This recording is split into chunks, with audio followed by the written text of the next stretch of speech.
Welcome to the world of darkness where nightmares inhabit your dreams. I've noticed YouTube's algorithm hides my stories. Your interaction is the only way to reach new listeners.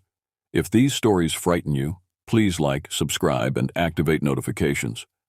Any comment, however brief, helps spread my stories to other horror fans. Now relax, close your eyes, and let the rain wash away your thoughts as I guide you through tonight's terrifying tale. Winter 2020 was the season I made one of the worst decisions of my life. At 22, I was still nursing the wounds from a 4-year relationship that had consumed my late teens. Being alone felt impossible, and I craved connection with an urgency that clouded my judgment. The dating app was just a distraction at first, something to fill the empty hours of evenings that stretched too long. When I matched with Brendan, there was nothing particularly remarkable about our initial conversation. He was 26, employed at a local engineering firm, and seemed genuinely interested in my photography hobby. His profile showed a man with an easy smile and kind eyes. Nothing about those pixels arranged on my screen suggested what awaited me. "You have an interesting perspective," he said after I shared some of my black and white urban photography. "Most people try to make everything pretty. You find beauty in decay." That first compliment hooked me. Someone who understood my aesthetic without explanation felt rare and valuable. We arranged to meet at a coffee shop downtown after just 2 weeks of texting. Brendan was taller in person than his photos suggested. He arrived wearing a charcoal pea coat and carrying 2 books, one on architecture, the other a collection of essays on modern art. Calculated choices, I would later realize, designed to appeal to my interests. He spoke about his work with enthusiasm that felt genuine, asked thoughtful questions, and touched my hand just once, briefly enough to seem accidental. "I'd like to see you again," he said as we parted. No presumption, no pressure, just enough interest to make me feel wanted. I said yes without hesitation. 3 dates later, he invited me to his house. It was a modest 2-story home in an older neighborhood inherited from his grandparents. As I stepped through the front door, something unexpected happened, a sensation I've struggled to describe ever since. The air felt different inside, heavier, like the atmospheric pressure had subtly increased. My breath caught slightly as though my lungs had to work harder. I dismissed it as nerves, taking in the tasteful furnishings and family photos lining the hallway. "Make yourself comfortable," Brendan said, disappearing into the kitchen to open wine. I moved slowly through the living room, studying my surroundings. The house was well maintained but retained features from decades past. Crown molding, a brick fireplace, hardwood floors that creaked beneath my boots. Nothing unusual except for that persistent feeling of unease that followed me from room to room. In the corner, a chocolate Labrador watched me with attentive eyes. "That's Daisy," Brendan called from the kitchen. "Don't mind her. She's protective of new people." Daisy approached cautiously, sniffing my outstretched hand, before pressing her body against my legs. There was something oddly desperate in the gesture, as though seeking reassurance rather than offering it. "She likes you," Brendan said, returning with 2 glasses. "That's unusual. She's normally standoffish with strangers." I stroked Daisy's head, noticing how she positioned herself between me and the hallway leading deeper into the house. "She's sweet." "The house has been in my family for generations," Brendan explained as we settled on the sofa. "My grandparents lived here until they passed. I moved in about 3 years ago." "It has character," I said, unable to shake the feeling that I was being observed from somewhere beyond Brendan's line of sight. The wine helped ease my tension, but as the evening progressed, small incidents accumulated like gathering storm clouds. A book fell from a shelf without apparent cause. The temperature in the dining room dropped noticeably when we moved there for dinner. Daisy refused to enter certain areas of the house, whining softly at thresholds. "Does anything ever feel strange here?" I asked carefully, not wanting to sound irrational. Brendan's expression flickered briefly before settling into a smile. Old houses make noises. The heating system is ancient. Creates cold spots sometimes. Nothing to worry about. His dismissal seemed practiced, as though he'd delivered this explanation many times before. When I left that night, the relief that washed over me upon stepping outside was profound. Yet within days, I found myself agreeing to return. Brendan's charm was compelling, and I convinced myself the house's oddities were products of my imagination. I didn't realize then that the unease I felt was my first warning, a primal instinct recognizing danger before my conscious mind could process it. The house knew what Brendan was long before I did, and in its way, it tried to tell me. By March, I was spending 3 or 4 nights a week at Brendan's house. The relationship progressed with methodical precision, each milestone carefully orchestrated to make me feel secure and valued. He introduced me to his friends, remembered small details from our conversations, and seemed endlessly patient with my insecurities. The incidents in the house, however, grew more frequent and harder to rationalize. Items disappeared and reappeared in impossible locations. My earrings vanished from the nightstand, only to materialize inside a sealed container in the bathroom. My phone, placed deliberately on the coffee table, would somehow migrate to the back of a kitchen drawer. When I mentioned these occurrences, Brendan would furrow his brow in confusion. "Are you sure you didn't move them yourself? You've been stressed lately. Maybe you're just forgetting." His responses planted seeds of doubt. Perhaps I was becoming forgetful. Perhaps the stress of my new job was affecting my memory. The alternative, that something in the house was deliberately moving my possessions, seemed too fantastical to consider. The hallway outside Brendan's bedroom became a particular source of dread. The temperature difference was dramatic enough that crossing from the living area to the bedroom felt like stepping into a walk-in freezer. I developed a habit of hurrying through this space, unable to shake the feeling of being watched. One evening in April, while Brendan was working late, I experienced the first undeniable manifestation. I was alone in the living room with Daisy curled beside me on the sofa, when the dog suddenly raised her head, hackles rising along her spine. Her focus fixed on the hallway entrance, a low growl building in her throat. "What is it, girl?" I whispered, following her gaze. Nothing visible occupied the space, yet Daisy's behavior escalated from growling to frantic barking. She positioned herself between me and whatever invisible presence had triggered her alarm, her body tense with protective fury. I sat frozen, heart hammering against my ribs, as the temperature around me plummeted. The air grew so cold that my breath became visible in small, panicked clouds. From the corner of my eye, I detected movement, a shifting of shadows that suggested a figure just beyond clear sight. When Brendan returned home an hour later, I recounted the experience with shaking hands. His response was immediate dismissal. "Daisy probably heard a squirrel in the attic. This house settles in weird ways, creates drafts and shadows. You've got an active imagination." His explanation sounded rational, but his expression betrayed knowledge he wasn't sharing.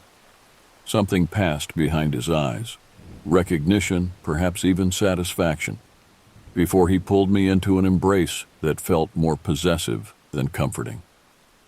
That night, I awoke at 3:17 a.m. to find Daisy standing rigid beside the bed, her attention fixed on the partially open bedroom door. Beyond the threshold, the hallway existed in absolute darkness that seemed too dense to be natural. As I watched, paralyzed with fear, a tall shadow detached itself from the general blackness. It remained in the doorway, a silhouette darker than the surrounding darkness, distinctly human in overall shape but wrong in its proportions. Arms too long, posture too straight, head slightly misshapen. It made no move to enter, merely observed in silence as Daisy's growls transformed into whimpers. I reached for Brendan, only to find his side of the bed empty. Terror crystallized in my veins as I realized he wasn't in the room. My gaze remained locked on the figure in the doorway, unable to look away despite overwhelming fear. Minutes passed in this standoff before heavy footsteps on the stairs broke the spell. The shadow retreated, dissolving back into the hallway darkness as Brendan's voice called up from below. "Everything okay up there? I thought I heard Daisy." When he returned to bed, I pretended to be asleep, unsure how to articulate what I'd witnessed. The next morning, I asked where he'd gone during the night. "Couldn't sleep," he said casually. "Went downstairs to read for a while." It was the first direct lie I caught him in, though far from the last. I knew with certainty he had been outside. His side of the bed had been cold, and I'd heard the front door close minutes after he returned.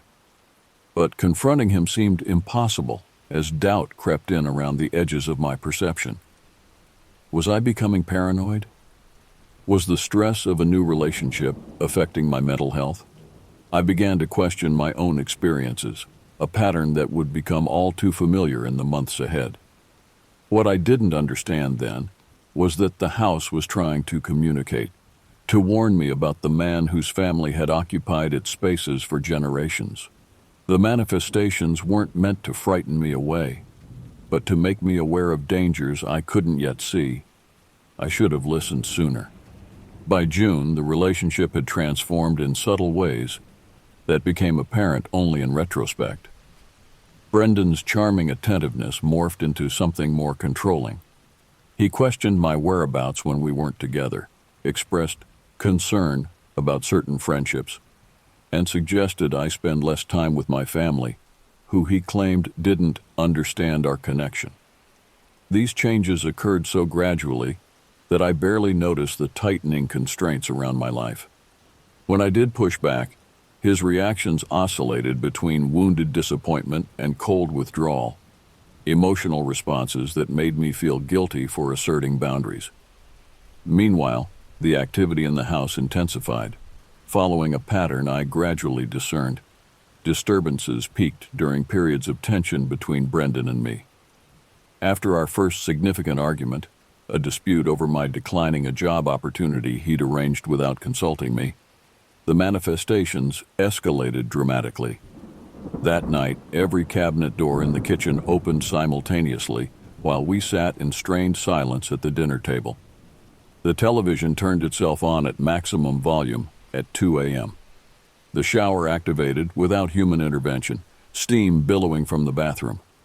Brendan's explanation shifted from dismissive reassurance to irritated accusation. "You're doing this for attention," he snapped after the shower incident. "I don't know how, but you're creating these disruptions because you enjoy drama." His denial of objective events I'd witnessed with my own eyes made me question my perception of reality. Was I imagining these occurrences? Was I somehow causing them subconsciously? Daisy remained my only ally in the house.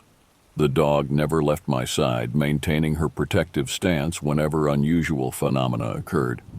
Her behavior confirmed I wasn't imagining things, providing a grounding presence amid increasing disorientation. Brendan's treatment of Daisy deteriorated as her protective behavior toward me intensified. When she growled at shadowy movements or barked at empty doorways, his response became increasingly violent, shoving her aside, yanking her collar, or locking her outside regardless of weather. "The dog is encouraging your delusions," he said, after a particularly frightening evening when multiple lights flickered throughout the house. "She's feeding off your anxiety."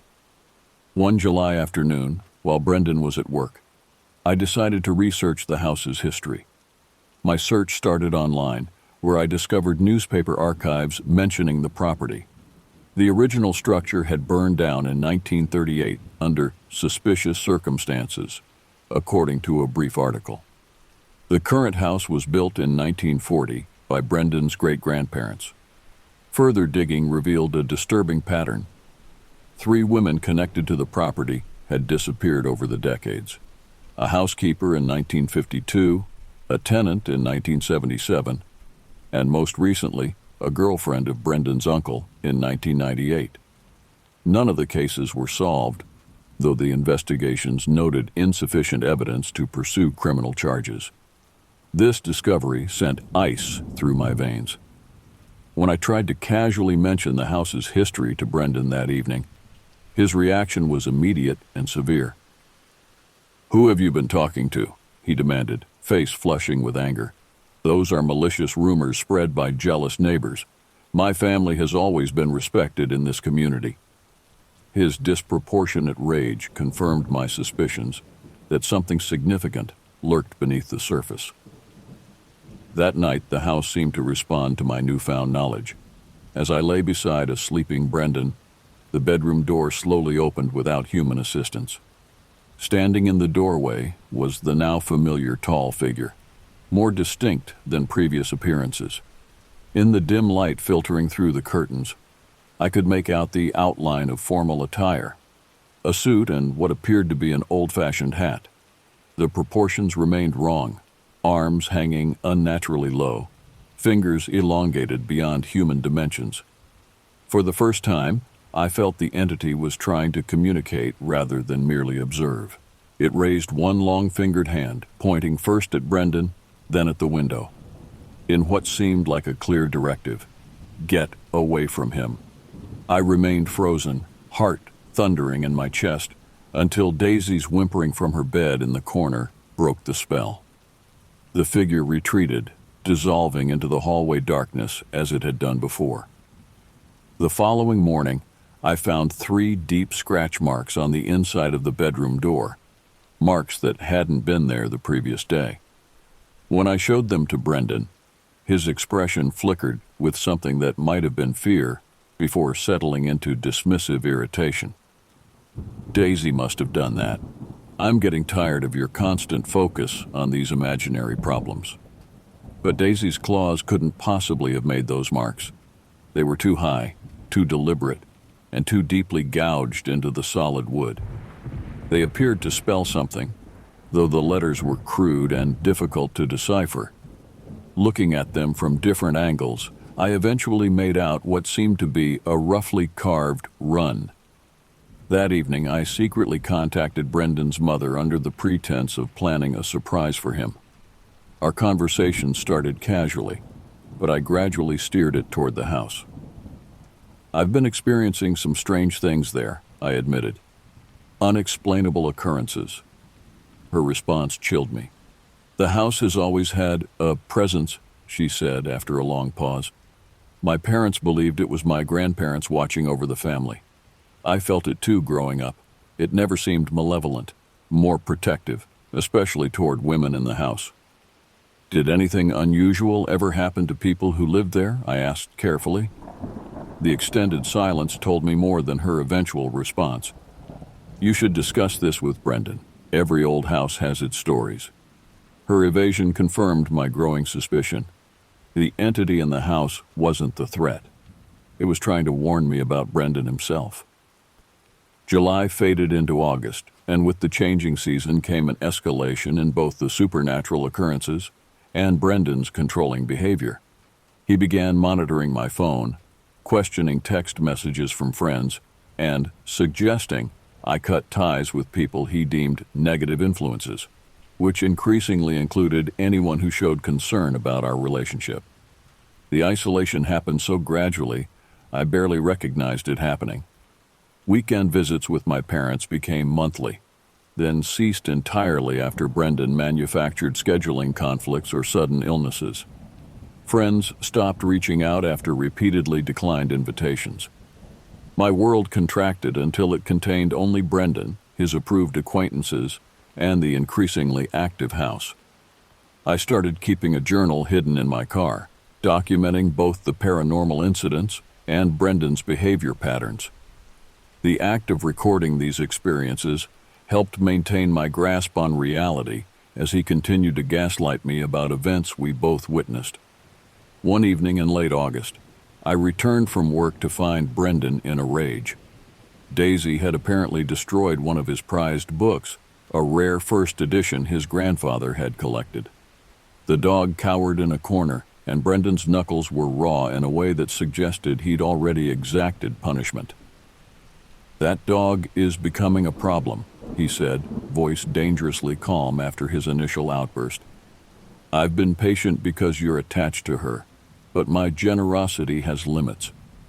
I examined the damaged book later when Brendan left to meet friends. The pattern of destruction didn't match canine behavior. Pages had been deliberately removed and arranged to spell words. Most were torn beyond recognition, but I could make out danger and what looked like basement. That night, while Brendan slept, I crept downstairs with a flashlight. The basement door was always locked, ostensibly due to structural concerns that made the space unsafe. I'd never questioned this explanation, having no reason to access the basement.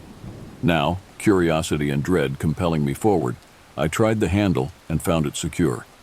Returning to the kitchen to search for keys, I experienced the most direct intervention yet from the house's presence. A drawer slid open of its own accord, revealing a ring of keys I'd never seen before. As I reached for them, the temperature plummeted so severely that frost formed on the kitchen window, despite the summer heat outside. The tall entity materialized more fully than ever before, still shadowy and distorted, but undeniably present in the physical space.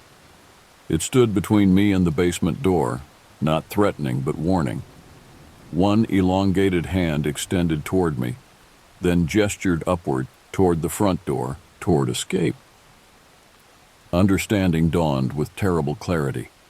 Whatever waited in the basement was worse than anything I'd yet discovered. The entity wasn't encouraging investigation. It was urging flight.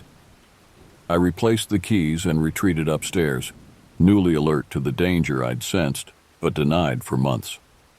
The next day, I began making preparations to leave, carefully maintaining a facade of normality while gathering essential documents and making arrangements with a former college roommate who lived in another state. September brought cooling temperatures and heightened tension.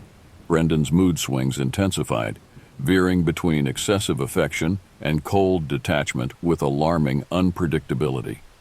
He began misplacing my car keys, wallet, and phone with increasing frequency, further restricting my independence. During this period, Daisy became my constant shadow, sleeping pressed against me and growling whenever Brendan approached too quickly. Her protective behavior clearly aggravated him, culminating in an ultimatum. Either the dog goes to a shelter or she accidentally gets out while you're at work. Your choice. The threat catalyzed my determination to escape. I arranged for a coworker to temporarily house Daisy while finalizing my exit strategy.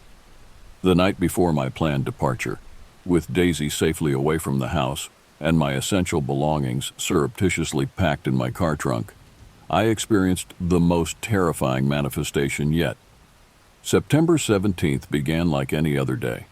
I went to work, maintained phone contact with Brendan at expected intervals, and returned home with takeout dinner as a peace offering after a manufactured disagreement the previous evening. The normalcy was a carefully constructed illusion, concealing the fact that I planned to leave for good the following morning. Brendan seemed unusually solicitous that evening, opening wine and suggesting we watch a movie together. His attention felt performative, as though he sensed something amiss but couldn't identify the source of his unease. I maintained the charade, acutely aware that discovery of my intentions could provoke dangerous consequences. We retired early, Brendan falling asleep quickly after the wine. I lay awake beside him, mentally reviewing my escape plan while monitoring his breathing. At precisely 2:37 a.m., I was jolted to full alertness by a sharp temperature drop that left my breath visible in the darkness. The bedroom door, closed when we retired, now stood open. Beyond it stretched the hallway, darker than usual despite the nightlight I'd installed weeks earlier to mitigate my fear of that space. The light had failed, or been deliberately extinguished. Something occupied that darkness. Not the tall entity that had appeared previously, but a different presence altogether. Where the familiar figure had seemed to warn and protect, this new manifestation radiated malevolence. It remained just beyond visual confirmation. a suggestion of movement rather than a definite form, circling the perimeter of the doorway like a predator testing boundaries. My muscles locked in primal fear as I sensed it gathering resolve to enter. Beside me, Brendan slept on, oblivious or perhaps deliberately unresponsive. The temperature continued to drop until the bedroom windows frosted over, sealing us in a frozen tableau. When the invasion came, it wasn't the dramatic entrance I expected, but a subtle infiltration. Darkness from the hallway seemed to flow into the room like liquid shadow, pooling at the foot of the bed before gradually extending tendrils toward my immobilized form. I tried to scream, to wake Brendan, to move, anything to disrupt the horrifying progression, but found myself in the grip of sleep paralysis, conscious but physically powerless. The shadow reached me, making contact with my exposed ankle. The sensation wasn't tactile but emotional. Instant, overwhelming despair flooded my consciousness, accompanied by vivid images of women I didn't recognize. Their faces appeared in rapid succession, expressions frozen in terror and betrayal. Somehow I understood these were previous occupants of the house, women who had been connected to Brendan's family. The psychic assault continued as the shadow entity enveloped more of my body, each point of contact revealing new horrors, glimpses of violence, of blood-stained basement walls, of freshly disturbed earth in the wooded area behind the property. These weren't imagined scenarios, but memories, impressed upon the house by traumatic events, and now transmitted to me with terrible clarity. Just as the shadow reached my chest, threatening to suffocate me with accumulated dread, a counterforce manifested. The familiar tall entity appeared at the bedroom doorway, more substantial than I'd ever seen it. In the ambient light, I could discern features previously hidden, an aged face with deeply sorrowful eyes beneath the brim of an old-fashioned hat. This was no malevolent spirit, but a guardian, somehow bound to the house and its tragic history. A silent conflict ensued between the two presences. Light against darkness, protection against malice. The shadow retreated incrementally, forced back by the tall entity's intervention.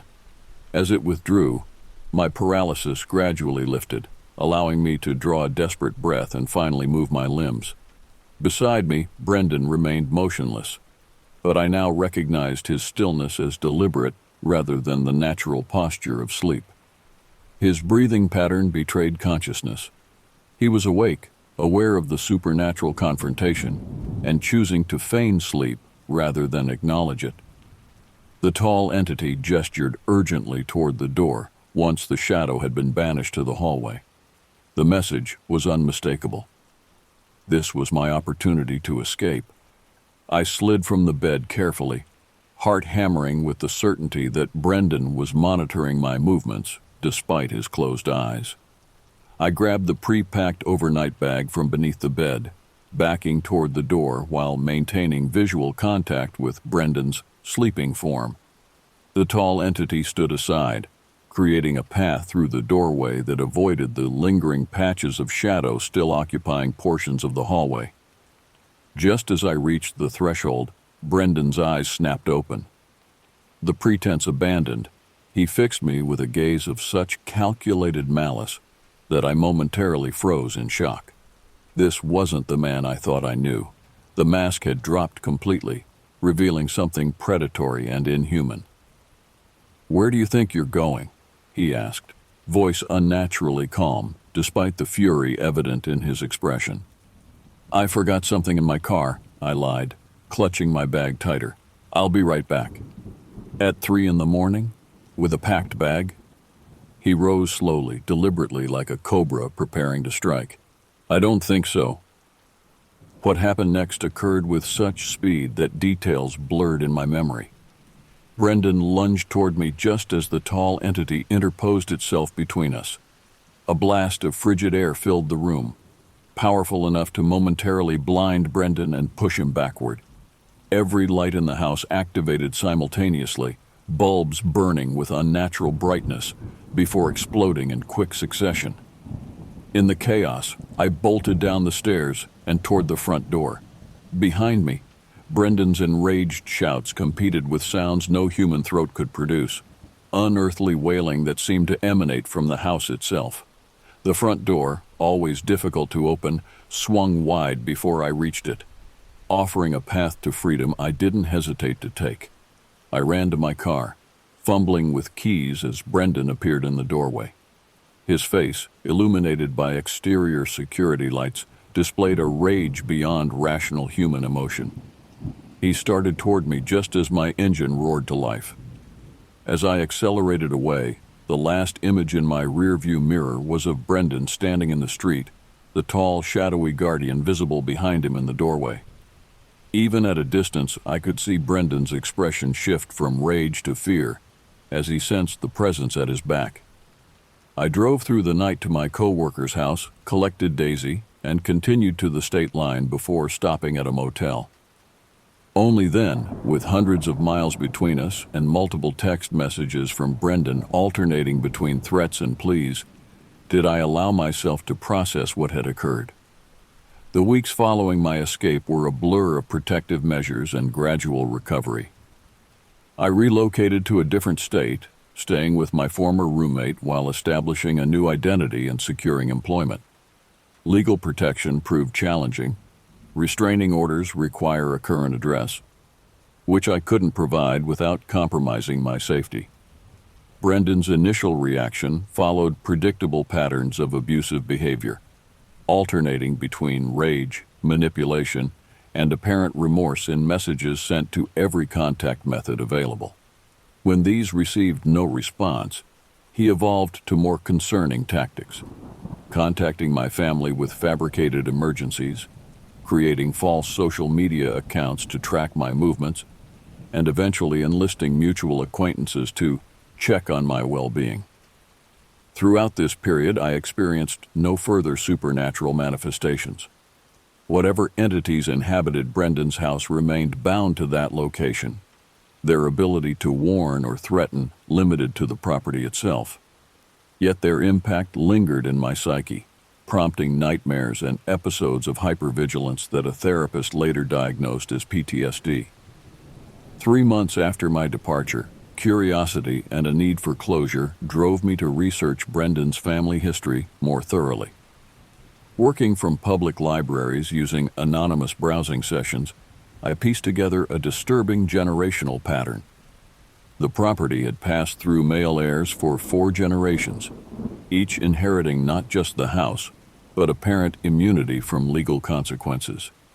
Police reports spanning decades revealed multiple domestic violence calls, missing persons investigations, and even a murder inquiry, all eventually abandoned due to insufficient evidence or departmental resource limitations. Local newspaper archives provided context through carefully worded articles that suggested corruption without directly alleging it. Brendan's grandfather had been a prominent judge. His father served on the city council before relocating to Arizona. The family maintained deep connections throughout local government and law enforcement, creating a protective infrastructure that had apparently shielded multiple generations from accountability. Most disturbing were the similarities between cases involving different family members across decades. Women disappeared after reporting abuse.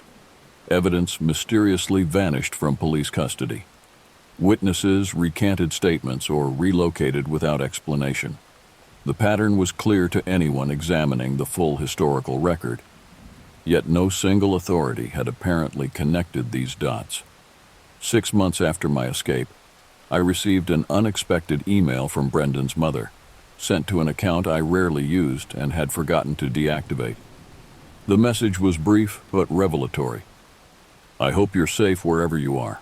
I won't ask for your location or contact Brendan about this communication. I just wanted you to know that the house is being demolished next month. After what happened to you and others before you, I finally convinced the family it's time to let go of that property. Some places absorb the evil done within them until they become vessels for continued harm.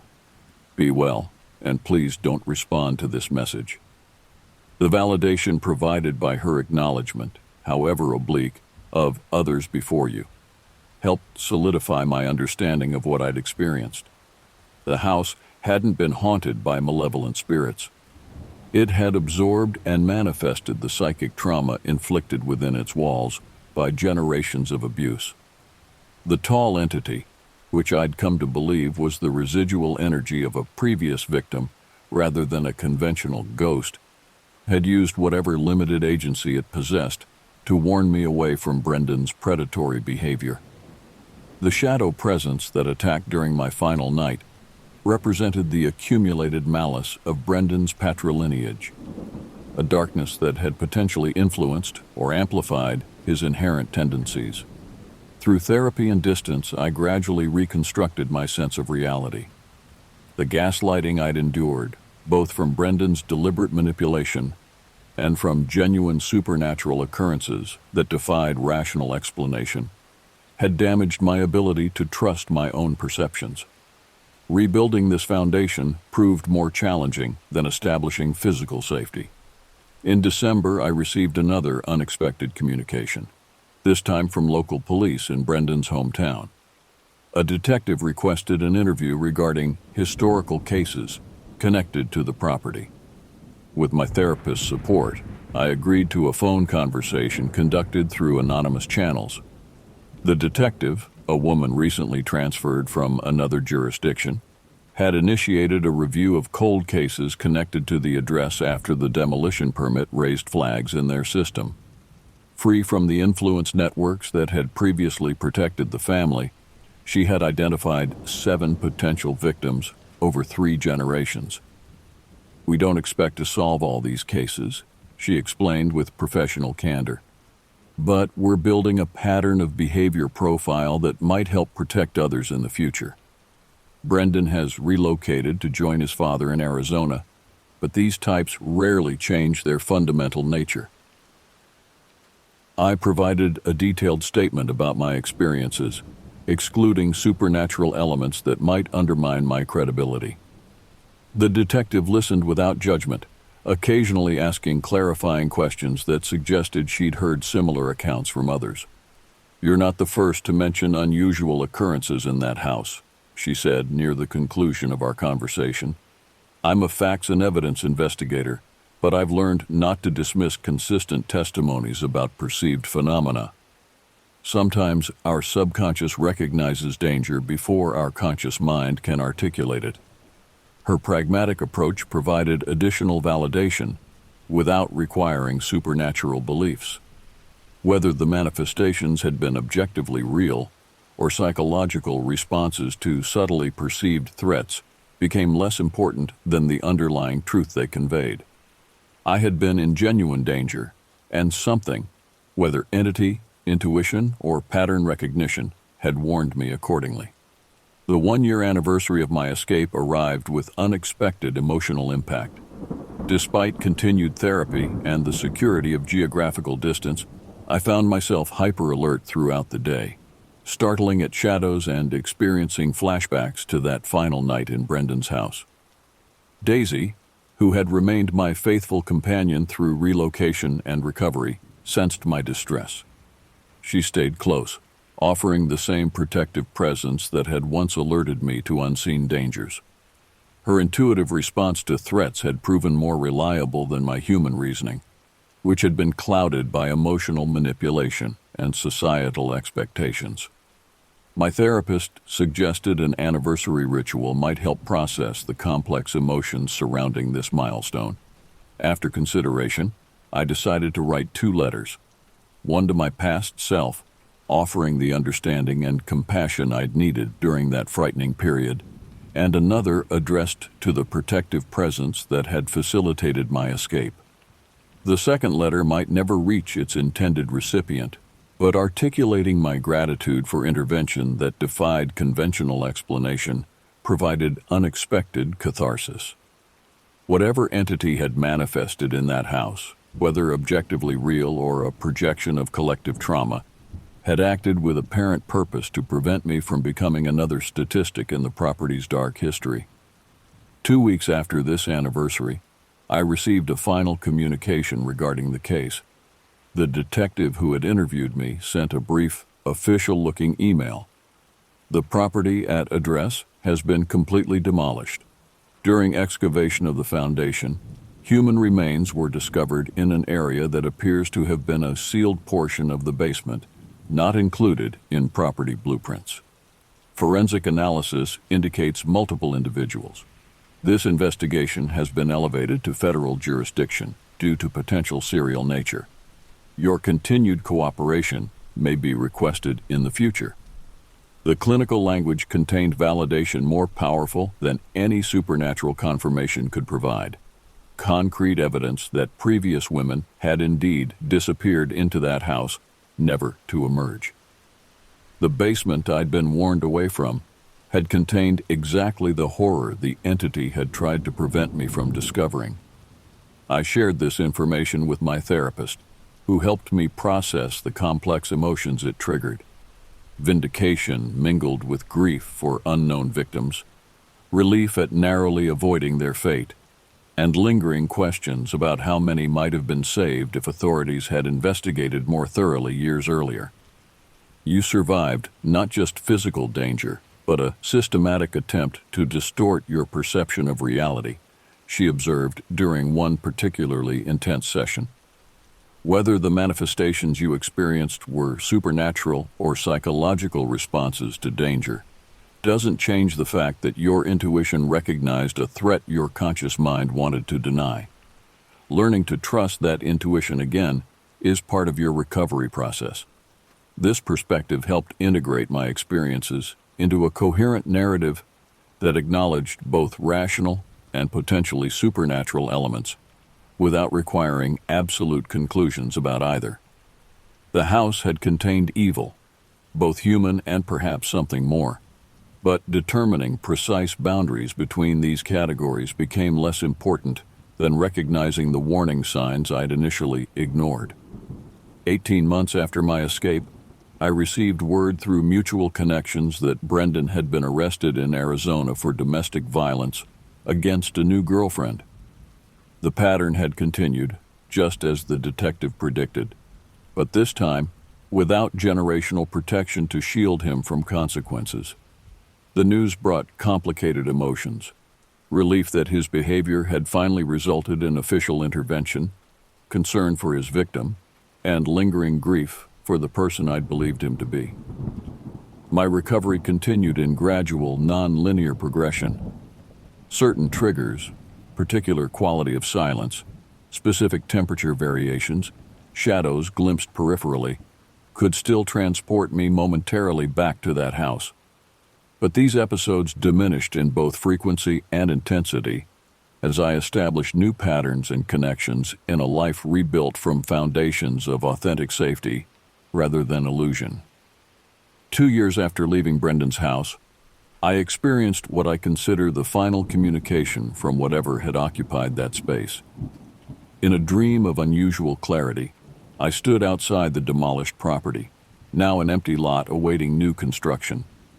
The tall entity appeared one last time, more human in proportion than previous manifestations, features distinct enough to recognize as an elderly woman in outdated clothing. No words were exchanged, but understanding flowed between us. Her purpose fulfilled, she was finally departing from the physical location that had bound her. Whether this represented actual spiritual communication or my subconscious mind creating closure narrative, the effect was the same: a sense of completion, of cycles properly concluded. I awoke from this dream with unexpected peace. The lingering anxiety that had colored 2 years of recovery somehow diminished. Later that day, I received notification that federal prosecutors had filed charges against members of Brendan's family based on evidence recovered from the property. The timing seemed significant, justice advancing in the material world, just as resolution occurred in more intangible realms. 3 years have passed since I fled Brendan's house in the middle of that September night. The federal case against his family continues through methodical legal processes, revealing generations of violence concealed by influence and corruption. 5 victims have been identified from remains found during demolition, with forensic evidence suggesting additional bodies may have been relocated or destroyed over decades. Brendan himself received a 10-year sentence for his assault on the Arizona girlfriend, with additional charges pending as investigators link him to historical cases. His father committed suicide before arrest, while other family members have made plea agreements, exchanging information for reduced sentences. The generational cycle of protected violence has finally been broken. I've relocated permanently to the Pacific Northwest, finding unexpected healing in misty forests and rugged coastlines, so different from the suburban landscape where my trauma occurred. Daisy remains my constant companion, now showing her age with graying muzzle, but still occasionally alert to things invisible to human perception. My therapeutic journey evolved from crisis management to deeper integration of my experiences.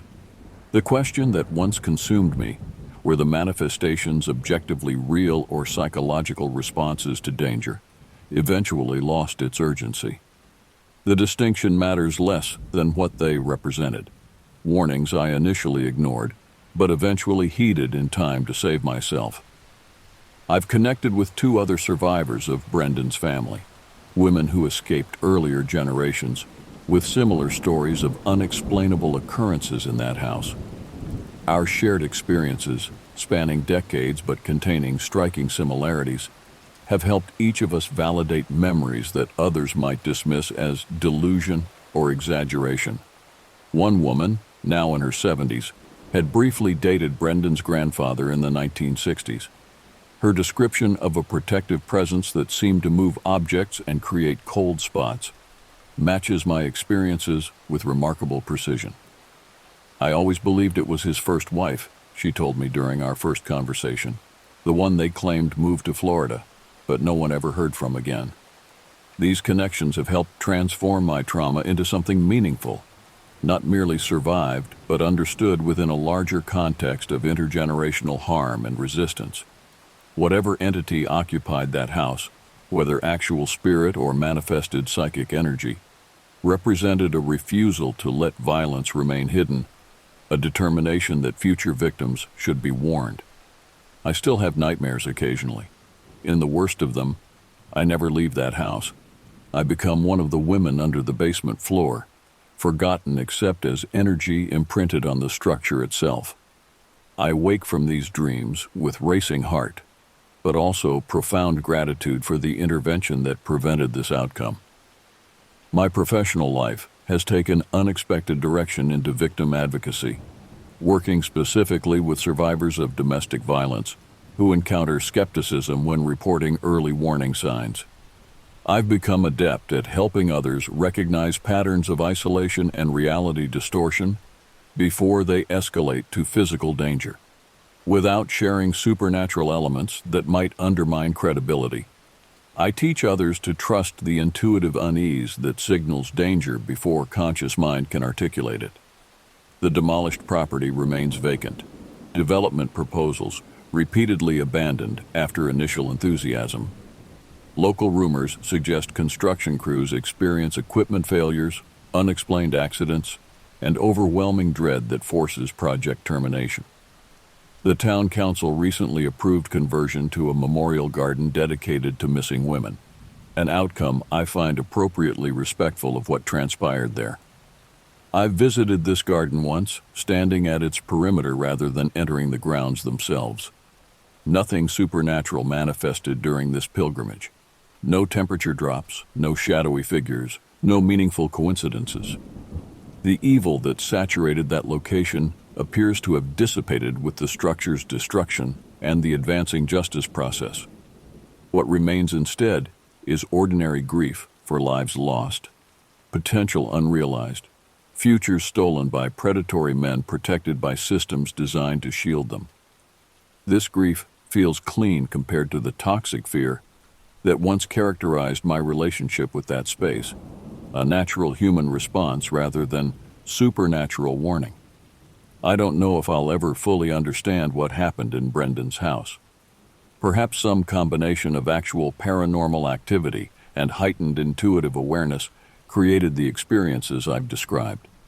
Perhaps trauma from previous victims somehow imprinted itself on the physical structure in ways science hasn't yet explained. Perhaps the mind, recognizing danger the conscious self refuses to acknowledge, creates metaphorical manifestations to communicate warning. The precise mechanism matters less than the ultimate truth. Something tried to warn me. I eventually listened, and that decision saved my life. This understanding has expanded my perspective on reality itself, not abandoning rationality, but recognizing its limitations in explaining human experience. Some truths reveal themselves through channels beyond conventional understanding. Daisy passed away peacefully last winter, 13 years of loyal companionship completed. In her final weeks, she would sometimes stare intently at empty corners of our home, tail wagging in recognition of something beyond my perception.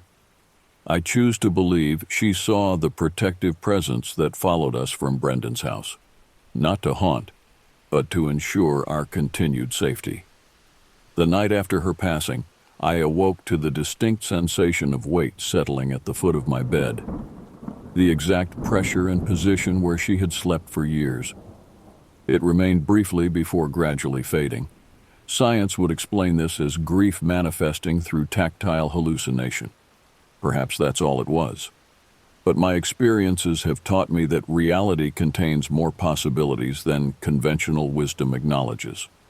Some connections transcend physical boundaries. Some warnings arrive through channels we lack language to properly describe. Some protectors remain vigilant beyond what rational frameworks can explain. I've learned to live comfortably in this expanded understanding, maintaining healthy skepticism while remaining open to experiences beyond immediate explanation. The world is stranger and more wondrous than I once believed, filled with dangers, yes, but also with interventions that arrive precisely when needed most. My story isn't merely one of survival, but of fundamental transformation, not just escaping a dangerous man, but escaping limited perception of what constitutes reality. The house showed me horrors, but it also revealed possibilities I might otherwise never have recognized. For that paradoxical gift, despite everything that preceded it, I remain grateful.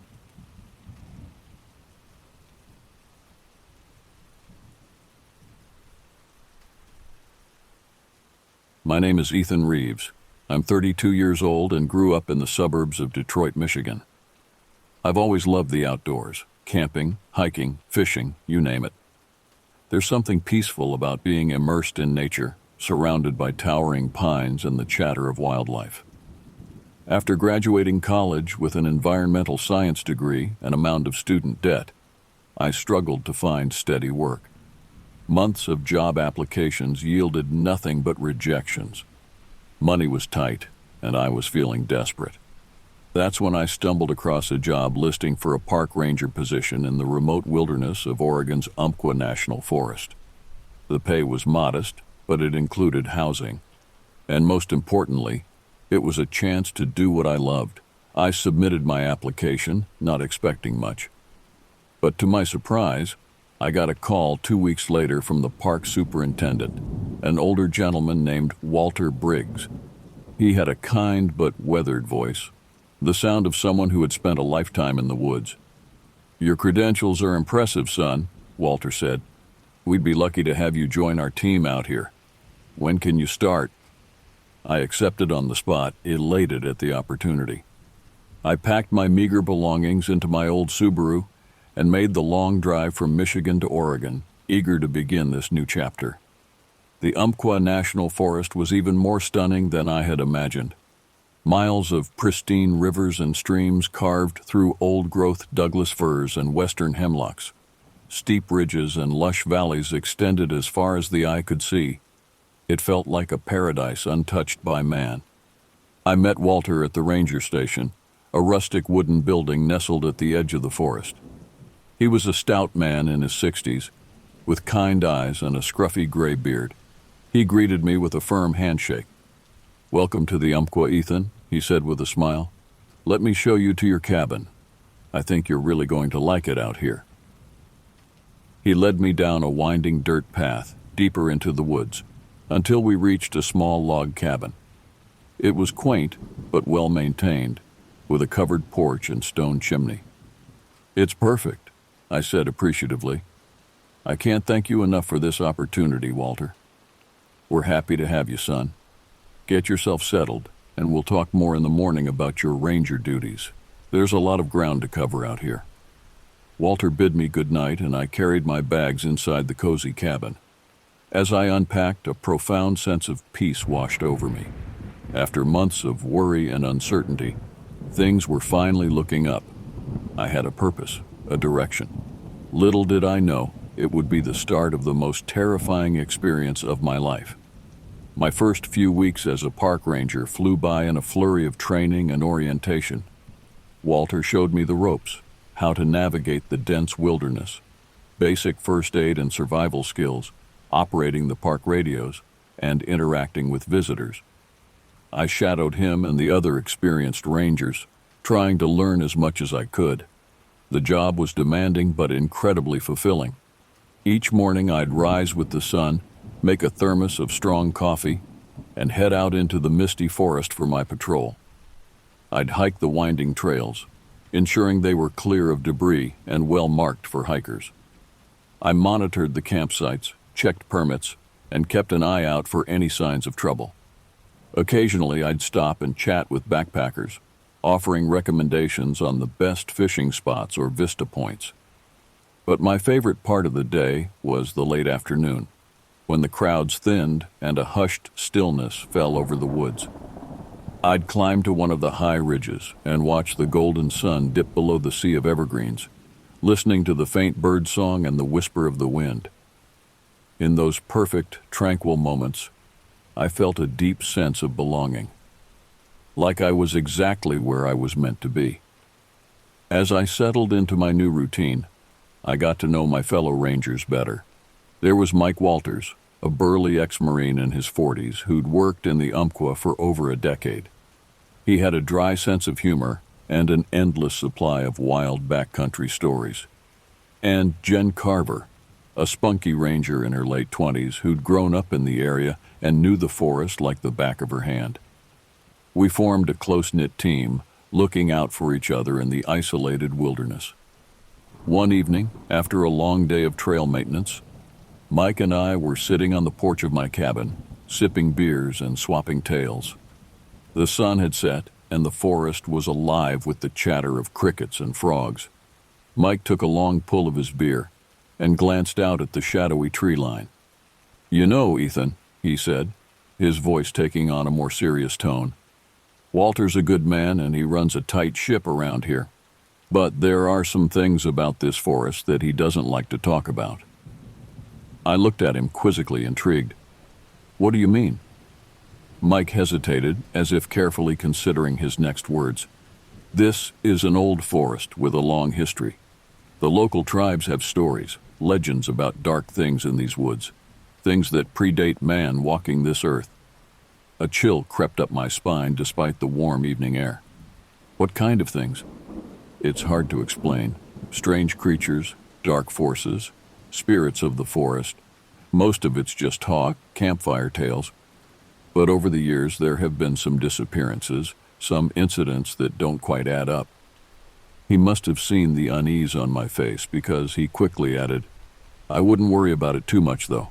As long as you stick to protocol and don't go wandering off trail alone, you'll be fine. We all look out for each other out here." I nodded, trying to shake off the unsettling feeling.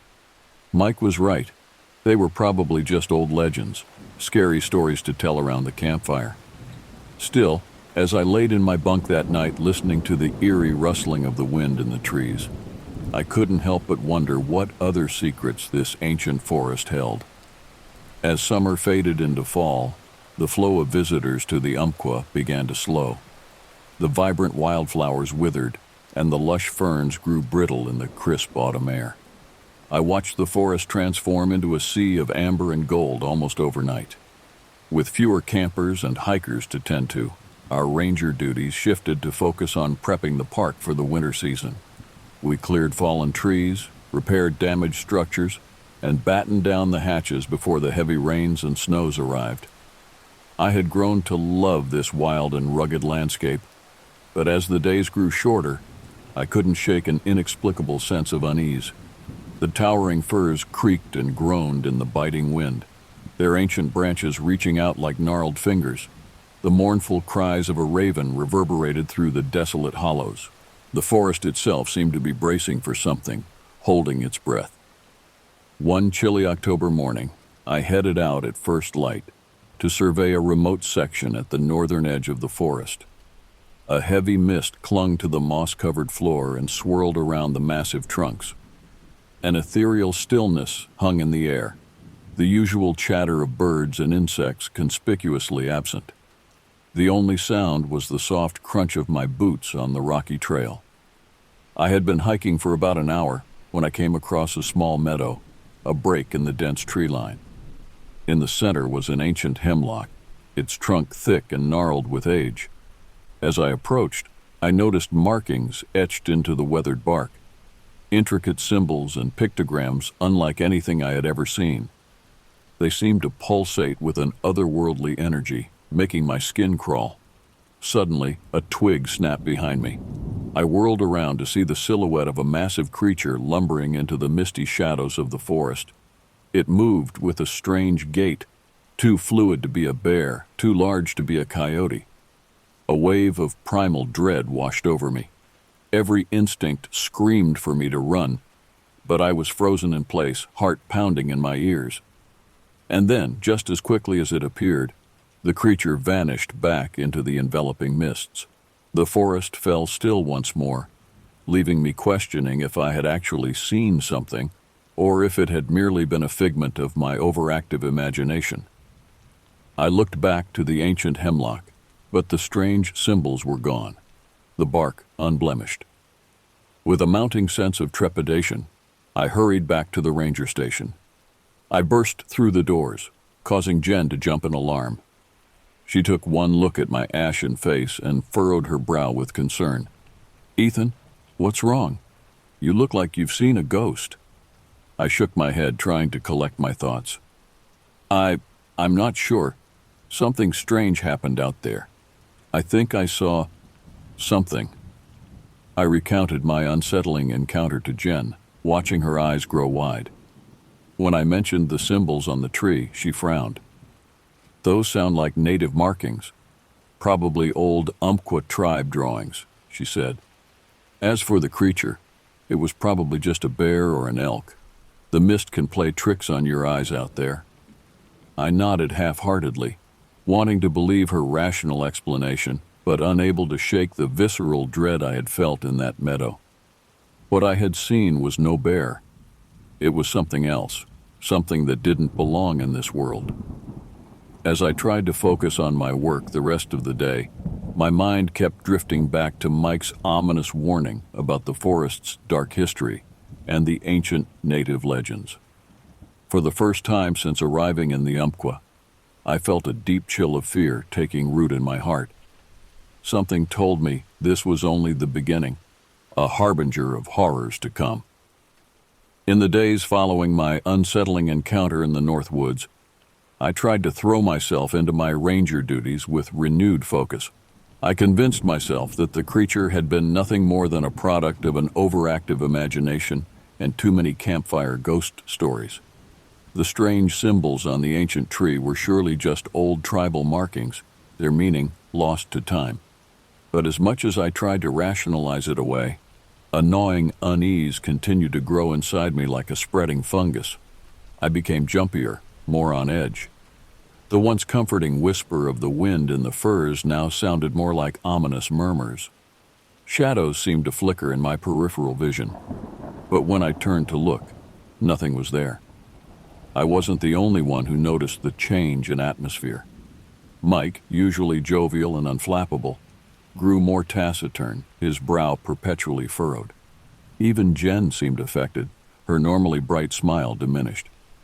One evening we all gathered in the ranger station, seeking refuge from an unseasonal chill that had settled over the forest. We huddled around the crackling wood stove, sipping hot coffee and listening to the wind rattle the old window panes. Mike cleared his throat, his voice uncharacteristically hesitant.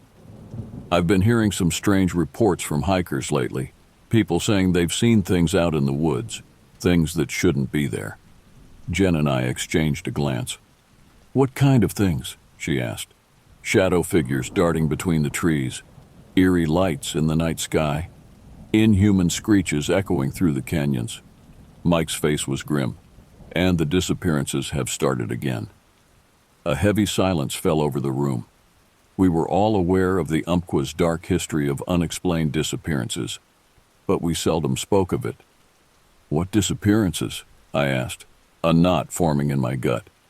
Mike sighed heavily. "A young couple went missing from their campsite near Tokatee Falls last week.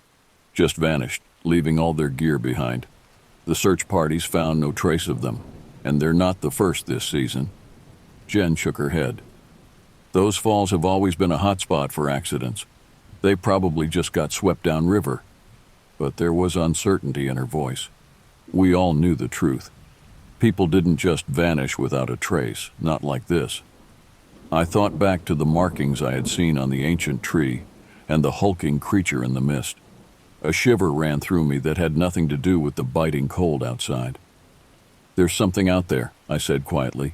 "Something not right." Mike met my gaze, his eyes shadowed. "The native legends speak of dark spirits that inhabit this forest, malevolent entities older than man. They say that every few decades, when the veil between worlds is at its thinnest, these spirits come through to feed on the life force of the living."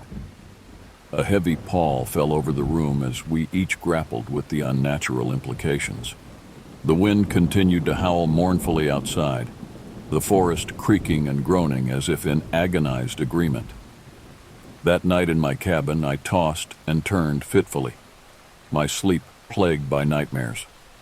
I saw twisted, inhuman shapes slithering through the misty understory of the forest, their forms grotesque and ever-shifting.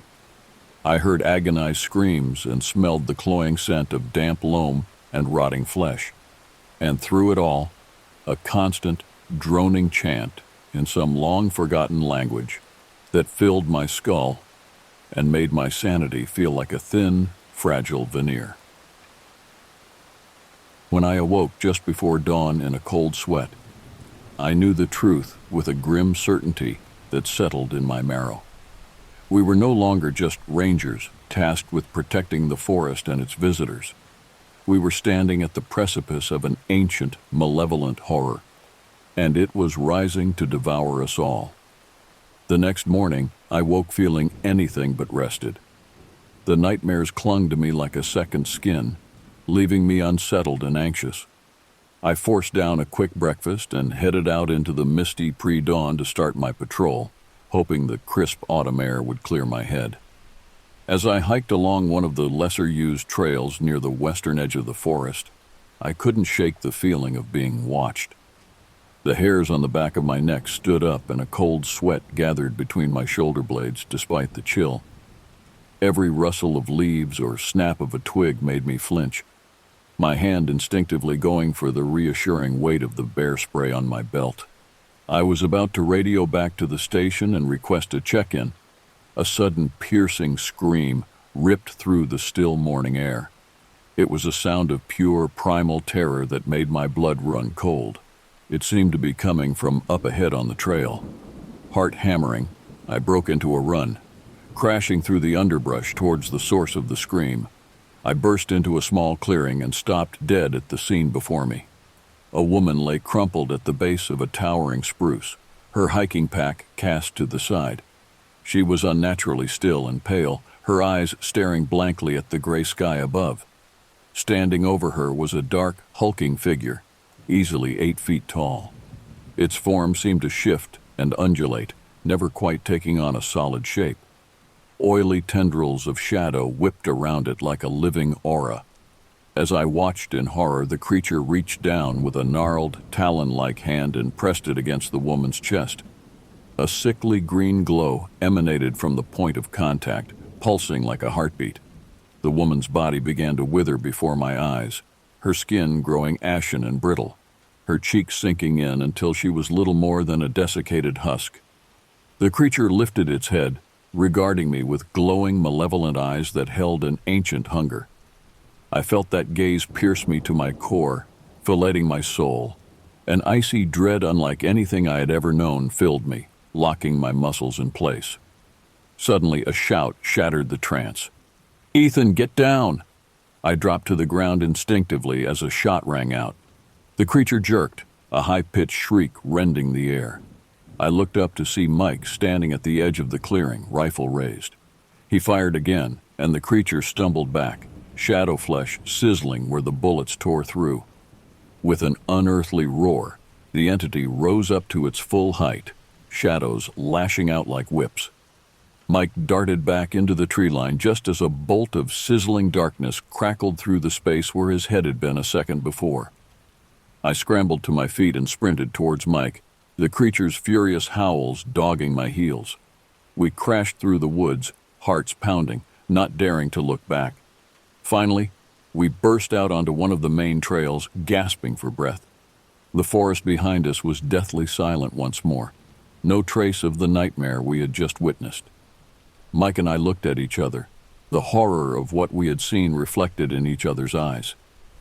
My mind reeled, trying to process the impossible. "What the hell was that thing?" I managed between ragged breaths. Mike shook his head grimly. "Something that shouldn't exist, something old and evil." He safetied his rifle and slung it over his shoulder, glancing warily back at the tree line. "We need to get back to the station and call this in. That woman. There was nothing natural about what happened to her." A wave of nausea rolled through me as I recalled the way the creature had drained the life from her, leaving nothing but a withered husk. The memory of its malevolent gaze boring into me made my skin crawl. We set off down the trail at a quick clip, keen to put as much distance between us and those shadowed woods. My mind churned with questions and a creeping existential dread. What other horrors were lurking in this forest, waiting to be unleashed? How were we supposed to stop something that defied the laws of nature? As we neared the ranger station, a crackling voice came over our radios. It was Jen, and there was a note of barely restrained panic in her tone. "Mike, Ethan, come in. We have a situation developing." We exchanged a worried look, and Mike grabbed his handset. "Go ahead, Jen. What's happening?" "Reports are flooding in from all over the park about sightings of strange creatures, shadowy figures stalking hikers, inhuman shapes glimpsed between the trees. A group just came in claiming they were attacked by something near Lamolo Lake. Guys, I think this is only the beginning." A grim silence fell as the scale of what we were facing sank in. This wasn't an isolated incident. An ancient evil was stirring in the depths of the forest, and it was growing bolder, hungrier. As we reached the station, I couldn't shake the feeling that we were woefully unprepared for the coming storm. We were just park rangers, guardians of the forest, trained to deal with unruly campers and the occasional bear, not eldritch abominations from beyond the veil of time. But as I looked at the determined set of Mike's jaw and the fierce glint in Jen's eye, I knew one thing for certain. Whatever was out there, we would face it together. For this was our forest, and we would not let the darkness claim it without a fight. The ranger station was a flurry of activity, phones ringing off the hook and radio chatter constant. Rangers rushed about, faces tight with stress and fear. Jen met us at the door, her expression grave. "It's happening all over the park," she said, leading us inside.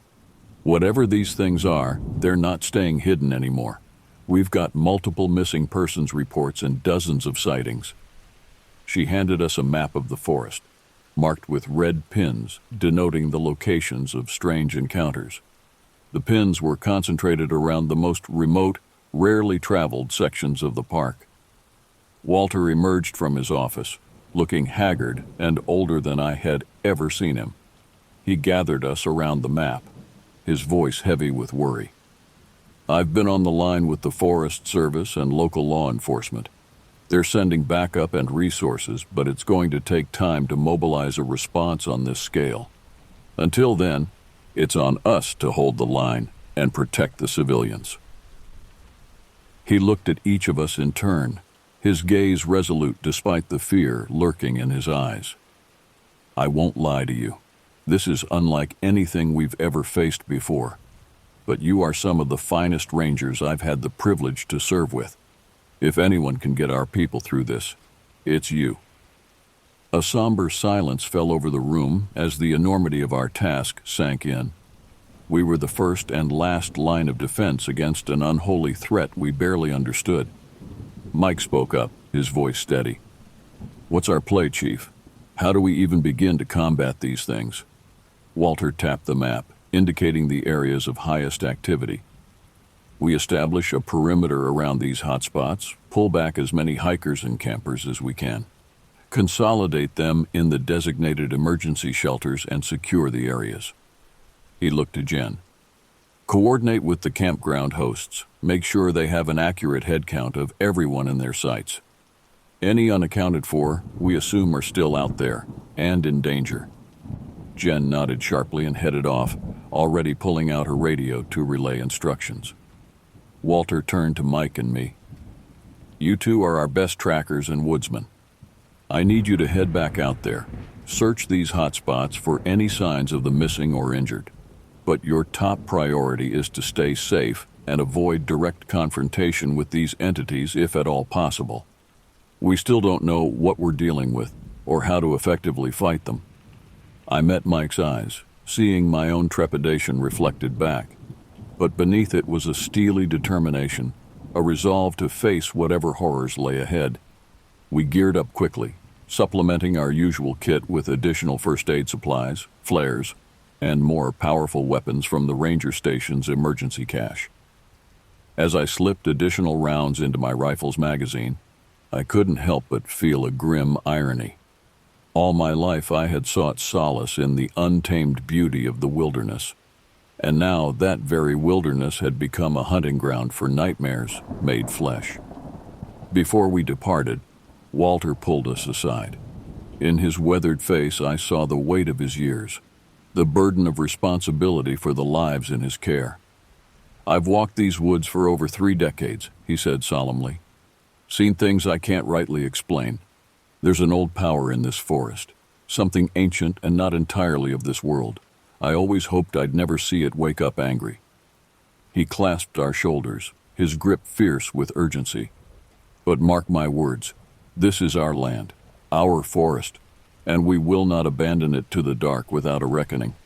May God watch over you boys out there." With a final nod, Mike and I stepped out into the gathering dusk. The lengthening shadows of the tree line beckoned, a sinister invitation. As we melted into the underbrush, weapons at the ready, I sent a prayer into the uncaring sky above. Not for deliverance, but for strength, to face the long night ahead and whatever lost souls we might find in its eldritch depths. The forest had transformed with the falling darkness, as if donning a veil of malevolence. The familiar paths and landmarks I had walked 100 times now felt outright hostile, pregnant with unseen menace. Every dancing shadow and creaking branch harbored threats, my mind conjuring phantoms in the gloom. Mike and I moved cautiously through the brush, senses straining. We had decided to start our search near Lamolo Lake, where the last recorded sighting had been, before all hell broke loose. The beams from our high-power flashlights carved anemic tunnels through the misty air as we scanned for any signs of the lost or injured. A part of me almost wished we wouldn't find anyone. The memory of what that dark entity had done to the hiker was still fresh, the horror of her life essence being drained, replaying behind my eyelids with every blink. I didn't know if I had the strength to witness such a thing again. Suddenly Mike held up a fist, halting us. He nodded towards a dense copse of firs ahead. There, caught in the quivering beam of his light, was a still form sprawled across the loam. We approached warily, rifles at the ready. As we drew closer, The figure resolved into a man in tattered hiking gear. He lay face down, limbs splayed at unnatural angles. My gorge rose as I saw the ashen pallor of his skin, the way it had sunken against his bones like parchment. Mike crouched by the body, checking for vitals, but I knew it was futile. No one could survive having their life force ripped out like that. "He's gone," Mike said grimly. "Probably been dead for hours, based on the state of him." I swallowed back bile, my grip tightening on my rifle. "Just like the woman from before, these things are feeding on people, Mike, hunting them." A rustling in the underbrush nearby snapped us to high alert. We swung our lights towards the source, fingers hovering over triggers. For a tense moment, there was only the hiss of our breath and the hammering of blood in our ears. Then, a figure stumbled out from behind a tree. It was a young man, his face ashen and eyes wide with terror. He stared at us for a beat, trembling, before recognition dawned. "Oh, thank God," he choked out, staggering towards us. "Rangers, please, you have to help me. It took my girlfriend. It just..." He broke down into sobs, collapsing to his knees. Mike and I rushed over, training our lights on the surrounding woods as we tried to calm him. "Easy there, son," Mike said, laying a steadying hand on his shoulder. "You're safe now. Tell us what happened. What took your girlfriend?" The young man looked up at us, his face a mask of haunted anguish. "I don't know what it was. We were setting up camp near the lake when we heard this sound, like a howling wind, but wrong. Then it came out of the trees, this thing of shadows and darkness." He shuddered, his voice cracking. "It moved so fast. It grabbed Jenna and just started draining her. I could see the life being pulled out of her like it was feeding on her soul. I tried to stop it, but it just swatted me aside like I was nothing. I ran. Oh God, I left her." He dissolved into fresh sobs, racked with guilt and trauma. My heart ached for him, even as a renewed dread settled in my gut. We were outmatched here, up against forces we barely understood. Mike met my gaze over the young man's bowed head, and I read the same grim realization in his eyes. We had to get this survivor to safety, regroup with the others. Trying to take on these things, without backup or a plan, was suicide. We hauled the shell-shocked hiker to his feet, supporting his weight between us. As we made our way back through the eldritch night towards the distant lights of the ranger station, I couldn't shake the feeling of being watched, of baleful, inhuman eyes tracking our every move from the Stygian depths of the forest. Something ancient and hungry had awoken in the Umpqua, and it was far from done feeding. By the time we stumbled into the ranger station, half carrying the traumatized hiker, the true scale of the unfolding catastrophe had become gruesomely clear. Dozens of injured and terrified campers huddled in the main hall, many bearing the marks of their own close encounters with the eldritch horrors stalking the woods. We passed the young man off to Jen, who immediately set about tending to his wounds and shock. Mike and I pushed our way through the throng to where Walter was holding court, looking more grim and careworn than I had ever seen him. "Report," he barked as we approached, though his eyes held a sorrowful understanding. "It's bad out there, Chief," Mike said, his voice heavy with exhaustion and strain. "These things are hunting people, draining them. We found a body out by Lamolo Lake, and the survivor we brought in says he watched his girlfriend get taken." Walter closed his eyes for a long moment, as if absorbing a physical blow. When he opened them again, they were hard with resolve. "The Forest Service and local law enforcement are still hours out. We can't wait for them. We need to act now, get as many people as we can to safety and contain this threat." He spread a map on the table, jabbing a finger at a spot deep in the heart of the wilderness. "There's an old ranger outpost here, abandoned since the 60s. It's remote and defensible. We load up everyone we can and make a run for it. Hole up there until backup arrives." It was a desperate plan, but what choice did we have? To stay here was to invite a massacre, and trying to hike out en masse would only make us a smorgasbord for the hungry shadows. We leapt into action, marshaling the shell-shocked survivors and loading them into every vehicle we could muster. I watched rangers I had known for months, laughing and joking over morning coffee, grimly pass out weapons and supplies as if preparing for war. And in a way, I supposed we were. As the convoy trundled out into the night, headlights stabbing feebly at the clinging mist, I couldn't shake the sense of being a mouse scurrying from the owl's talons. The forest pressed in from all sides, alive with whispers and threats half glimpsed. Every fiber of my being screamed to floor the accelerator, to outrace the gathering doom, but the winding mountain roads constrained our speed to a crawl. In the back of my mind, I couldn't help but wonder about the native legends Mike had recounted. How long had these entities stalked the Umpqua, feeding on unfortunate souls every few decades? And what hubris had we shown, thinking we could tame this ancient wood without consequence? Perhaps it was never our forest after all. We were 10 miles out from the old ranger outpost when they struck, a shimmer of unlight in the mist, a flicker of motion in the tree line, and suddenly the lead car was tumbling end over end, ripped from the road by forces unseen. Inhuman shrieks filled the air, drowning out the cries of the wounded and my own hammering heartbeat. "Go, go, go!" Walter yelled over the radio, as shadowy figures boiled out of the darkness, descending on the stricken vehicle like piranhas frenzying on a fresh kill. I slammed the accelerator to the floor, fighting to keep control as we fishtailed around the mangled wreckage. In the rearview mirror, I caught a glimpse of the creatures, their forms an ever-shifting cacophony of angles and darkness, before we plunged around a bend and they were lost from view. The rest of the journey passed in a harrowing blur of clenched teeth and white knuckles. By the time we skidded into the gravel lot of the abandoned outpost, only 3 vehicles remained of our original 10. The headlights strafed across the sagging cabin, its weathered timbers and dusty windows offering a frail bastion against the encroaching night. We piled out, ushering the terrified survivors inside. Mike and Jen took up defensive positions by the shattered windows, while Walter and I laid salt lines and protective wards cobbled together from half-remembered folklore and desperation. As I poured the last of the salt across the threshold, a sense of dreadful finality settled in my chest. One way or another, this was our last stand. In the face of an implacable, incomprehensible enemy, we would make our defiance count for something, even if no one lived to remember it. I looked at the drawn, determined faces of my fellow rangers, at the huddled civilians clutching each other in the shadows. These were my people, my family, and I would die before I let the darkness take them.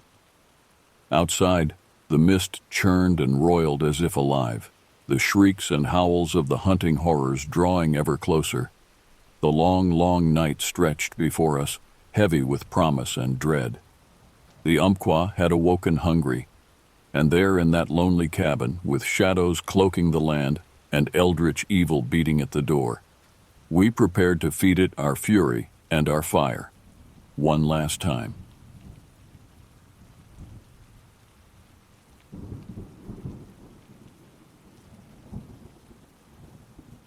The old Jeep bounced along the rutted dirt road, kicking up clouds of dust that obscured the thick forest pressing in on both sides.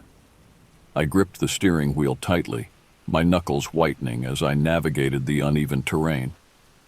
It had been a while since I'd ventured this deep into the north woods of Wisconsin, but the eerie familiarity washed over me as I recognized the towering pines and lush undergrowth flashing by outside the windows.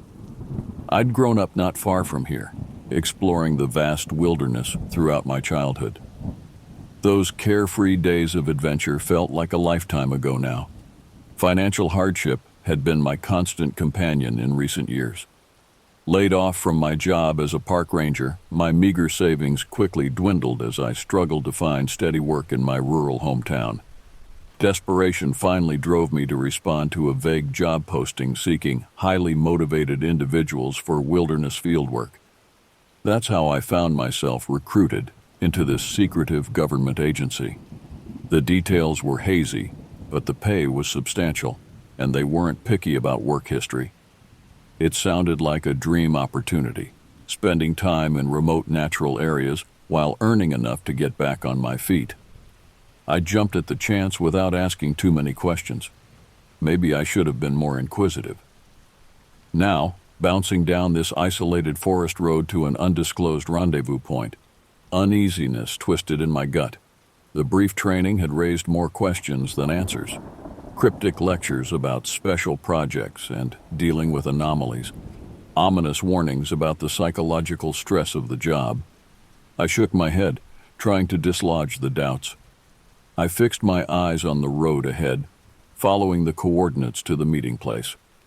After an hour of driving, I reached a small clearing and pulled the Jeep to a stop at its edge. Silence enveloped me as I killed the rumbling engine. In the sudden stillness, the sounds of the forest came alive.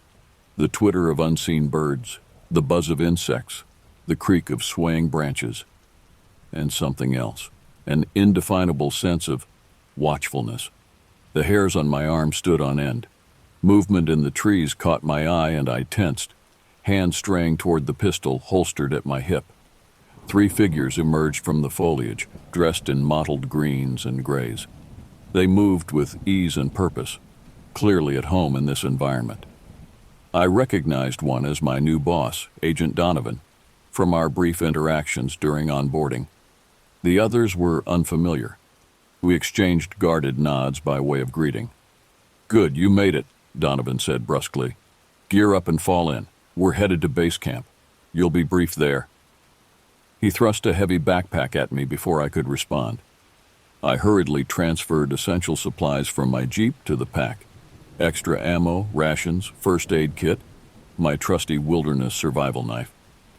Slinging it onto my shoulders, I double-checked my sidearm and took a deep breath. No going back now.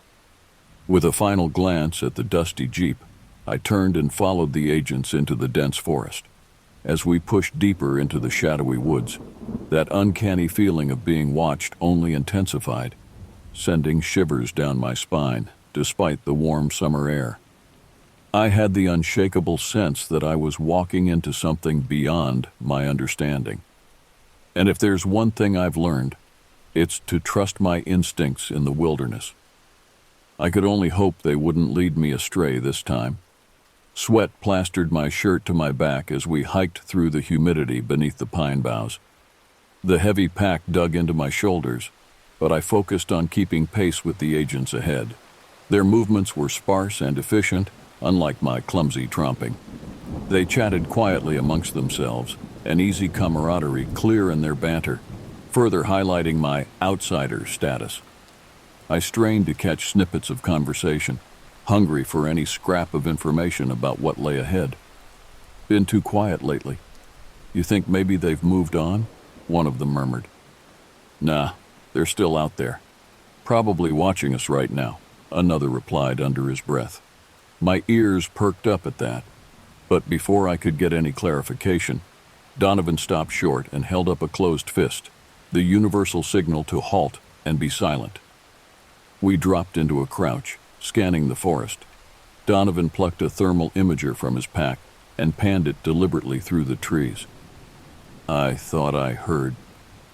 His whisper trailed off as he studied the display. We waited, barely breathing, but the woods betrayed nothing out of the ordinary, just the typical rustles and calls of forest life. After a long moment, Donovan shook his head. "Probably an animal. Let's keep moving, we're almost to camp, but stay sharp." An icy rivulet of sweat trickled down my spine that had nothing to do with the heat. The terse exchange played over in my mind. What had they been too quiet lately? Who was watching us?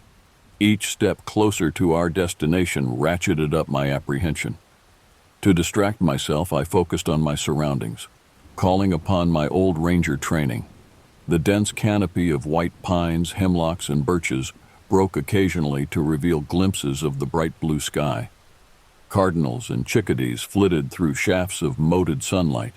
The rich, loamy smell of the damp earth underfoot mingled with the sharp sting of pine. It was achingly familiar, and yet now overlaid with some intangible wrongness that set my teeth on edge. After another half-mile, we reached a small stream and paused to refill our water and rest. I unclipped my canteen and squatted by the burbling water, splashing some on my face and neck. The shocking cold was a blessed relief. Agent Donovan crouched next to me, studying a topo map. "Camp's about 2 clicks northwest of here," he said, tracing a finger along the map's contours. "Once we get settled, we'll brief you on the mission." I nodded, tamping down my curiosity and unease. Donovan glanced sidelong at me, something inscrutable in his expression. He seemed to wrestle with the decision for a moment. "Look, I know you're walking into this blind, and normally we'd keep you mushroomed until you need to know. But considering," he gestured vaguely at the woods, "you deserve some context." I leaned forward intently. Finally, some answers. "We're here because of the disappearances," Donovan said quietly. "Over the past few months, over a dozen people have vanished in these woods without a trace. Hikers, campers, a ranger. Local law enforcement is stumped. That's where we come in." Questions burned on my tongue, but I bit them back, not wanting to interrupt. "Our working theory is that we're dealing with an hit." At my blank look, he clarified, "A highly intelligent threat, non-human, dangerous, and unpredictable. And we've reason to believe it's still out here." A chill rippled through me despite the heat. My mind reeled, trying to process this new information. Donovan held up a hand, cutting off my half-formed questions. "I know you've got a million questions rattling around in that brain now, but we can't get into it here. Just stay alert, do what you're told, and with a little luck we'll all walk out of these godforsaken woods intact, with the threat contained." He clapped me on the shoulder and stood abruptly. "On your feet. We're Oscar Mike. Let's not give that thing any advantage, eh?" With that, he shouldered his pack and stalked off, leaving me reeling. I hurried to gather my wits and gear, stumbling after him on legs that suddenly felt shaky. My mind churned as I tried to wrap it around the concept of a non-human threat lurking in the forest I'd always considered my second home. The shadows cast by the trees took on a more sinister character now, my eyes darting at every rustle and whisper from the undergrowth. Stepping back onto the faint trail, I took a deep breath and walked headlong into the unknown dangers awaiting us at camp. As trepidation and exhilaration warred within me, one thought crystallized with sharp clarity. There would be no going back to my old life after this.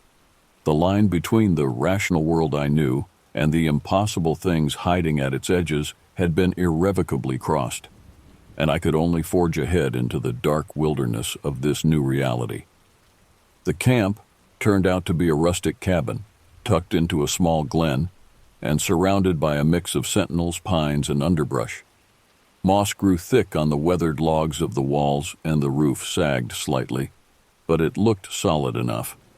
A thread of smoke curled up from the stone chimney. Agent Donovan held up a closed fist, signaling us to a halt at the edge of the clearing. He scanned the area carefully while activating his radio. "Firebird, this is Alpha Team. We've reached the nest, over." A burst of static preceded a woman's no-nonsense voice.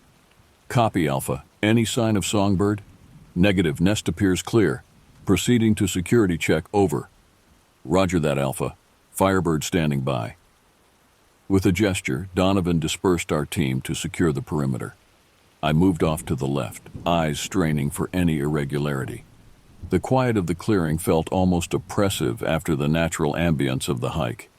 Even the birdsong was subdued here. Finding no obvious disturbances, we converged on the cabin's door. Donovan and another agent took up positions on either side while I hung back, hand resting on my holster. On a silent 3 count, Donovan flung the door open and they rushed in, sweeping the space with practiced efficiency. "Clear," came the call from inside. I followed them in, blinking as my eyes adjusted to the dim interior.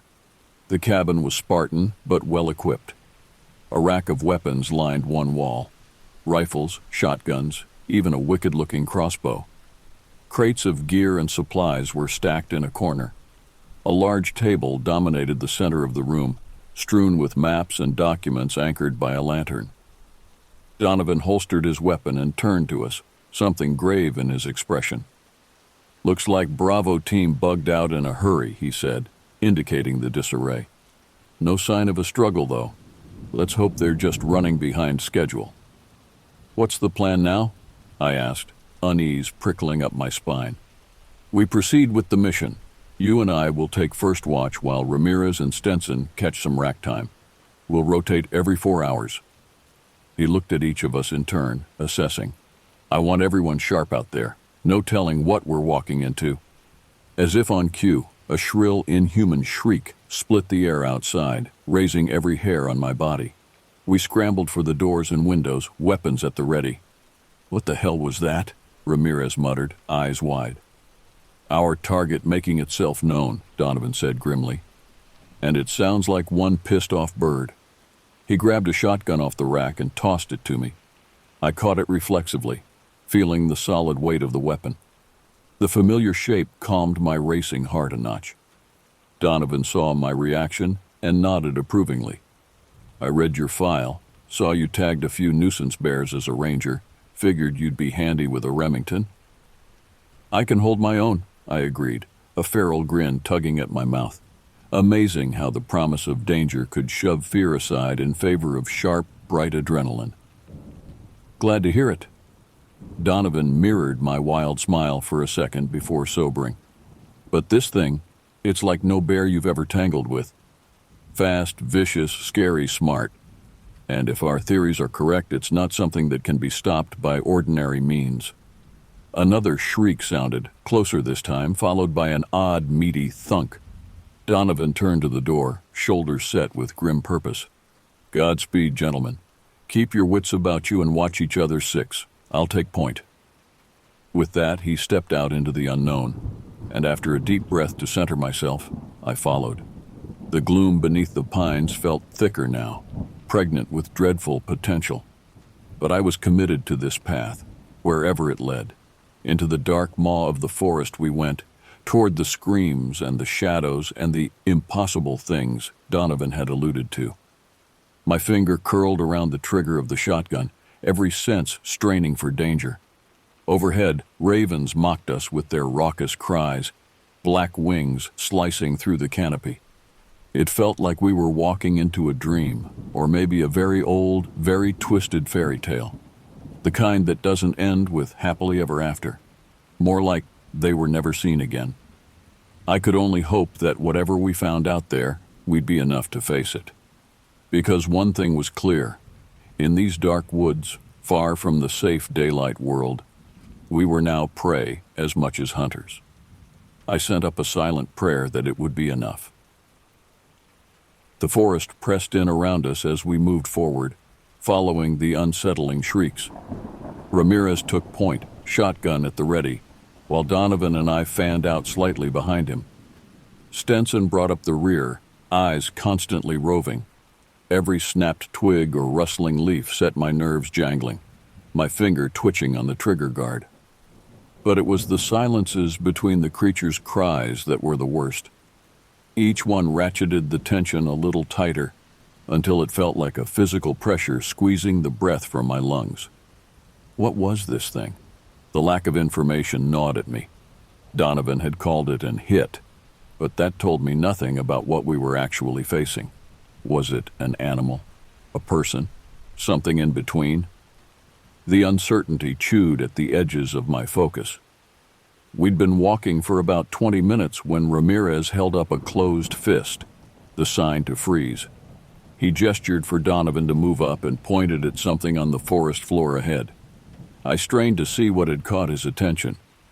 About 15 yards ahead, the undergrowth was crushed and torn, as if something large had crashed through it.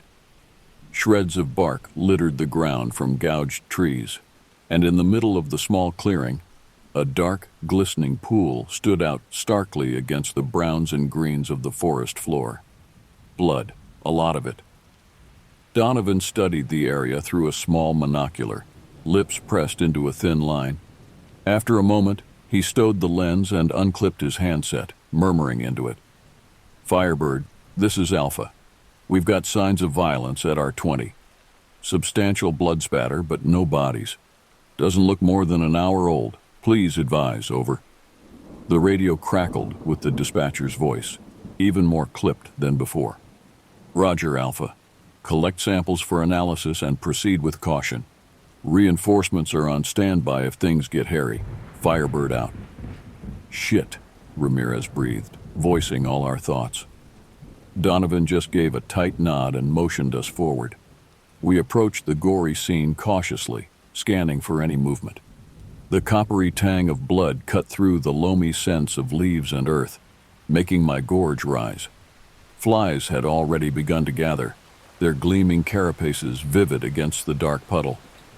Donovan pulled on a nitrile glove and stooped to collect a sample in a small plastic tube. The bright arterial red stood out obscenely against the clinical blue of his glove. He capped the tube and stowed it carefully in his pack.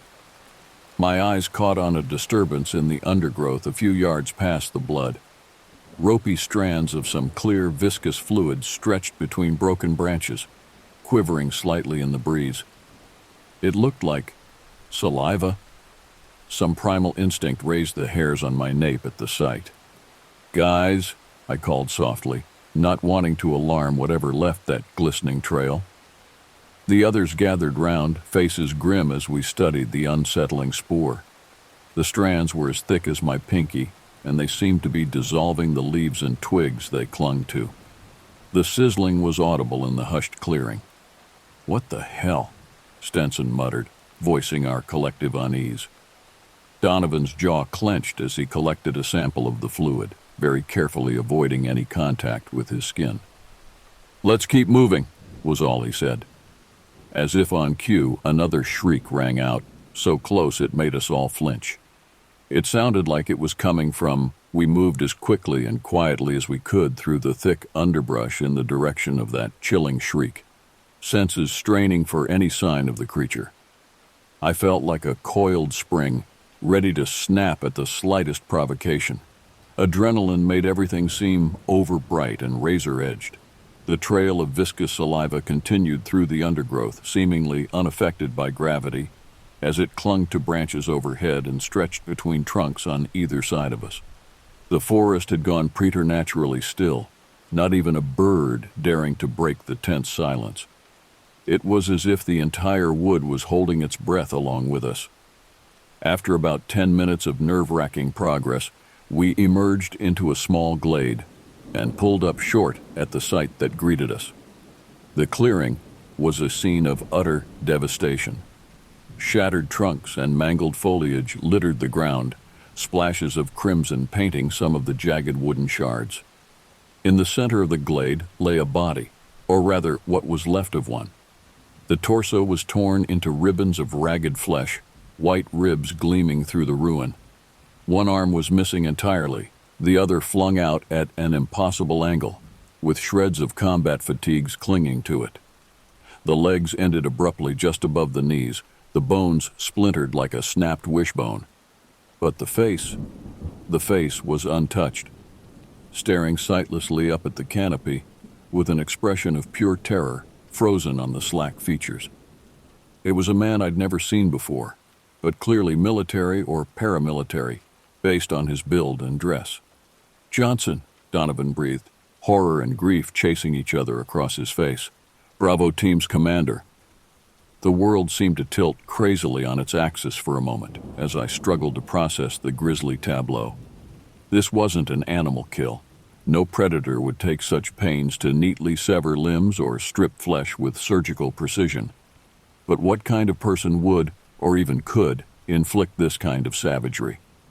Stenson bent suddenly and retched into the bushes, the wet sound startling in the glade's eerie quiet. None of us moved to comfort him. I could barely tear my eyes away from Johnson's mangled corpse, shock settling over me like a smothering blanket. Donovan was the first to shake off the stupor. He unclipped his handset with a hand that trembled slightly, thumbing the transmit button. "Firebird Alpha, we have her remains. Partial, it's Johnson, he's gone." Even in crisis, OPSEC prevailed. Can't compromise over open comms even now. Some distant part of my brain, The part not gibbering in horror found that strangely comforting, clinging to protocol while the world implodes. Alpha, confirm your last? The dispatcher's voice held an unfamiliar note of strain. Confirmed, Firebird. Songbird is down. I say again, Songbird is down. Please advise. A heavy pause. I could almost hear the frantic deliberations happening on the other end of the comms. Donovan waited, face carved from granite, free hand white-knuckled on his rifle. Alpha, orders are to disengage and withdraw to the nest for extraction.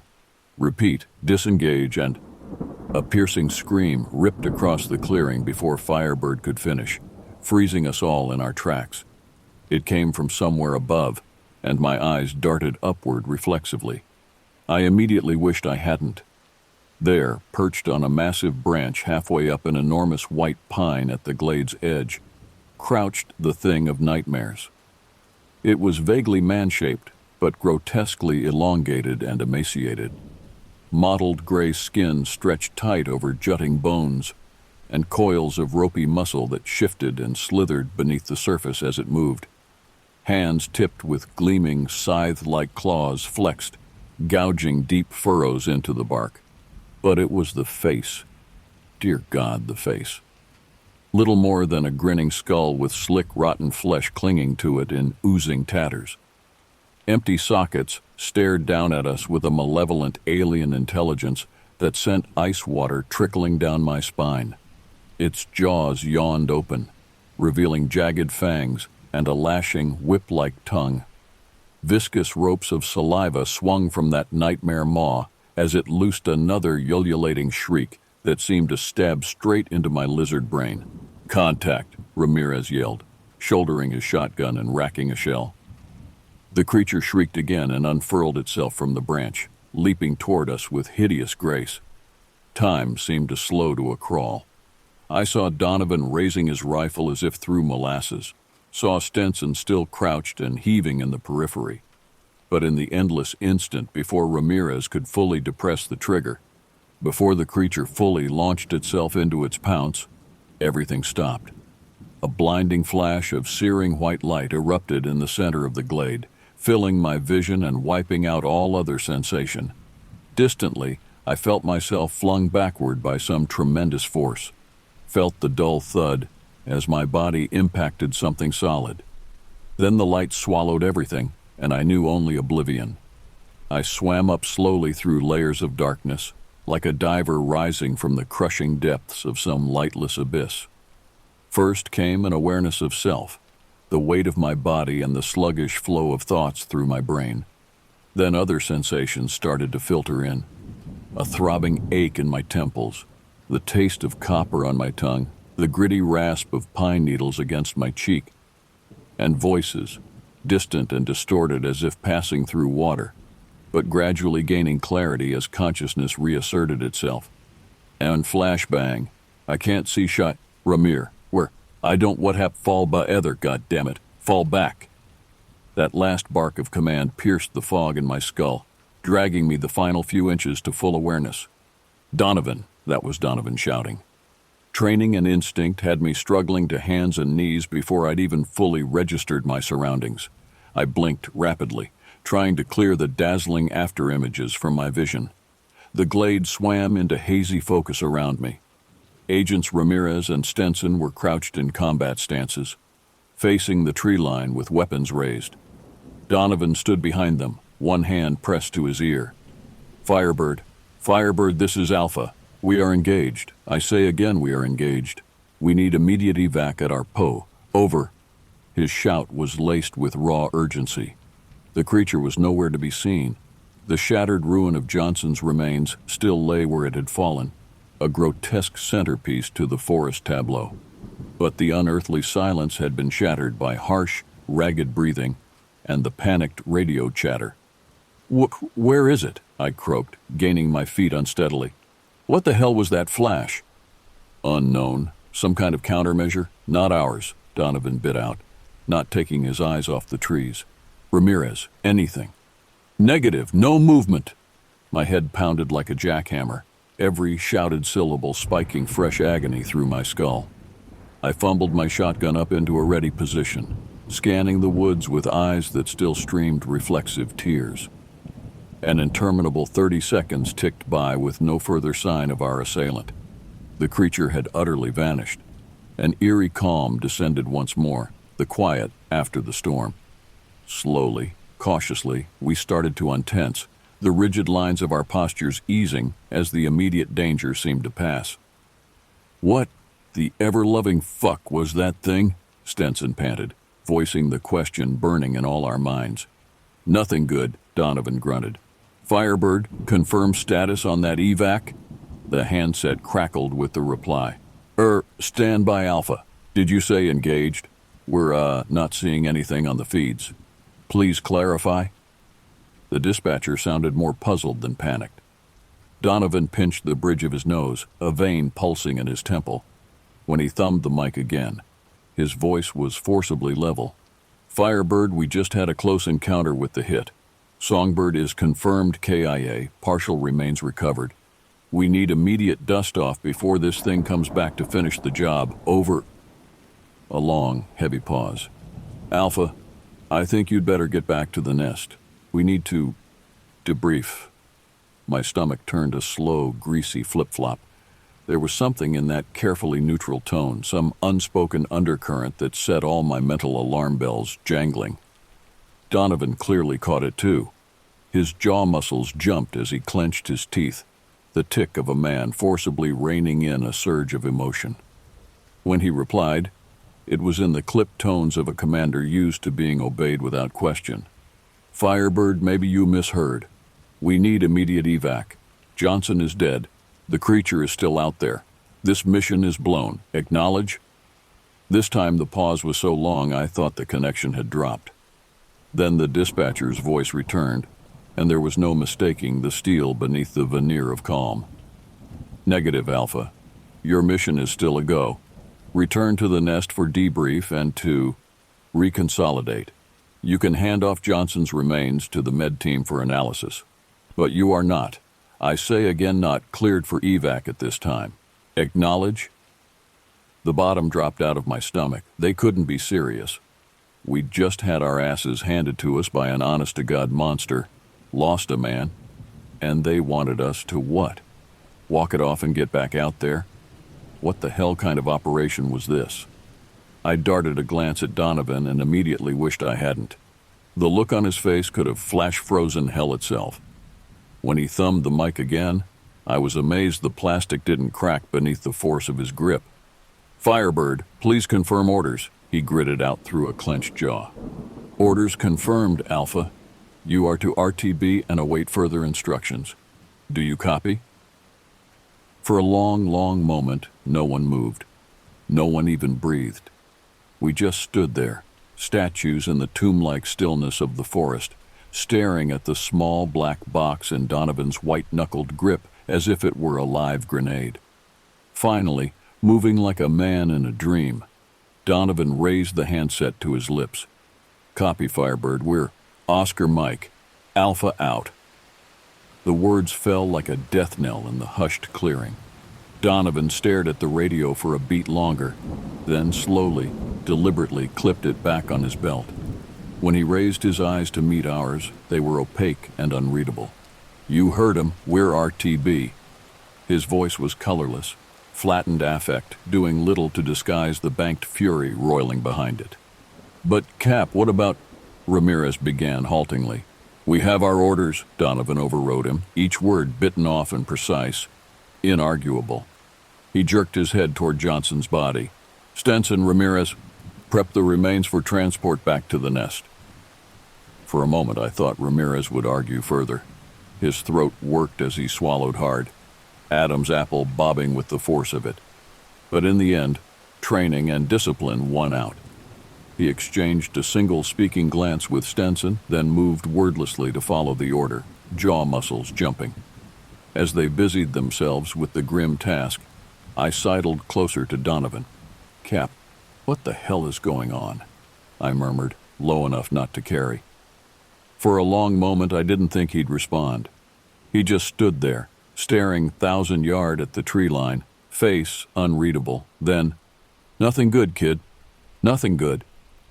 He turned slowly to face me, and for the first time I saw something that looked uncomfortably like fear in those hardened eyes. We're neck deep in something way above our pay grade. Have been from the start. He shook his head, gaze cutting away. I should have known. The secrecy, the hush-hush bullshit, Bravo vanishing. He trailed off, jaw working. This isn't a search and destroy anymore, it's a goddamn salvage op, and we're the salvage. I stared at him, a chill prickling up my spine that had nothing to do with the shadows of the forest. The implications of what he was saying crashed over me in a slow dread wave. My mouth worked soundlessly, brain racing to put the pieces together in some way that didn't spell our collective doom. Donovan saw the wheels turning behind my eyes and gave a bleak, humorless smile. Catch up quick, rookie. We're hip deep in it now. He nodded to where Ramirez and Stenson were zipping Johnson's remains into a black body bag. There's no way out but through. As if to punctuate his words, another of those eerie, ululating cries echoed through the woods around us. Impossibly, horrifyingly, it sounded amused, mocking, as if the creature knew we were well and truly screwed. And in that moment, staring into Donovan's haunted eyes with that uncanny laughter still ringing in my ears, I knew it too. We'd walked into a nightmare, and now the only way out was through. The hike back to the cabin was a blur of heavy silences and ominous shadows. The wind had picked up, setting the branches to creaking and swaying with a mournful rustle. More than once, I spun to track the source of some eerie whisper or sigh, sure I'd heard the creature stalking us. But each time I was met with only the pitiless indifference of the trees. Ramirez and Stenson took point, black body bag slung between them in a grotesque parody of a hammock. They'd rigged it with branches to keep Johnson's remains off the ground.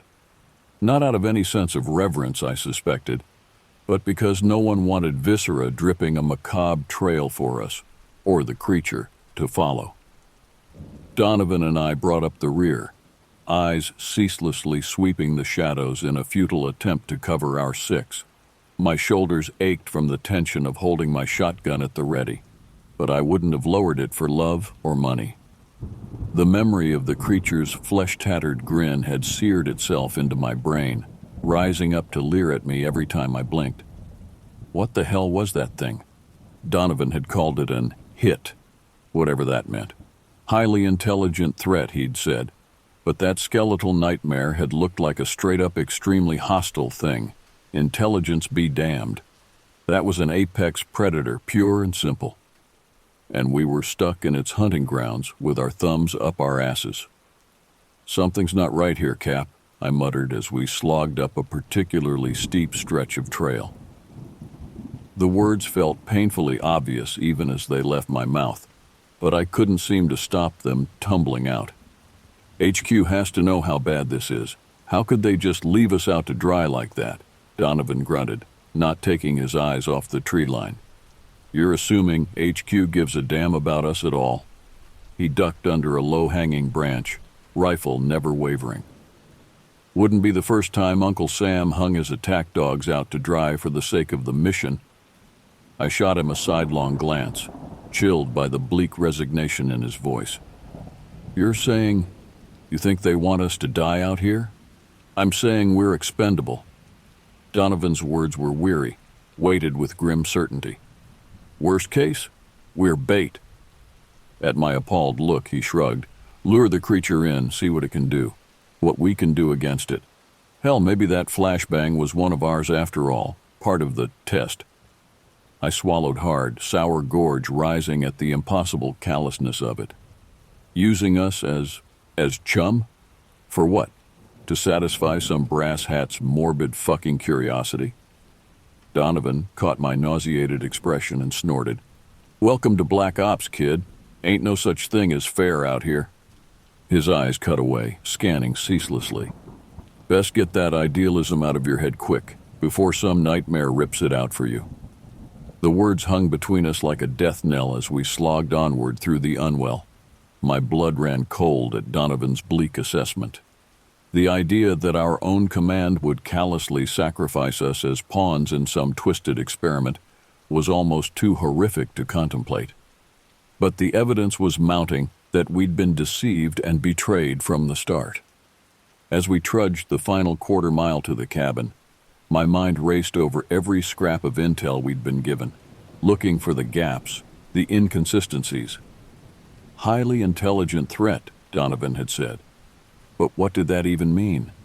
The creature certainly seemed cunning, savage in a disturbingly calculated way. But intelligence implied motive beyond mere predation. What did this thing want? Why was it butchering soldiers in these godforsaken woods? The questions chased themselves in dizzying circles as we finally broke through the trees into the clearing around the cabin. I think we all felt a palpable sense of relief at the sight of those rough-hewn walls, the promise of solid barriers against the lurking horrors of the forest. But it was a hollow comfort, the illusion of safety. We knew all too well what nightmares could breach those flimsy defenses. Ramirez and Stenson hefted Johnson's corpse onto the weathered porch with a grunt, the muffled thud hideously loud in the tense quiet. Donovan immediately took up an overwatch position, rifle trained steadily on the tree line as I moved to check the perimeter. The unspoken need to secure our position ran like a live current beneath our skin. But the cabin was untouched, undisturbed since our departure. No sign of intrusion by beast or man. Somehow, that only ratcheted my unease higher. The creature had let us go, let us scurry back to our bolt hole without so much as a snap at our heels. Why? It had us dead to rights in that clearing. It could have finished us in seconds. So why toy with us like this? Unless we were indeed meant to be sport. A thought that turned my guts to ice water. I met Donovan's eyes as I completed my circuit of the cabin. The grim set of his jaw told me his thoughts had followed a similar dark path. He jerked his head toward the door. Get inside, shut the door, bar it, and stay the hell away from the windows. I'll set up a perimeter. I nodded tightly, slinging my shotgun and reaching for the knob. But I hesitated before crossing the threshold, some atavistic unease prickling up my spine. Glancing back, I caught Donovan still staring 1,000-yard at the trees, something haunted and hunted in the hard planes of his face. Cap, I called softly. He blinked, focus snapping back to me. We're going to get through this. We'll figure it out. It sounded hollow even to my own ears, a paltry scrap of desperate optimism. But Donovan just nodded grimly. Ain't dead yet, he grunted. That's a start. On that less than stirring note, I slipped inside and shut the door firmly behind me. Ramirez already had Johnson laid out on the table, a tarp beneath the body to catch any stray fluids. Stenson was rummaging through the crates of gear, cataloging our supplies with short, harsh movements. Neither looked up as I entered. I threw the bolt on the door and dropped the bar across it for good measure. It wouldn't hold against a determined assault, but the illusion of security still settled some primal need for shelter. Crossing to the table, I stared down at Johnson's mangled remains with a curl of dread. Time to see what horrors Dr. Moreau's fucked-up zoo had wrought. Ramirez wordlessly handed me a pair of nitrile gloves, donning his own with a distinct air of distaste. We'd both seen our share of blood and viscera in our day, hazard of the job. But this deliberate vivisection was something else entirely. Something malevolent and twisted in a way that combat injuries just weren't. Gritting my teeth, I pulled the gloves on with a snap and bent over the tattered ruin of Johnson's torso. Up close, the damage was even more horrific. Striated muscles and glistening organs pulsed wetly in the lantern light, flayed open and pinned back like some nightmarish biology classroom model. Jagged ends of shattered bone protruded obscenely through the meat, but it was the systematic nature of the mutilations that turned my stomach. Each cut was precise, surgical almost. Skin and muscle peeled away to reveal the secrets beneath with a perverse artistry. This wasn't frenzied savagery. It was calculated, exploratory. as if the creature had been meticulously dissecting its victim, learning the intricacies of human anatomy with each cruel slice. Nausea curdled in my gut as the implications sank in. The intelligence Donovan had spoken of, it wasn't just cunning, it was curiosity, alien, monstrous, but undeniably a desire to understand, to know in the most visceral sense. The creature hadn't just killed Johnson, it had studied him.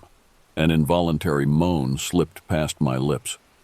Ramirez glanced up sharply, something like understanding mixed with revulsion in his dark eyes. His Adam's apple bobbed as he swallowed convulsively.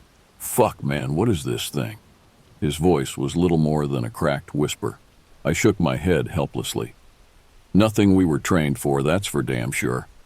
Stenson barked a short, humorless laugh from across the room. "No shit. I must have missed the PowerPoint on how to handle fucking full-on nightmare fuel." Donovan's voice crackled over our radios before I could respond. "Target acquired. Moving to intercept. Hold position." Ice flooded my veins. Adrenaline spiked hard enough to make my ears ring. Ramirez and I locked eyes for a split second, raw terror mirrored identically. Then we were moving, ripping off gloves and lunging for our weapons. Stenson already had his rifle up, barrel trained on the door. I shoved past him to the window, ripping down the blackout curtain Donovan had so carefully arranged. Weak gray light spilled across the floor. At first, I couldn't parse what I was seeing out in that dim clearing. Just a jumble of shadows and motion. Then, Donovan's figure resolved out of the gloom, little more than a smudge of darker black against the loom of the trees. He was running flat out, straight toward the tree line, chasing something, or being chased. My heart stuttered, clenched. I smashed my face to the glass, breath fogging the pain as I strained to track my commander across the intervening space. He was fast, one of the fastest I'd seen in the field, but whatever he was pursuing was faster. A liquid shadow detached from the darker bulk of the forest. Elongated limbs, a flash of mottled gray skin, a skull-like face caught in a rictus of needle teeth. It flowed across the ground like quicksilver, closing the gap between it and its prey with terrifying swiftness. Donovan swerved hard, trying to juke his pursuer, but the creature matched him move for move, herding him with almost playful viciousness, toying with him. A cold, sick certainty unfolded in my gut. It was driving him, right back to us. Donovan must have sensed it too. He'd angled slightly off his original course, away from the cabin, drawing the thing off, giving us a chance. "No," I breathed, in involuntary denial. No, don't do it, Cap. Don't you fucking dare." But even as I whispered the useless plea, I knew it was already decided. There was no choice, not really. Donovan would never willingly bring that horror to our doorstep. He'd never allow it access to the cabin, to us, to the weapons and intel we guarded. He was the hard choice, the sacrifice. And in that crystallized instant of understanding, of soul-deep denial, I saw it happen. The creature leapt, a liquidly graceful arc that seemed to hang suspended for an eternity. Donovan dove in the same heartbeat, hitting the ground in a desperate combat roll.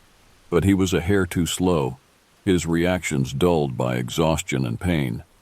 The thing's talons punched through his flak vest like ripping silk. Its jaws closed on his shoulder and wrenched. A spray of arterial blood painted the dew-silvered grass. The scream that came over the radio cut off abruptly, in a welter of wet, tearing sounds. Donovan's body convulsed, spine bowing in one last involuntary spasm. Then it went limp, nerveless fingers dropping the rifle to sprawl in the dirt. It was over in seconds. One moment, my commander was a living, fighting force of nature. The next, meat and memory. Ramirez made a high, wounded sound behind me. Stenson cursed viciously, inventively. The litany of profanity barely penetrated the static roaring in my own skull. Donovan was dead, torn apart before our eyes, and the thing that did it. The creature raised its head from the ruin of Donovan's throat. Gore dripped from its jaws, its soulless black eyes. It stared right at me through the window, through the flimsy illusion of safety and sanctuary. And it smiled, a rictus grin, all teeth and malevolence. It pinned me with that abyssal gaze, some horrid amalgam of triumph and savage glee glittering in those lightless pits, promising me, silently, gloatingly, that I was next, that we were all next. Then, quick as a striking snake, it turned and melted back into the shadows of the forest, leaving Donovan's ravaged corpse sprawled like a broken doll, leaving us trapped in our cabin redoubt, waiting for death, leaving me to stare sightlessly at the bloody ruin of my commander, my friend, and know with numb, icy certainty that there was no way out, no escape. The nightmare had us, and it would never, never let us go.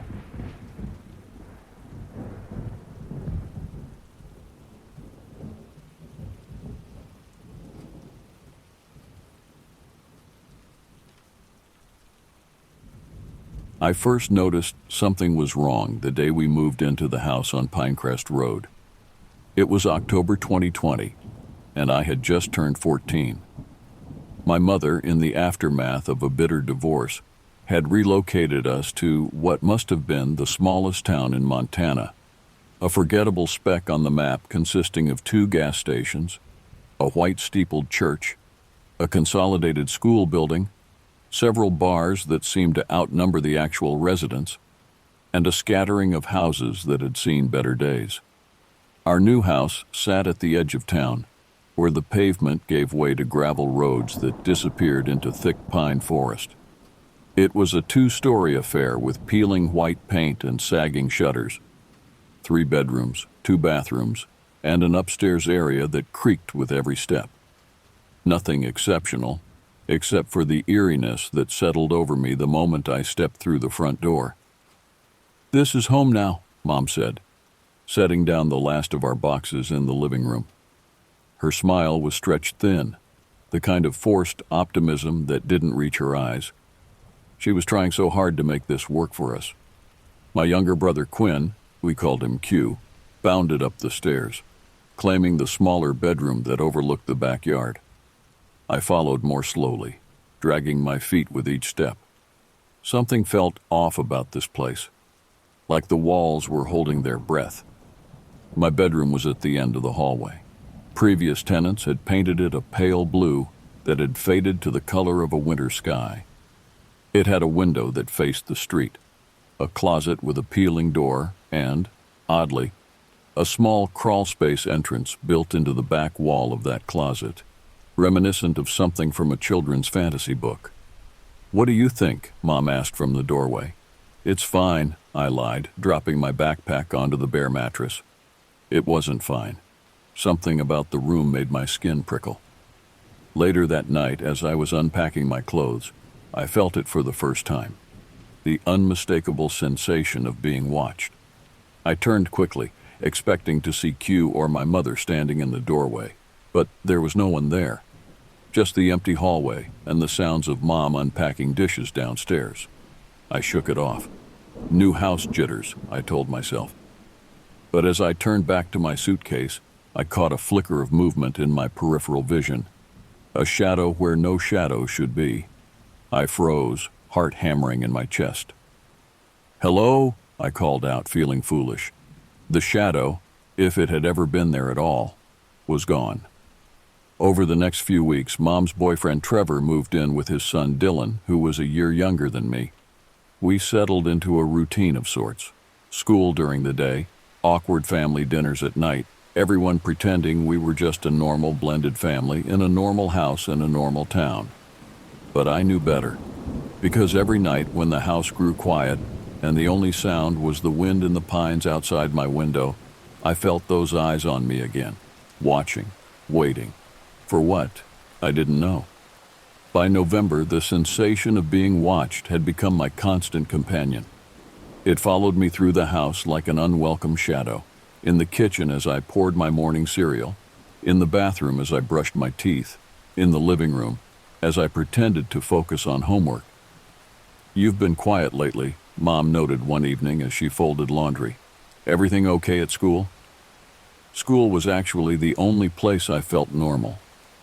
School's fine, I said, not meeting her eyes. How could I explain that our house felt wrong? That every room seemed to hold invisible presences that pressed against my consciousness? Is it Trevor and Dylan? She pressed, lowering her voice. I know it's an adjustment. It's not them, I interrupted. I'm just tired. I didn't tell her about the shadows I'd begun to see more frequently. Dark silhouettes that gathered in corners or lingered in doorways, visible only from the corner of my eye. When I turned to look directly, they melted away, but the feeling of their presence lingered. I tried researching what was happening to me. Late at night, I'd huddle under my blankets with my phone's blue light, illuminating my face, searching terms like shadow people and feeling watched in house. The results both terrified and comforted me. I wasn't alone in experiencing these phenomena. Thousands of people reported similar occurrences. I'd always been fascinated by the paranormal and occult. Before moving, I'd even dabbled in some harmless rituals with friends. Ouija boards, light as a feather, silly things we never took seriously. But now I wondered if something had followed me, if I'd somehow opened a door that refused to close. My interest in the paranormal intensified with my experiences. I downloaded ghost hunting apps, though I knew they were probably fake. I set up my phone to record audio while I slept, hoping to capture evidence of whatever was happening. The recordings never showed anything conclusive, just the normal, settling sounds of an old house, the occasional creak that could be explained away. But one night in early December, I captured something that sent ice through my veins. The audio was mostly silent for the first few hours. Then, around 3:17 a.m., there was a whisper so faint, I had to increase the volume and listen repeatedly to make it out. "We see you," it seemed to say, though the voice was distorted and could have been anything. Wind through a crack in the window, a car passing on the distant highway, my own breathing as I slept. I deleted the recording immediately, my hands shaking.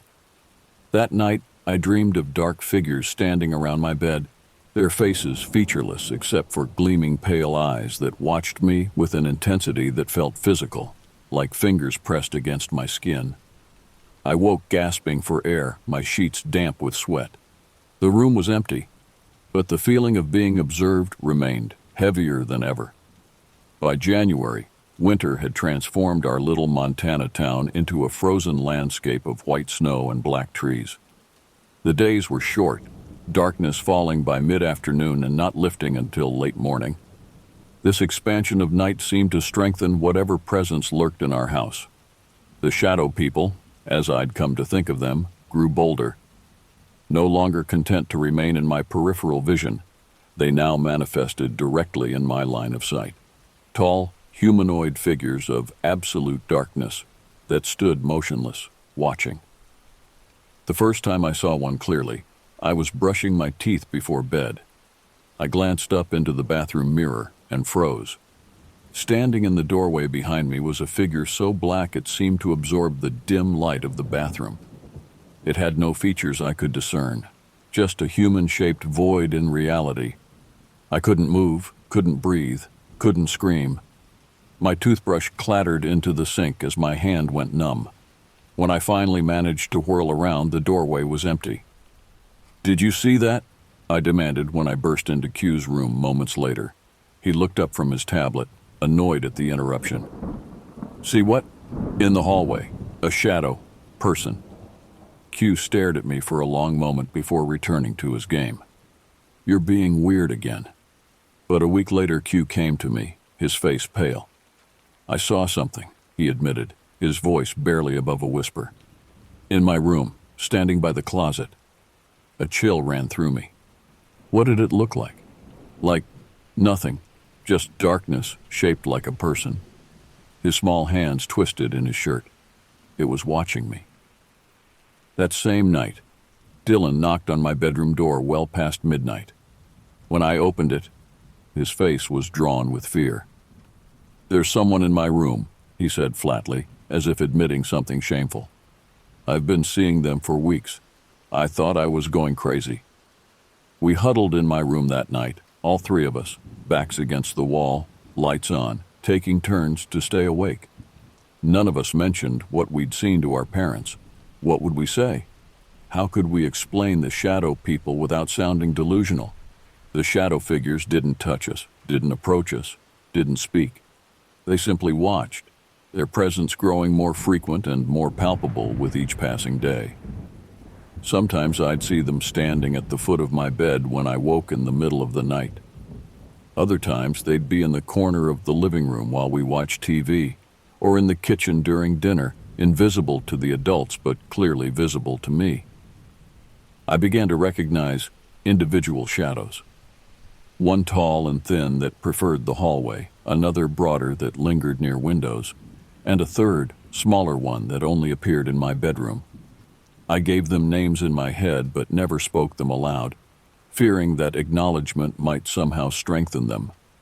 Despite their constant presence, I convinced myself they meant no harm. They were observers, not participants. If I ignored them, perhaps they would eventually lose interest and leave. I was wrong. The scratches began in February. I woke one morning to a stinging sensation along my side. When I checked in the bathroom mirror, I discovered 3 thin, shallow scratches running parallel to each other just below my ribs. They weren't deep, barely breaking the skin, but they definitely hadn't been there when I went to bed. "Did you do this in your sleep?" Mom asked when I showed her, concern creasing her forehead. I shook my head. "I don't think so. Our dogs didn't sleep in my room, and I had no history of injuring myself while sleeping." The scratches healed quickly, and I almost convinced myself it had been a fluke. Maybe I'd scraped against something in my sleep, or perhaps the springs in my old mattress were finally giving way. Then it happened again, and again, always in places I couldn't easily reach myself. My back, the back of my arms, my sides, always shallow, always in sets of 3, always appearing overnight while I slept. I began wearing long sleeves to bed despite the warmth of the house. I pushed my bed away from the walls, removed everything that could possibly scratch me.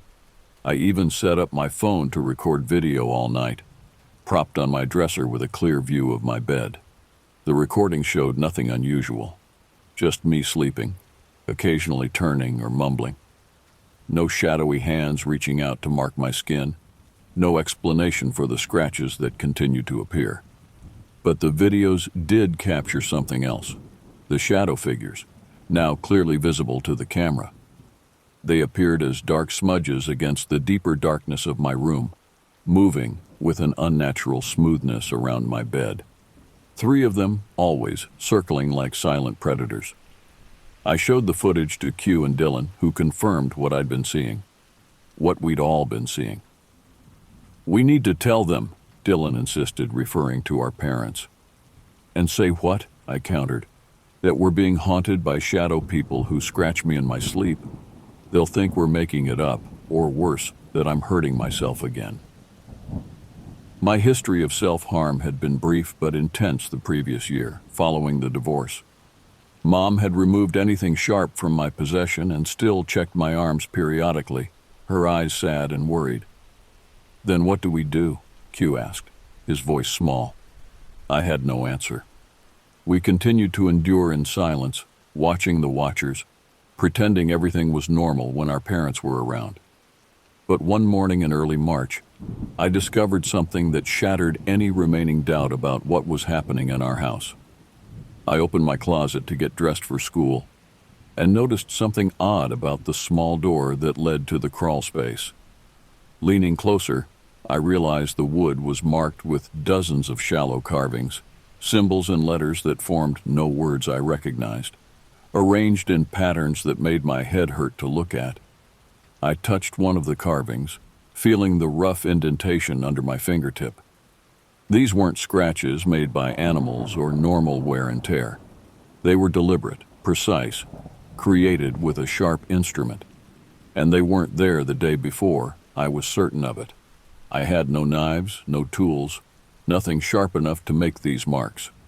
My door squeaked loudly when opened, and I used a doorstop as a makeshift lock since the actual lock was oddly placed on the outside of the door. There was no way someone could have entered my room without waking me, unless they weren't someone at all. As winter reluctantly released its grip on Montana, we began spending more time outdoors. The backyard of our house was separated from the front by a flimsy chain-link fence that stood no higher than my chest. Beyond the backyard lay a small shed, and then the beginning of the woods, dense pines that seemed to absorb light and sound. One evening in late April, Dylan and I were tossing a frisbee in the front yard.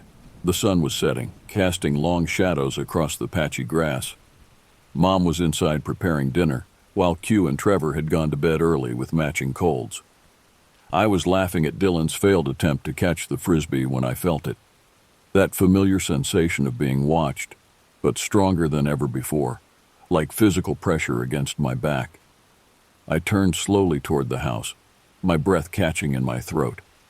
3 figures stood at the back corner of the house, partially concealed by the wall, but clearly leaning forward to observe us. They weren't the shadow people we'd grown accustomed to inside. These figures had substance, a physical presence that was undeniable even at a distance.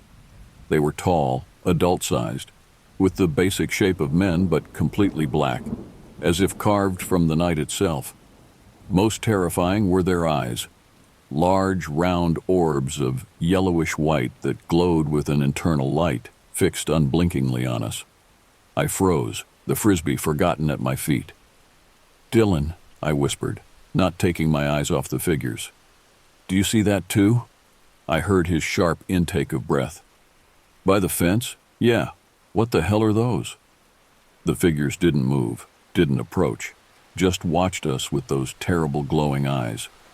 As we stared, one of them tilted its head at an impossible angle, as if curious about our reaction. That small movement broke the spell of our paralysis. Without a word, we both turned and ran for the front door, tumbling inside and slamming it behind us. We stood with our backs against it, breathing hard, unable to speak. "What are you two doing?" Mom called from the kitchen. "Dinner's almost ready." Dylan and I exchanged glances. "Nothing," I called back, my voice surprisingly steady. "Just got cold out there." That night, I pulled the blinds on every window in my room and pushed my dresser in front of the closet door. I lay awake for hours, listening to the house settle around me, jumping at every creak and groan. When I finally fell asleep near dawn, I dreamed of those glowing eyes watching me from every window of the house, pressing their faces against the glass, waiting for me to look back. The following day, Dylan and I conducted a thorough investigation of the backyard and the area around the house. We found nothing unusual, no footprints, no evidence that anyone had been there. But as we neared the shed, we both felt the same heavy sensation of being observed. "They're still here," Dylan murmured, glancing nervously at the tree line. "Just hiding." For the next few weeks, we began seeing the figures everywhere, standing among the trees at the edge of the property, peering through windows at night, watching us from doorways. Unlike the shadow people inside the house, these entities seemed more purposeful, more aware. They weren't just observing anymore. They were following us. In May, while cleaning out a seldom-used cabinet in the kitchen, Mom found an old, leather-bound journal. The cover was cracked and faded, the pages yellowed with age.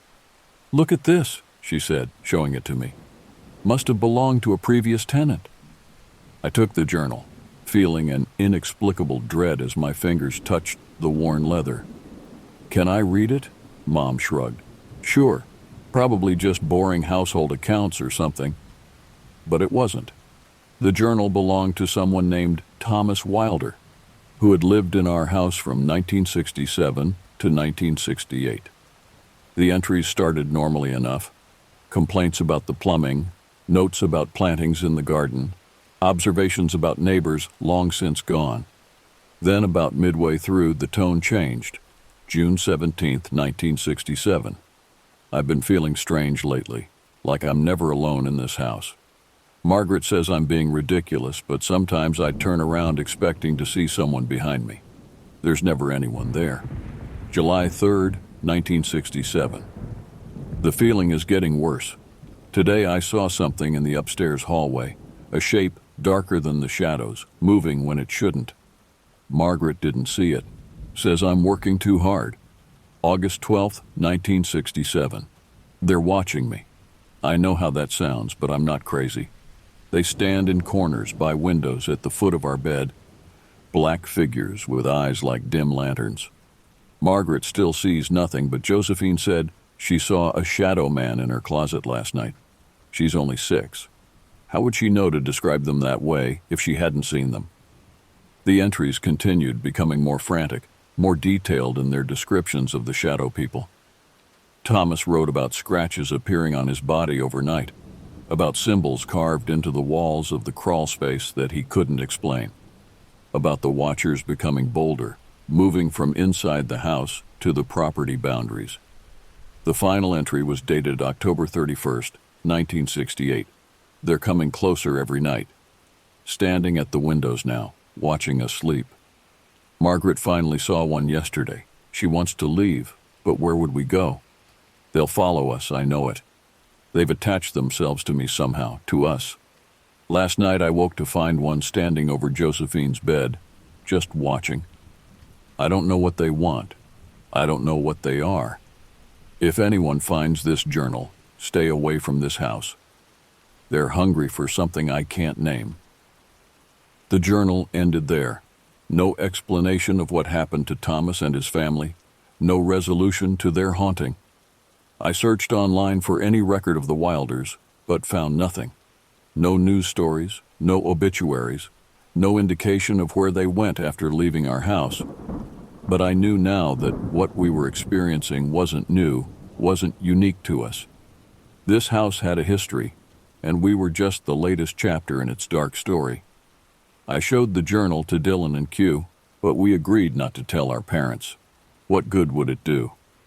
We had no proof beyond the ramblings of a man 50 years dead, and our own increasingly frightening experiences. By June, the situation had deteriorated significantly. The scratches on my body had become deeper, more frequent. The shadow people no longer disappeared when I looked directly at them, but remained visible, sometimes for minutes at a time before fading away. The 3 watchers with the glowing eyes had grown bolder, appearing closer to the house each night. We were all sleeping poorly. Q had developed dark circles under his eyes. Dylan had become jumpy and irritable, and I found myself nodding off in class, too afraid to sleep deeply at night. Then came the phone call that changed everything. It was just after midnight on a Tuesday. I was still awake, as usual, sitting cross-legged on my bed with all the lights on, trying to focus on homework instead of the shadow in the corner of my room. The house phone rang, its shrill tone cutting through the silence. I heard Mom answer it in her bedroom down the hall. "Hello?" A pause. "Hello? Who is this?" Another pause, longer this time. Then, her voice shaking. "Stop calling this number." She hung up with such force that I heard the plastic crack. I waited a few moments before going to her room. "Who was that?" I asked, finding her sitting on the edge of her bed, face pale. She shook her head. "Nobody. Wrong number." "Mom," I pressed, "what did they say?" She looked up at me, and for the first time I saw real fear in her eyes. They didn't say anything at first. Then, they whispered something. I couldn't make it out clearly. "What did it sound like?" She hesitated. "Like, we see you all." But it wasn't one voice. It sounded like several voices speaking together. She forced a laugh. Probably just teenagers playing pranks. But we both knew it wasn't. The phone rang again the next night, and the night after that, always at exactly midnight. Sometimes there was only breathing on the other end, sometimes the same whispered message. After the 4th call, Mom unplugged the phone. That same night, I woke at 3 a.m. to find my bedroom filled with shadow people. Not just the usual 3, but dozens, standing in every available space. Their featureless faces turned toward my bed. Among them, standing closest to me, were the three watchers with their glowing eyes. I couldn't move, couldn't scream, could only lie there as one of them slowly raised a shadowy arm and pointed directly at my face. "We've been waiting," it said in a voice like dry leaves scraping against pavement, "for you to see us truly." I must have fainted, because the next thing I knew, it was morning, and Mom was shaking me awake, concern etched on her face. "You wouldn't wake up," she said. "I've been trying for 10 minutes. I sat up, my whole body aching as if I'd run a marathon. "I'm fine," I lied, "just tired." But as I moved to get out of bed, my foot hit something solid on the floor. Looking down, I saw the journal I'd found, open to a page I hadn't noticed before, filled with the same symbols that had been carved into my closet door, and written across the symbols in fresh ink, "Time to go." We left the house a week later. Not because of anything supernatural. Mom and Trevor didn't believe us when we finally broke down and told them everything, but because of a job offer in Washington State that Mom couldn't refuse. As we packed our belongings, the shadow people watched from every corner, more visible than they had ever been. The three watchers with the glowing eyes stood in the yard day and night, their gaze never leaving the house. On our last night, as the moving truck sat packed in the driveway and we prepared to spend one final night in the empty house with just our essential belongings, Dylan came to my room. "Do you think they'll let us leave?" he asked quietly, sitting on the bare mattress beside me. I had been wondering the same thing. The journal had suggested they followed Thomas Wilder and his family. Would they follow us too? "I don't know," I admitted, "but we'll be together. Strength in numbers, right?" He nodded, but neither of us believed it would be that simple. That night, I dreamed of the shadow people flowing out of the house like smoke, swirling around our cars as we drove away, following us down the highway like a storm cloud. I woke, gasping, certain it had been real, but the dawn light streaming through my window revealed nothing unusual. As we pulled away from the house the next morning, I looked back one last time. The three watchers stood in the yard, their glowing eyes fixed on our departing cars. As we turned the corner and the house disappeared from view, I felt a weight lift from my shoulders. "They're gone," I whispered to myself, hoping it was true. For a few months it seemed like it was.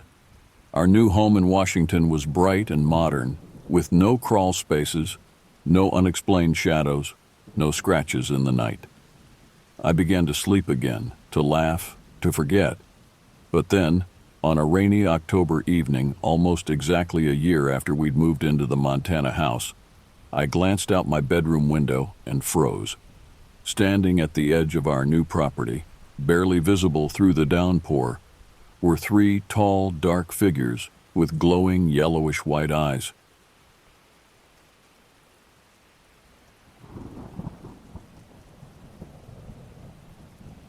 My name is John Ravenhart. I was born and raised on the Pine Ridge Indian Reservation in South Dakota before moving out west for college and eventually taking a job as a park ranger in the remote Wenaha-Tucannon Wilderness on the border of Washington and Oregon. I needed this job, even if it meant living alone deep in the rugged backcountry for months at a stretch. My student loans weren't going to pay themselves and jobs were scarce on the res. Besides, there was something appealing about the solitude and simplicity of the ranger life after feeling lost in the bustle and smog of the city. But nothing could have prepared me for the spine-chilling encounter I had my first week on patrol, something I still have nightmares about to this day. It started as an unremarkable October evening. I was 3 days into my first backcountry shift, camped beside the raging white water of the Wenaha River, when a blood-curdling scream startled me awake.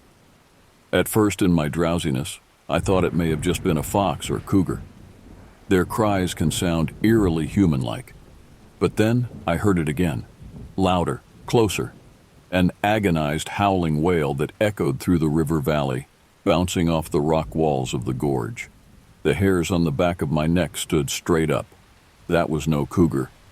I scrambled out of my sleeping bag and tent, hand on my holstered pistol as I peered into the darkness with my headlamp.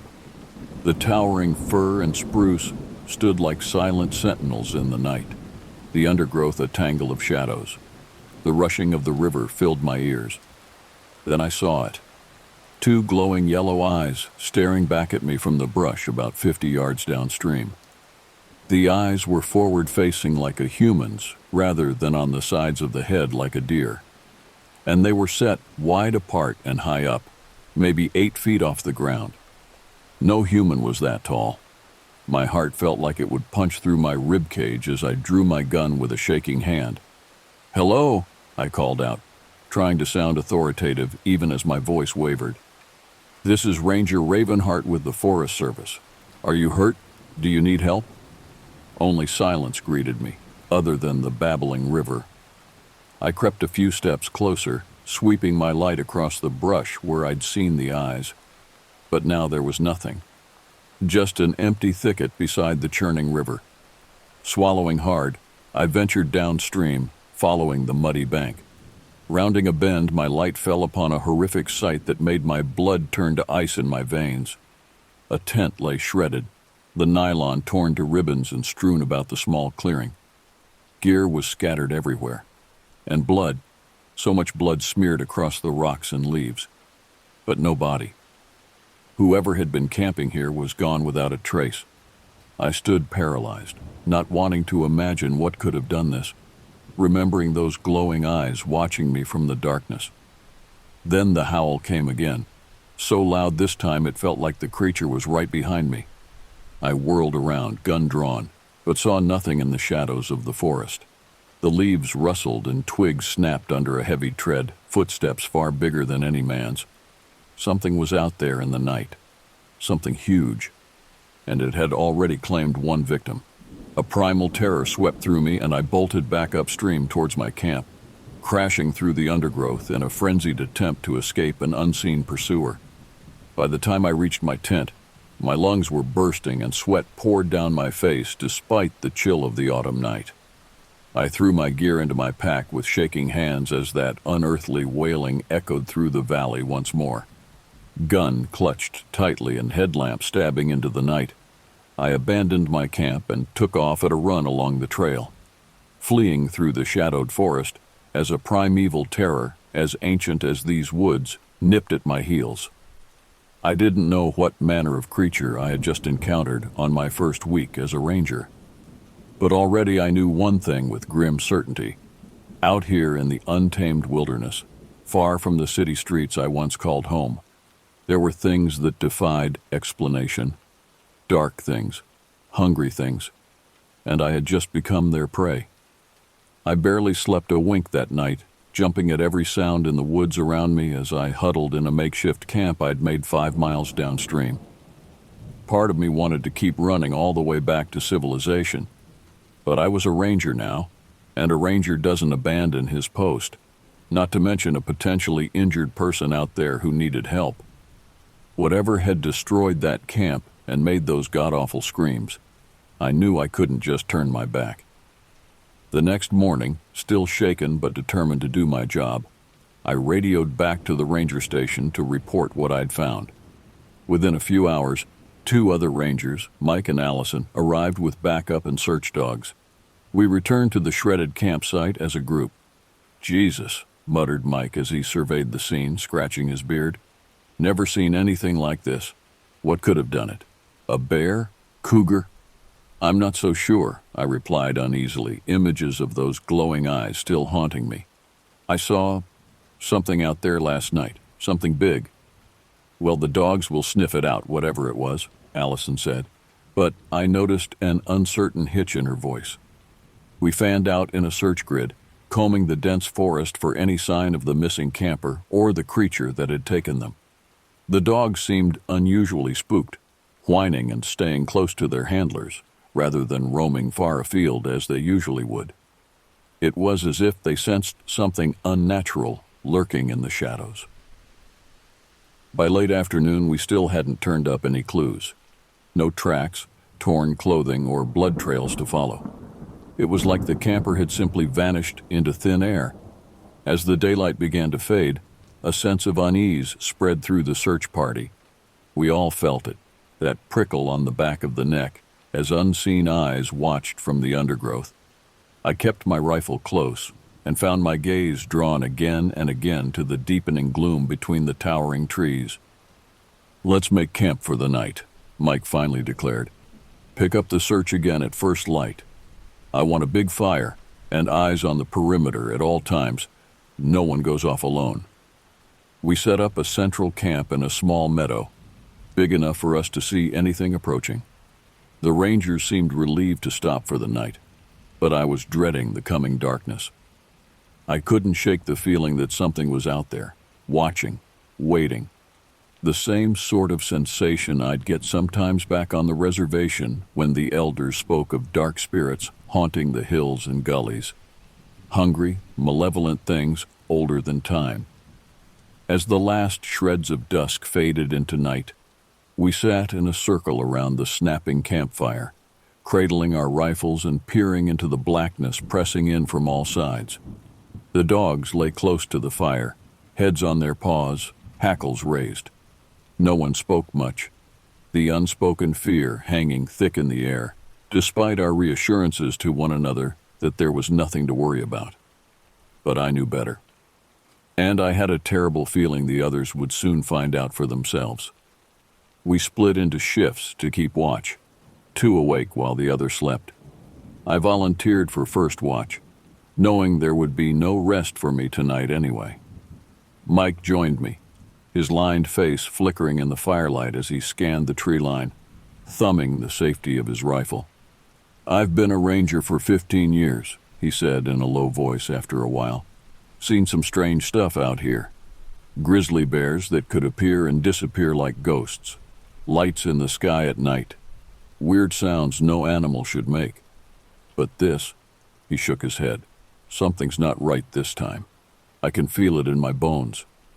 I nodded grimly, knowing exactly what he meant, as if some primordial terror had awoken in this ancient wilderness, a fear as old as the first men to walk these virgin forests in search of game and shelter, something that should not be, yet still lurked in the dark places between civilization's islands of light.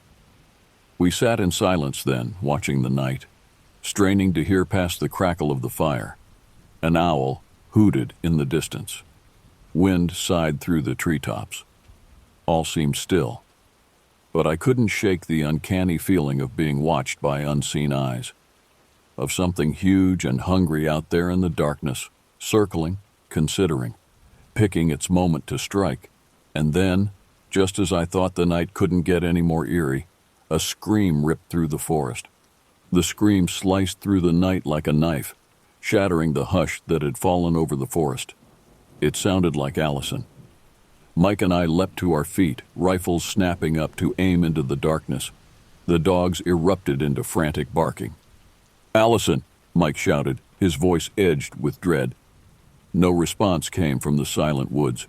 I swept my flashlight beam in a frantic arc, expecting at any moment to see a pair of glowing eyes materialize out of the shadows. But there was nothing, just the trembling light catching on leaves and branches. Then we saw it. On the far side of the clearing, just at the edge of the firelight, Allison's rifle lay abandoned in the dirt. A few paces away, her hat rested forlornly on the forest floor, but no sign of the woman herself. Mike's eyes met mine, and I saw my own sickening realization reflected back at me. In the space of a few heartbeats, she had been snatched from our circle without a sound. An icy fist of fear clenched in my gut as I thought of those shredded tent walls, the blood smeared across the rocks. What chance did Allison stand against a creature that could take a person in the blink of an eye and leave no trace? We had to find her, and fast, or I feared we'd never see her again. Heedless of the danger, Mike charged off into the undergrowth, shouting Allison's name, his light bobbing crazily between the trees. I cursed and sprinted after him, my own breath ragged in my ears. The dogs ran at our heels, whining and sniffing the air for any scent. But some instinct told told me it was hopeless, that no trail would be found, that we were chasing a ghost. We crashed through the forest for what felt like hours, thorns tearing at our clothes, branches slashing our faces, all the while calling until we were hoarse. But the only reply was silence, broken now and then by an owl's mournful hoot or the skitter of night creatures in the brush. It was as if Allison had been spirited away to another realm entirely. Finally, we stumbled to an exhausted halt in a small clearing, chests heaving, sweat running into our eyes despite the October chill. I sank back against a tree trunk, my legs turned to rubber. Mike stood in the center of the clearing, hands balled into fists, face twisted in anguish and rage. "We have to go back," I managed to gasp out between breaths. "Regroup, call for backup. We're no good to Allison if we get taken too." Mike looked at me like I'd spoken blasphemy. "I'm not leaving her out here with that thing." The rawness in his voice told me they were more than just co-workers. "We're not leaving her," I said, trying to make my voice calm and firm despite my hammering heart. "But we won't do her any good charging around blind in the dark. Whatever took her, it's playing with us now. We need help." For a long moment I thought he would argue, but then his shoulders slumped and he scrubbed a hand across his stubbled face. Nodding once, tersely, he turned and trudged back the way we'd come without another word. The hike back to camp was silent and subdued, defeat hanging heavy over us. I expected at any moment to hear that terrible howl again, to see those glowing eyes materialize in the brush. But the forest stayed eerily quiet, as if mocking our efforts to find our friend. When we reached the clearing, I nearly choked on my own spit. The campfire was a cold bed of ashes. All our gear, tents, packs, food, was gone like it had never existed. Even the dogs were nowhere to be seen. Mike and I stared at each other in disbelief, the sick realization dawning on us that we were utterly alone out here, that in our absence, something had erased every trace of us from this place. "What the hell is going on?" Mike muttered, but there was no response I could give. An icy finger of fear traced its way up my spine as I slowly turned in a circle, scanning the tree line. The night seemed to draw in close, smothering, full of unseen menace. Out here, miles from any other living soul, it felt like we were the last two people on Earth, trapped in the hunting grounds of an impossible creature. At my feet, I spotted something. A tuft of coarse black hair snagged on a thistle bush, seeming to glisten in the moonlight, unlike anything I'd seen on any native animal. A fresh spike of adrenaline shot through me. "Mike," I called softly, but he was already loping toward me, eyes wide as he took in the find. With shaking fingers, I disentangled the matted hairs and held them up.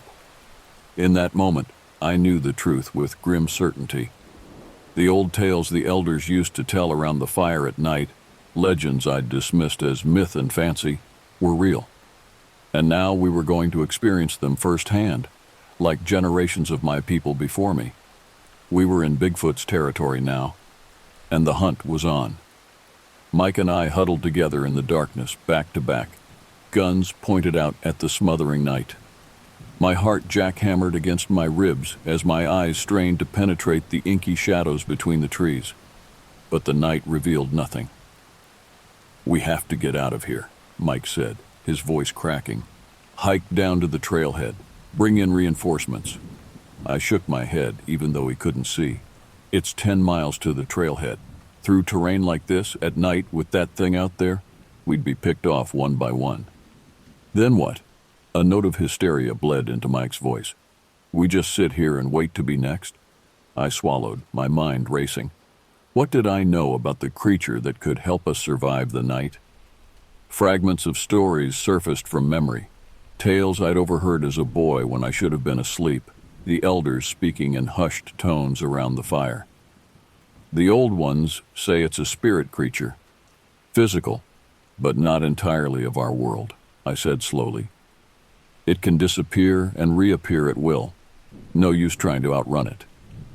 "Oh, great," Mike muttered.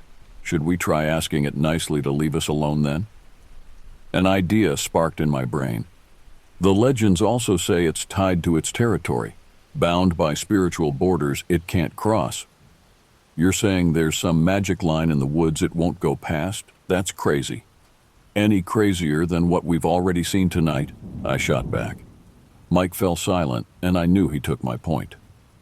I looked out into the night, picturing the narrow gulch that cut through the heart of the wilderness area, a natural border between two worlds. Okay, here's what we're gonna do. We struck out through the brush, following the incline of the land as it sloped down to the streambed I knew flowed out of the creature's supposed territory. The night pressed close and hungry, rustling all around us, but nothing leapt out of the shadows. It was toying with us, I knew, savoring the fear rolling off us in waves. By the time we staggered out onto the stony bank of the gulch an interminable time later, streaked with sweat despite the cold and treacherous dark, I was near delirious with terror and exhaustion.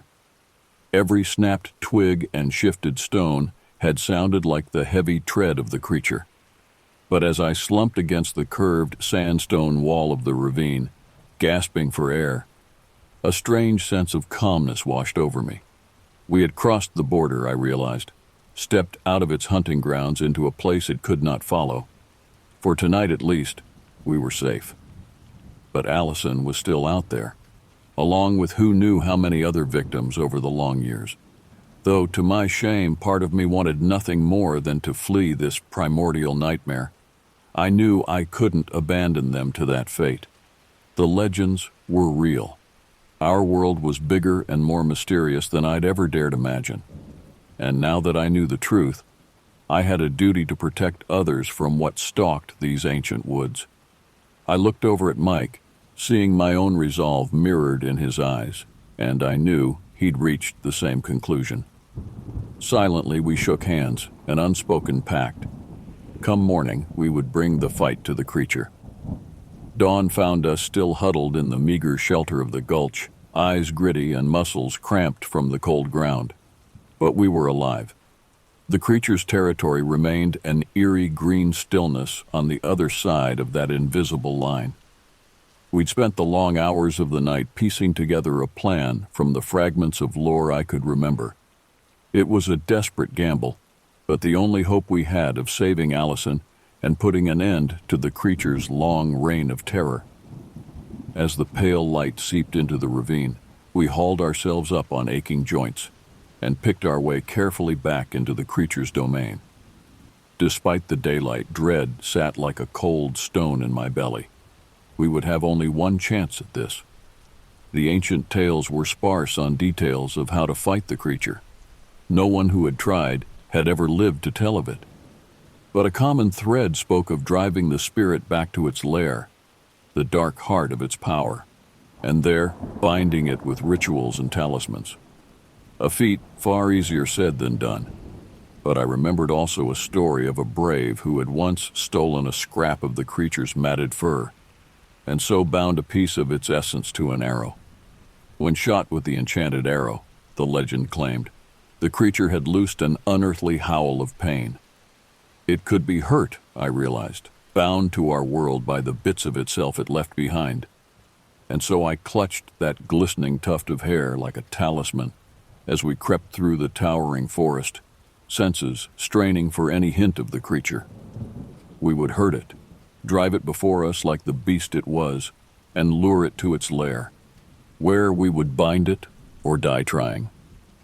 We found the first sign near a deadfall where the undergrowth grew thick, a cluster of broken branches where something heavy had pushed through, and the damp leaves crushed into the shape of an enormous footprint. A musky wild scent hung in the air, like wet fur and earthy caves, and something else, something not of this world. My eyes met Mike's. The track was fresh. The creature was close. I pulled an arrow from my quiver and carefully wound the tuft of coarse fur around the head, my fingers trembling slightly as they tied it off. No turning back now. We followed the trail, the sign of the creature's passage growing clearer and more frequent, the scent thicker and more overwhelming.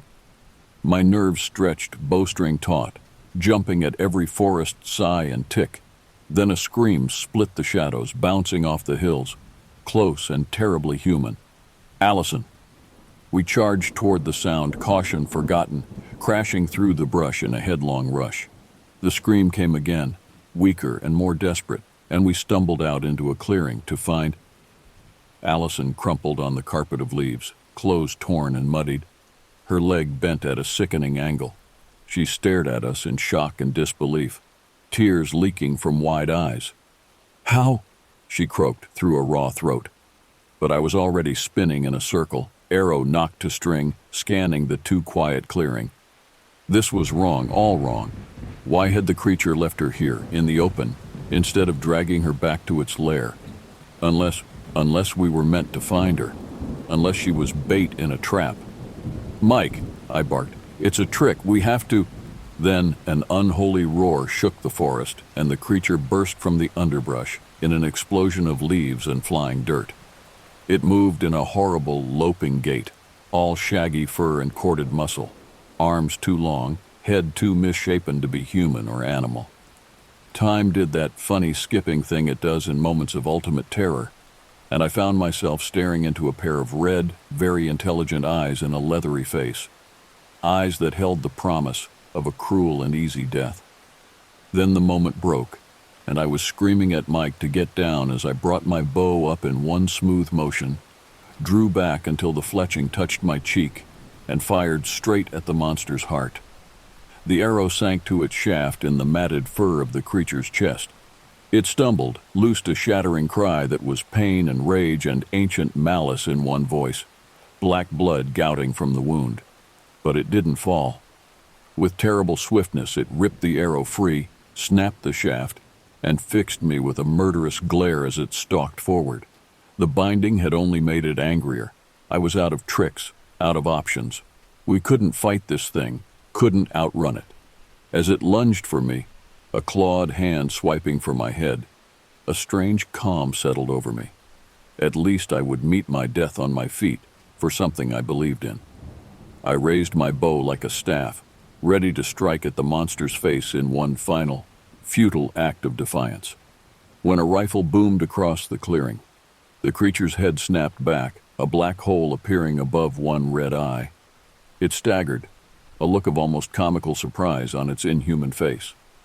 I risked a glance over my shoulder to see Mike braced on one knee, face grim as he chambered another round. Of course, in the mad dash after Allison's scream, I had forgotten the guns. Stupid rookie mistake, but one that might just save us now. I dove aside as the creature charged at Mike with a roar, its movements slower, clumsier. Thick black blood ran down its face. Mike got off another shot, taking it in the shoulder, before a swipe of one huge paw sent him sprawling and the rifle spinning. But it was all the opening I needed. I snatched up the gun, rolled to one knee, and put the barrel against the back of the monster's head as it loomed over Mike's prone form. "Hey, ugly," I snarled. The creature whirled with a speed that belied its bulk, lips peeling back in a snarl, and I pulled the trigger. The report was deafening, the recoil slamming my teeth together. The creature's head snapped forward, its eyes going wide, almost shocked.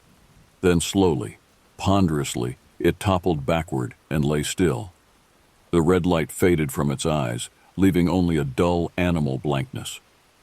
In the sudden, ringing silence of the glade, I could only stare at the fallen beast, the gun trembling in my hands, not quite believing. We had done it. We had slain the monster. A soft groan drew my attention, and I saw Mike struggling to sit up, helped by a weeping Allison. As I hurried to their side, a giddy laugh bubbling up my throat, I spared a final glance for the creature. It looked smaller in death, diminished, like any other animal. Yet I knew the truth. We had stood against a legend, an ancient terror, and emerged victorious. The impossible had touched our lives, and nothing would ever be the same. The story of what happened in the Wanaha-Tucanon wilderness that October night quickly spread, told in ranger stations and hunting lodges, around campfires and barroom tables. The tale of 3 brave rangers who went into the woods and slew a monster, Oh, the official version was more prosaic. A rogue bear, deranged and unusually aggressive. The shredded campsites, the result of its savagery. Never mind that no one could quite explain how a bear had snatched Allison from under our noses, but I didn't much care what the higher-ups chose to put in their reports. I knew the truth. More importantly, I knew my duty now that I had seen that truth firsthand. I requested a permanent ranger posting in the most remote districts, the places where the edges of the map started to fray and legends crept in to fill the blank spaces. If there was one creature, there were sure to be others. Ancient things, dark things, slipping through the veil to leave mysteries and nightmares in their wake. But now there was also someone who knew they were real, and who would stand against them. Around the fire at night, when the wind sighed through the trees and the darkness pressed close, I would take out that matted tuft of hair, all that remained of the creature. The trophy of my first hunt. It was a reminder of the new world I found myself in, where the line between myth and monster was thin and porous. A world that needed guardians on that shadowed borderland. I would be that guardian. The ranger who hunted legends and protected the innocent. And the next time a cry sounded in the night, I would be there to answer it. Even if it took me, like that fateful night a year ago, to the very edge of everything I knew and understood. Even if it meant descending into a primal, unholy terror, older than these ancient hills. Because out here, in the untamed places, someone had to walk that line. Someone had to keep watch in the long, dark night so others could sleep safe and untroubled. And I couldn't think of any job I'd rather have.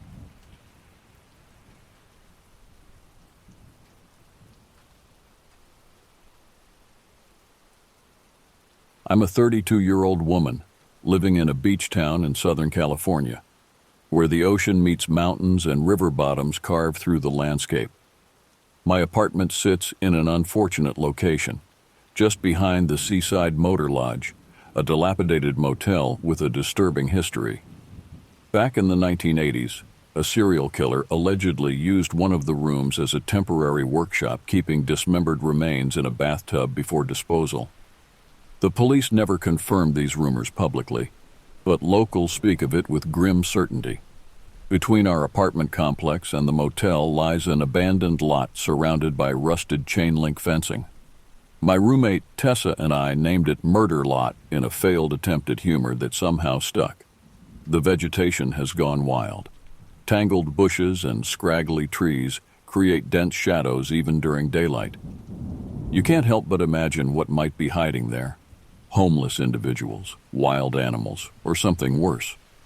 There's a narrow walkway that winds behind our building, passing right beneath my bathroom window. The window sits about 6.5 feet from the ground, too high for anyone to see in, but not impossible to reach. I've always felt unsettled when walking past Murder Lot, particularly after sunset. Something about the darkness there feels different, like it's watching me. April 19th, 2022 was when everything changed. Tessa had offered me a cannabis gummy to help with muscle pain after I'd spent the weekend helping my parents move furniture. I rarely partake, but the soreness convinced me to accept. That night, I dreamed of being hunted. In my dream, I was hiking a familiar trail near our apartment. The sun was setting, casting long shadows across the path.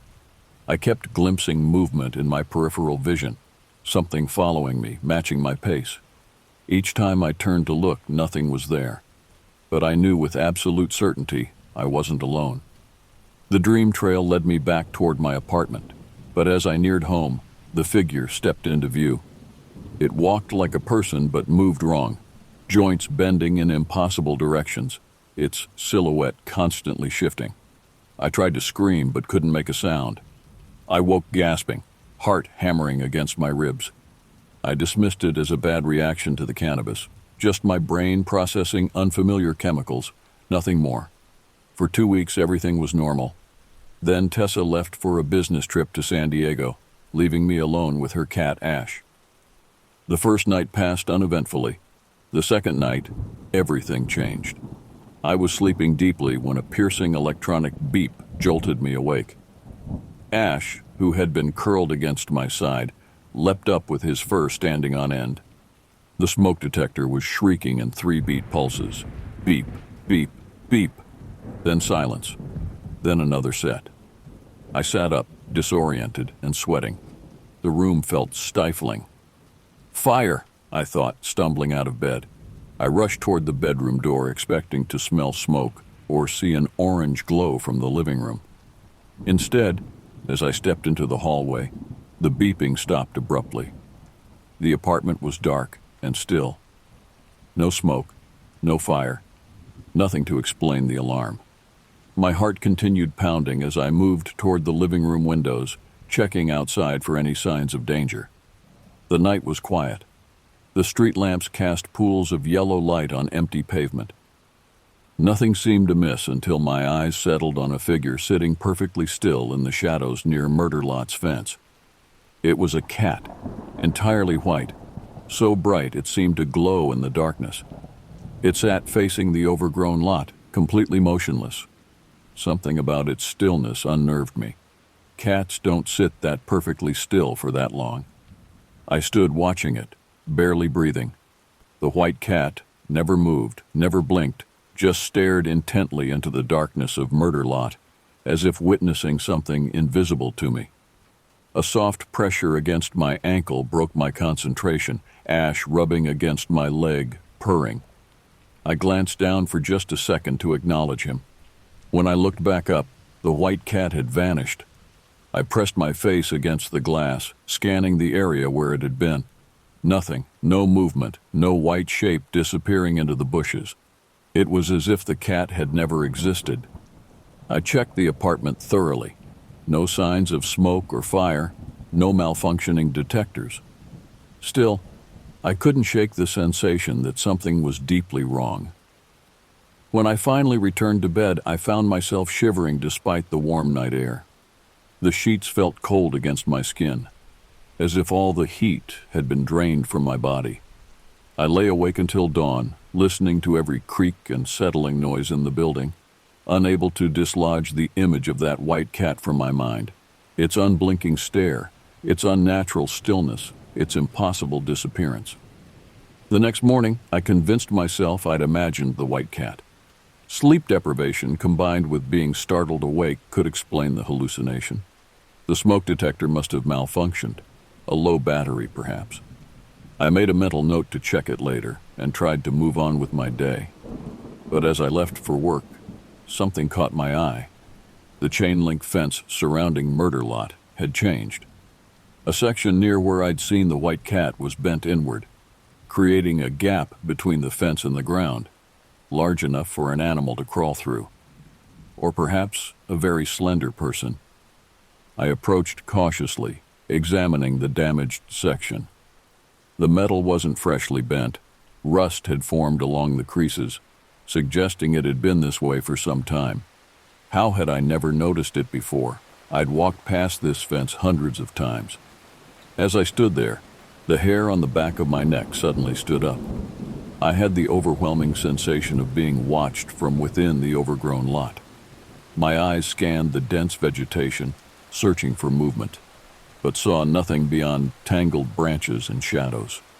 Still, the feeling persisted, an intense awareness of hidden eyes tracking my movements.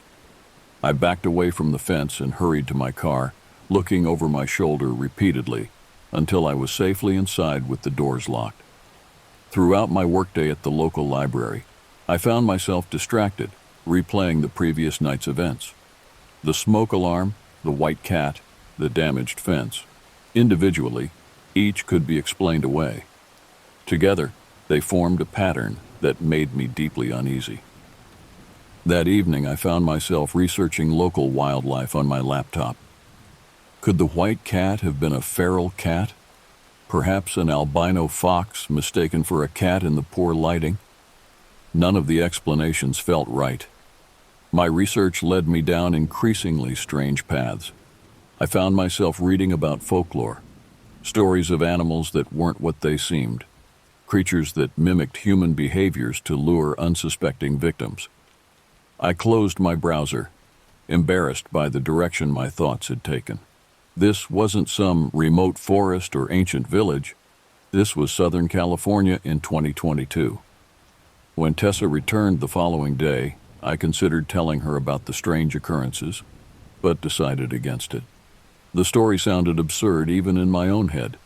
Instead, I suggested we report the damaged fence to our building manager. "That fence has been bent for months," Tessa said, surprising me. "I thought you knew." "I guess I never really paid attention," I lied, not wanting to admit I'd somehow missed such an obvious detail. "Well, the property management doesn't care. I've reported it twice," she continued, scratching Ash behind his ears. "Apparently it's technically on motel property, so our landlord says it's not his problem." That night, I dreamed of the white cat again. In the dream, it sat at the foot of my bed, watching me with unblinking eyes. When I tried to move, I found myself paralyzed. The cat began to grow larger, its form stretching and distorting until it no longer resembled a cat at all.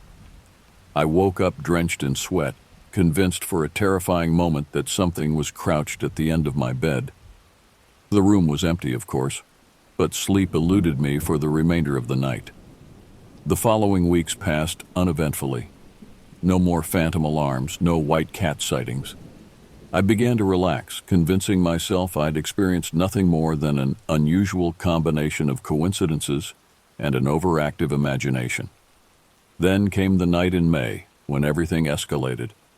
May 17th, 2022, started as a perfectly ordinary Tuesday. I worked my regular shift at the library, came home, made dinner with Tessa, and settled in for a quiet evening. Around 8:30 p.m., I decided to take a shower. "I'm hitting the shower," I called to Tessa, who was engrossed in a reality TV show in the living room. "Need the bathroom before I monopolize it?" "I'm good," she replied, without looking away from the screen. I left the bathroom door unlocked, a habit we'd developed since Ash's litter box was kept in there. The cat hated closed doors and would howl pitifully if denied access to any room in the apartment.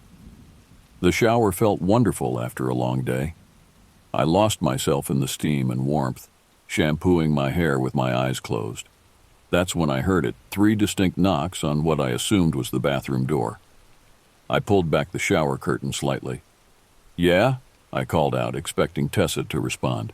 "It's me," came a sing-song voice that sounded like a distorted version of Tessa's. The voice wasn't quite right. It had the same cadence as Tessa's but sounded off somehow, like someone doing a poor impression of her. Still, I didn't think much of it.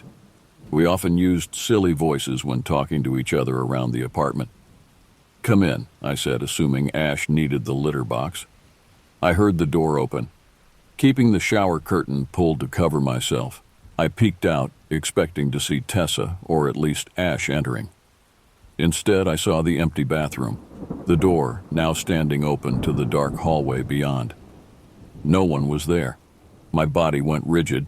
I stood frozen, water still running down my back, staring at the empty doorway. After a few seconds that felt like hours, I managed to reach out with a trembling hand and pull the shower curtain closed again. I finished my shower in record time, my mind racing through explanations. Perhaps Tessa had knocked, then decided she didn't need the bathroom after all. Maybe I'd imagined the voice entirely. The running water could have distorted some other sound from elsewhere in the apartment. But deep down, I knew something was wrong. The voice had been too strange, too unlike Tessa, despite attempting to mimic her. And why would she open the door then leave without saying anything? I turned off the water and reached for my towel, drying off quickly while still in the shower stall. I dressed in record time, not wanting to be vulnerable for a second longer than necessary. Taking a deep breath, I stepped out into the hallway. Tessa was still in the living room, sitting in exactly the same position as when I'd left for my shower. She looked up as I entered. "That was quick," she commented. My mouth felt dry. "Did you just knock on the bathroom door?" She frowned, shaking her head. "No, I've been watching this the whole time." I believed her. The show she'd been watching was still playing. She couldn't have made it to the bathroom and back without missing part of it. Besides, her confusion seemed genuine. "I heard knocking," I said slowly, "and a voice that sounded like someone trying to sound like you." A flicker of concern crossed her face. "Maybe it was from next door? The walls are pretty thin." I nodded, wanting to believe this explanation. But our neighbors on the bathroom side were an elderly couple who rarely made noise. And the voice hadn't sounded muffled, as it would have if it had come through the wall. It had sounded like it was right outside the bathroom door. Then a horrifying thought struck me, one I'd been subconsciously avoiding. The bathroom had another entrance point, the window that faced the narrow walkway behind our building, the walkway that connected to Murder Lot. I didn't sleep that night. Every time I closed my eyes, I imagined a figure standing outside our bathroom window, knocking on the glass, calling out in that twisted mimicry of Tessa's voice. I kept thinking about the height of the window, 6.5 feet off the ground, too high for a normal person to reach without something to stand on. But what if they weren't normal? The next morning, I suggested to Tessa that we install a lock on the bathroom window. She agreed without asking too many questions, assuming it was a general safety precaution. I was grateful for her unquestioning support, even as I kept the full extent of my fears to myself. For the next few weeks, I was hypervigilant. I took shorter showers with the bathroom door locked. I avoided being near windows after dark. I started researching security systems we could install despite our rental agreement limitations. Gradually, as nothing else unusual occurred, I began to lower my guard again. Perhaps it had been a bizarre one-time event, a prank by neighborhood teenagers, or a vivid auditory hallucination brought on by stress. Either explanation seemed preferable to the alternatives my imagination conjured in the dark hours of the night. Then came the third incident, the one that convinced me something truly sinister was happening in our neighborhood. It was June 4th, 2022, a Saturday night. Tessa had gone to visit her parents for the weekend, taking Ash with her. I was alone in the apartment, trying to enjoy the rare solitude by watching a documentary about deep-sea creatures. Around 11:30 p.m., I decided to call it a night. I had just settled into bed, flipping through a novel to read myself to sleep, when I heard it, a man's voice, clearly distraught, coming from somewhere outside. "Someone please help me." The voice was loud enough to hear through my closed window, but something about it sounded wrong. The words were clear, but the tone was off, flat despite the desperate plea, almost mechanical in its delivery. I set my book down and moved cautiously to the window, peering through a gap in the blinds. The street below was empty, illuminated by the yellow glow of street lamps. No one was visible, yet the voice continued, "Someone please help me. Someone please help me." The repetition was unsettling, the exact same intonation each time as if the words were being played on a loop. I scanned the street more carefully, looking for any sign of movement or distress. Nothing. But the voice continued, unchanging in its cadence and volume. There was something deeply wrong about it. Not just the mechanical repetition, but the voice itself. It sounded human, but with subtle distortions that made my skin crawl. As I watched, lights came on in neighboring apartments.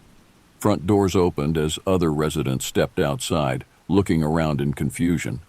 An older man from the building across the street called out, "Hello, where are you?" No response came except the continued pleas for help, still in that same unnatural tone. I reached for my phone and dialed 911, explaining that someone appeared to be in distress in our neighborhood, though I couldn't locate them. "We've received several calls about this," the operator informed me. "Officers are on their way to investigate." Somewhat relieved that help was coming, I continued to watch from my window. The voice seemed to be moving now, growing slightly louder as if approaching our street corner. More neighbors emerged from their homes, some venturing further down the street in search of the source. After about 15 minutes, the voice began to fade, moving away from our immediate area. One by one, my neighbors returned to their homes, conversations drifting up to my window. Probably some drunk guy. Could be a prank. Weird how he kept saying the same thing over and over. I remained at my window, peering into the darkness long after the others had gone inside. Something compelled me to keep watching, some instinct warning me that this wasn't over. Nearly an hour after the voice had first appeared, I noticed movement near the far end of the street, where it intersected with a less populated road leading toward the river bottom. A figure crossed under a distant street lamp, moving in a strange, disjointed manner. From that distance, I couldn't make out details, just a dark silhouette against the yellow lamplight. But the way it moved sent ice through my veins. The gait was uneven, jerky, as if the limbs weren't quite connected properly. One moment it seemed to limp heavily, the next it moved with unnatural quickness. I watched, transfixed with horror, as the figure paused beneath the street lamp, then slowly turned to face in my direction. Though it was too far away to possibly see me watching from my darkened window, I had the distinct impression it was looking directly at me. For several heartbeats, it remained motionless. Then, with that same awkward, wrong movement, it continued across the pool of light and disappeared into the darkness beyond. Moments later, 2 police cruisers drove slowly down our street, spotlights scanning the area. They paused at the intersection where I'd seen the figure, then continued onward. I considered calling them back, telling them about what I'd seen. But what would I say? That I'd spotted someone walking strangely at a distance. That didn't constitute an emergency. I double-checked that all doors and windows were locked, then retreated to my bedroom. Sleep was out of the question. I sat up with the lights on until dawn, jumping at every creak and settling noise in the building. When Tessa returned the following evening, I told her about the incident, or at least a sanitized version of it. I mentioned the voice calling for help and the police response, but omitted the details about the figure's unnatural movements and the sensation of being watched.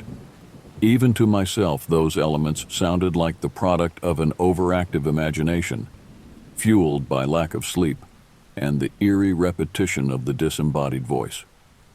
Probably some guy trying to freak people out, Tessa suggested, unloading Ash's carrier, or someone having a mental health crisis. I nodded, wanting to believe her rational explanation. But in the weeks that followed, I found myself increasingly uneasy in our apartment. The 3 incidents, the white cat, the bathroom knocking, and now the voice, had formed a pattern I couldn't ignore, despite lacking any clear connection between them. I began researching our neighborhood's history, looking for anything that might explain the strange occurrences. The serial killer, who had allegedly used the motel, was well documented. Thomas Wayne Barstow, arrested in 1986 after the discoveries of multiple victims along the coastline. But nothing in his case suggested anything supernatural or explained the events I'd experienced. I expanded my search, looking into local legends and folklore. Most were the standard fare of small-town ghost stories: haunted buildings, tragic drownings in the river, mysterious lights on the mountains. Nothing that aligned with what I'd witnessed. Then I found an obscure forum post from 2015, written by someone claiming to have lived in our neighborhood a decade earlier. They described hearing a voice calling for help late at night, followed by sightings of something that wasn't quite human moving through the streets. The post had received little attention, a few dismissive comments calling the author delusional or attention-seeking, but the similarities to my experience sent chills down my spine. Was it possible that whatever I'd encountered had been active in the area for years? If so, why weren't there more reports? I printed the forum post and tucked it into my desk drawer, unsure what to do with the information but unwilling to dismiss it entirely. Something was happening in our neighborhood. something beyond normal explanation, and I seemed to be one of the few people aware of it. The mounting evidence of something unnatural in our neighborhood drove me to more extensive research. I took a week off from work, claiming I needed personal time, which wasn't entirely untrue. My sleep had become fragmented, punctuated by nightmares and periods of lying awake, listening for sounds outside my window. I started by methodically documenting everything I could remember about the 3 incidents. I created a detailed timeline, noting weather conditions, moon phases, and any other potentially relevant factors. Looking for patterns felt like grasping at straws, but I needed some framework to understand what was happening. The local library proved disappointing. Their section on local history focused primarily on the town's founding, its growth during the tourism boom of the 1960s, and profiles of notable residents. The serial killer Barstow merited only a brief mention in a book about California crime, with no details that I hadn't already discovered online. I expanded my search to neighboring towns, driving to their libraries and historical societies. In a small archive in a community 20 miles inland, I found something intriguing, a collection of newspaper clippings from the 1950s about a series of disappearances in our region. The disappearances had occurred over a 3-year period, between 1952 and 1955. 7 people had vanished without explanation, 3 hikers in the nearby mountains, a night watchman at a warehouse near the river, 2 teenagers last seen walking home from a movie theater, and a middle-aged woman who had gone to check her mail after dark and never returned to her house. What caught my attention wasn't just the disappearances themselves, but the reports from witnesses before each vanishing. Several accounts mentioned hearing cries for help at night, followed by strange sightings, figures moving in unnatural ways, animals behaving oddly, and in one case, a person who wasn't a person seen near the river. The newspaper articles treated these reports as the product of mass hysteria and rural superstition. The disappearances were attributed to mountain accidents, runaways, and possibly a human predator who was never identified. By 1956, the incidents had stopped, and the case faded from public attention. I photocopied every article I could find, adding them to my growing file of research. The similarities to my experiences were undeniable, but they raised more questions than answers. If the same entity had been active in the 1950s, why the decades-long gap before resurfacing, and what exactly was it? My research led me to explore various cultural myths about creatures that could mimic human appearance or voices. The legends were widespread across different cultures: skinwalkers in Navajo tradition, Bakaneko in Japanese folklore, the not deer phenomenon in Appalachian stories. Each described entities that existed in the uncanny valley between human and animal, capable of mimicry, but never quite getting the details right. I felt ridiculous pursuing these explanations. A well-educated woman in modern California researching folk monsters to explain strange occurrences. But the conventional explanations felt increasingly inadequate. Pranksters wouldn't maintain such an elaborate hoax over months. Mental illness couldn't explain the shared experiences of my neighbors hearing the voice, and none of these explained the white cat's impossible disappearance, or the knocking at my bathroom door when Tessa was clearly elsewhere. As my week off drew to a close, I had compiled an extensive file of research but reached no definitive conclusions. The most consistent pattern I could identify was that all 3 incidents had occurred when I was alone or separated from others. The white cat appeared when Tessa was away, the bathroom knocking happened when I was isolated in the shower, and the voice called out when I was alone in the apartment. Was I being specifically targeted? If so, why me? I had no connection to the area's history. I'd moved here just 2 years ago for the library position after graduating with my master's degree in library science. There was nothing special about me that would attract supernatural attention, unless a disturbing thought occurred to me. What if it wasn't targeting me specifically, but rather anyone who noticed it. The white cat had appeared after I'd taken the cannabis gummy and had that dream. Perhaps the altered state had made me more perceptive to something that had been there all along, something most people filtered out or rationalized away. By noticing it, had I somehow drawn its attention to me? I returned to work the following Monday, my research inconclusive, but my vigilance heightened. I began taking precautions. I never walked near Murder Lot alone. I installed a security camera facing my bedroom window, and I kept a journal of anything unusual I noticed, no matter how small. Tessa grew concerned about my behavior, but accepted my explanation that the recent strange events had left me feeling unsafe. She supported my security measures and even began accompanying me more often when I needed to go out after dark.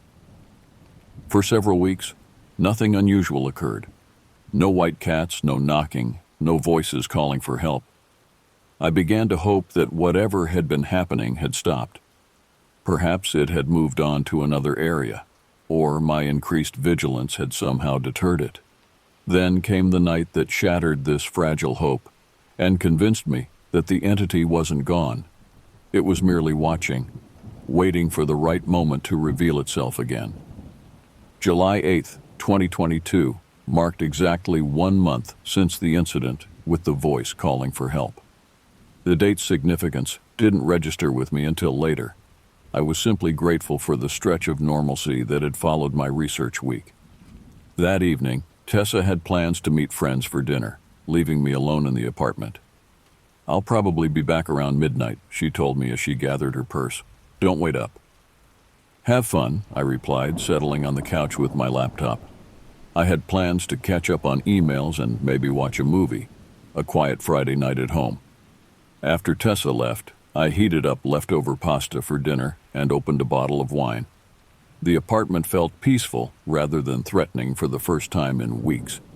Perhaps, I thought, the whole ordeal had been a bizarre series of coincidences after all, amplified by stress and an overactive imagination. Around 9:30 p.m., I decided to take advantage of the quiet evening to have a relaxing bath, something I'd avoided since the bathroom knocking incident. I filled the tub with hot water, added lavender bath salts, and even lit a few candles. The bathroom window remained securely locked, with a new blackout curtain covering it for additional privacy. I had just lowered myself into the soothing water when my phone sitting on the closed toilet lid began to ring. The screen showed Tessa's name. I reached for it, water dripping from my arm. "Hey, what's up?" I answered. There was silence on the other end, then a strange sound, like breathing, but oddly rhythmic and mechanical. "Tessa?" I said, sitting up straighter in the tub. "Can you hear me?" More of that strange breathing, then a voice that sent ice through my veins despite the hot water surrounding me. "I'm at the window." The voice was Tessa's, but wrong. The same distorted quality I'd heard through the bathroom door that night. A poor imitation, with the cadence slightly off and the tone unnaturally flat. I immediately ended the call, my hand shaking so badly I nearly dropped the phone in the bathwater.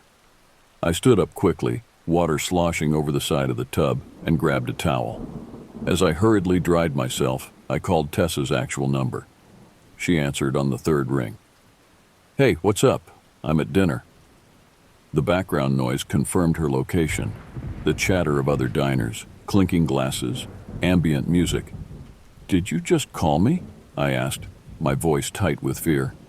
"No," she replied, sounding confused. "I've been sitting here for the past hour. Is everything okay?" I hesitated, unsure how much to tell her. "I just got a call from your number, but it wasn't you. It was weird. Probably a glitch or something." "Want me to come home?"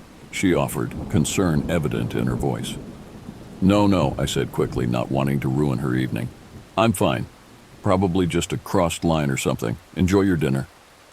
We hung up and I dressed quickly, abandoning the bath. My mind raced through explanations, phone glitches, caller ID spoofing, a cruel prank, but none explained how the caller knew to use that particular phrase, "I'm at the window." a phrase that referenced my deepest fear about the bathroom knocking incident. I moved through the apartment, checking that all windows and doors were locked. When I reached the bathroom, I hesitated before approaching the window. The blackout curtain was still in place, but suddenly it seemed like a flimsy barrier. What if something was just on the other side, waiting? Gathering my courage, I quickly pulled back the curtain, half expecting to see a face pressed against the glass. There was nothing, just darkness and the faint outline of the walkway beyond. I returned to the living room and sat on the couch, keeping all the lights on. My phone remained clutched in my hand, ready to call 911 if necessary. For nearly an hour, I sat in tense silence, jumping at every creak and rustle from outside. Then, at precisely 10:47 p.m., I remember checking the time on my phone. Every light in the apartment went out simultaneously. The darkness was absolute. Even the street lights outside seemed to have failed, leaving no ambient glow through the windows. My phone screen provided the only illumination as I activated the flashlight function with trembling fingers. I knew immediately this wasn't a normal power outage. No storm was forecast, and the abruptness of the blackout, all lights failing at once rather than the typical flicker before darkness, felt deliberate, targeted. The beam of my phone's flashlight seemed feeble against the overwhelming darkness as I made my way to the kitchen, where we kept emergency candles. I had just located the drawer when I heard it, a soft scratching at the front door, like fingernails dragging lightly across the wood. I froze, flashlight pointed at the door, watching in horror as the handle began to turn slowly. It rotated completely, but the deadbolt prevented the door from opening. The scratching stopped. For several heartbeats, there was complete silence, then a soft thud against the door, followed by another. It took me a moment to recognize the sound, knuckles rapping gently in the same pattern I'd heard in the bathroom weeks earlier. 3 distinct knocks, pause, 3 more. "Who's there?" I called out, trying to keep my voice steady despite my racing heart. No response, just another set of knocks, slightly louder this time. "I've called the police," I lied, my voice stronger now, fueled by adrenaline. "They're on their way." The knocking stopped. I kept the flashlight trained on the door, watching for any movement of the handle. Nothing happened for several long minutes. I began to hope that my bluff had worked, that whatever was out there had left. Then, from the bedroom at the back of the apartment, came the sound of breaking glass. My breath caught in my throat. Someone, or something, was breaking in through my bedroom window. I was trapped between the front door and the intruder entering from the rear of the apartment. In that moment of pure terror, survival instinct took over. I ran to the kitchen, grabbed the largest knife from the block, and positioned myself with my back against the wall, where I could see both the hallway leading to the bedroom and the front door. The sound of glass crunching underfoot came from the bedroom, followed by light footsteps moving down the hallway toward me. I raised the knife, preparing to defend myself. The beam of my flashlight, still clutched in my left hand, illuminated the hallway just as a figure stepped into view. What I saw defies easy description. It had a human outline, but the proportions were subtly wrong. Arms slightly too long, neck at an unnatural angle. It wore what appeared to be ordinary clothes, jeans and a dark jacket, but the fabric hung on its frame as if draped over a misshapen mannequin rather than a person. Most disturbing was its face, or rather the absence of distinct features where a face should be. In the harsh beam of my flashlight, its skin appeared waxy and smooth, with indentations rather than fully formed eyes, nostrils, and mouth, like a sculpture left unfinished, with the basic shape established but details not yet carved. It stood motionless at the end of the hallway, that featureless face turned toward me. Though it had no visible eyes, I felt it studying me with intense focus. "Get out," I managed to say, my voice barely above a whisper. "Get out now." The thing tilted its head slightly, an eerily human gesture from something so clearly not human. Then, In a voice that was a perfect mimicry of my own, it repeated my words back to me. Get out. Get out now. My own voice, coming from that incomplete face, broke something in my mind. I lunged forward, knife extended, screaming incoherently. I wasn't thinking clearly, just acting on primal fear and the desperate need to drive this thing away from me. The figure moved with impossible speed, retreating down the hallway and back into the bedroom. I pursued it, beyond rational thought now, still screaming and brandishing the knife. When I reached the bedroom doorway, I saw the window, glass indeed broken, curtains fluttering in the night breeze, but no sign of the intruder. I approached cautiously, knife still raised, and peered outside. The ground below my second-floor window was empty. No figure running away, no evidence of someone having jumped or climbed down. It was as if the entity had simply vanished. As I stood there, trying to process what had just happened, the lights throughout the apartment suddenly came back on. The abrupt brightness after such intense darkness momentarily blinded me, causing me to stumble backward onto the bed. When my vision cleared, I noticed something on the floor beneath the window, a small white object that hadn't been there before. Moving closer, I realized it was a cat's tooth. I recoiled, dropping the knife in shock. The connection to the white cat I'd seen months earlier was unmistakable. This wasn't random, it was a message, a token left deliberately for me to find. I backed out of the bedroom, unable to take my eyes off the tooth. Once in the hallway, I ran to the front door, needing to escape the confines of the apartment. I fumbled with the deadbolt, finally managing to unlock it and fling the door open. The night air hit me like a physical force, cool and real and normal. The streetlights were functioning, illuminating the empty walkway outside my door.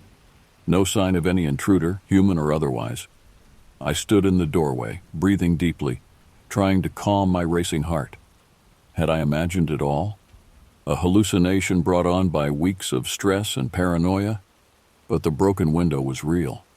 And when I eventually gathered the courage to return to the bedroom, the cat's tooth was still there, tangible evidence that something had invaded my home. I called Tessa immediately, asking her to come home. While waiting, I called the police, who arrived 20 minutes later. They took my statement and searched the area but found no sign of an intruder. They suggested the broken window might have been caused by a bird or bat, despite the obvious human-sized opening. Tessa arrived home shortly after the police left. Her face paled as she surveyed the broken window and the disorder of the apartment. "What happened?" she asked, clutching Ash to her chest.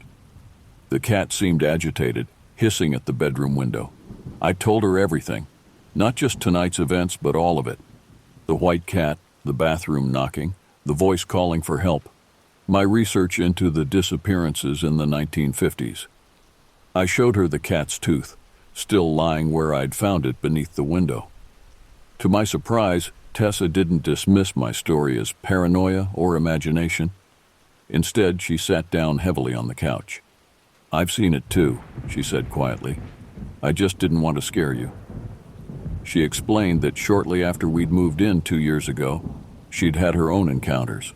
Strange noises outside her window, glimpses of something moving wrongly in the shadows behind our building. She'd convinced herself it was nothing, especially when the incident stopped after a few weeks.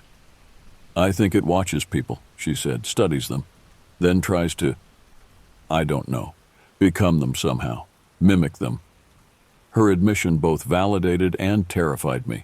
Whatever this entity was, it had been aware of us, studying us, for much longer than I'd realized. That night, we stayed in a hotel. The next day, we began looking for a new apartment. Within 2 weeks, we had found a place across town and started the process of moving out. During that time, nothing unusual occurred. No strange sightings, no disembodied voices, no white cats. It was as if the entity had achieved whatever purpose our encounter had served and had moved on. The day before our final move, I returned to the old apartment alone to collect the last few items. Tessa had taken Ash to the new place already. The apartment was mostly empty, echoing with that peculiar hollowness of a space no longer lived in. As I gathered the final boxes from my bedroom, I noticed something on the windowsill, something that hadn't been there when I'd arrived. A small white feather placed precisely in the center of the sill, directly beneath the repaired window. I left it there, closing the door on the apartment and its mysteries for the final time. It's been nearly 9 months since we moved from that apartment near Murder Lot. Our new place is in a busy neighborhood with plenty of street traffic and lighting, as different from our old location as possible. For the first few months, I jumped at every unusual sound, scrutinized every stranger who moved oddly, checked and rechecked the locks each night. Gradually, that hypervigilance has faded. Tessa and I rarely speak of what happened, though sometimes I catch her watching the street with unusual intensity. I've continued my research in quiet moments, expanding my understanding of mimicry and nature and folklore. I've found no definitive answers, but I've developed theories. Whatever entity stalked us seems to learn through observation and imitation. The white cat may have been an early attempt at creating a form it thought would be non-threatening. The voice on the phone, the knocking, all were attempts to interact using patterns it had observed. The featureless face I saw that final night suggests it's still learning, still perfecting its mimicry. Most disturbing is the thought that it might be getting better at it, that the next person it studies might encounter a more perfect imitation. I still have the newspaper clippings about the disappearances in the 1950s. Sometimes I wonder if those people encountered the entity in a more primitive stage of its learning. Perhaps they saw something so impossible, so utterly wrong, that they couldn't process it, and in that moment of cognitive dissonance, became vulnerable. Last week, I was browsing local news when a headline caught my eye. Residents report strange calls for help in riverbed area. The article described incidents just 2 miles from our old apartment. People hearing distress calls at night, followed by sightings of unusual movement in the shadows. I closed the browser and tried to push the information from my mind. It's not my concern anymore. I escaped. I survived. But sometimes when I'm drifting off to sleep, I imagine it's still out there, watching from dark corners, learning, adapting, becoming a better mimic with each new subject it studies. And in those moments, I wonder if I truly escaped at all, or if it simply moved on to other, easier targets. Whether the cat's tooth and the feather were warnings, trophies, or invitations, I may never know. What I do know is this: when you sense something watching you from the shadows, when a voice sounds almost but not quite right, when movement in your peripheral vision doesn't follow natural patterns, trust your instincts. The space between what is human and what merely imitates humanity is narrower than we care to admit. And in that narrow space, something is watching, learning, waiting.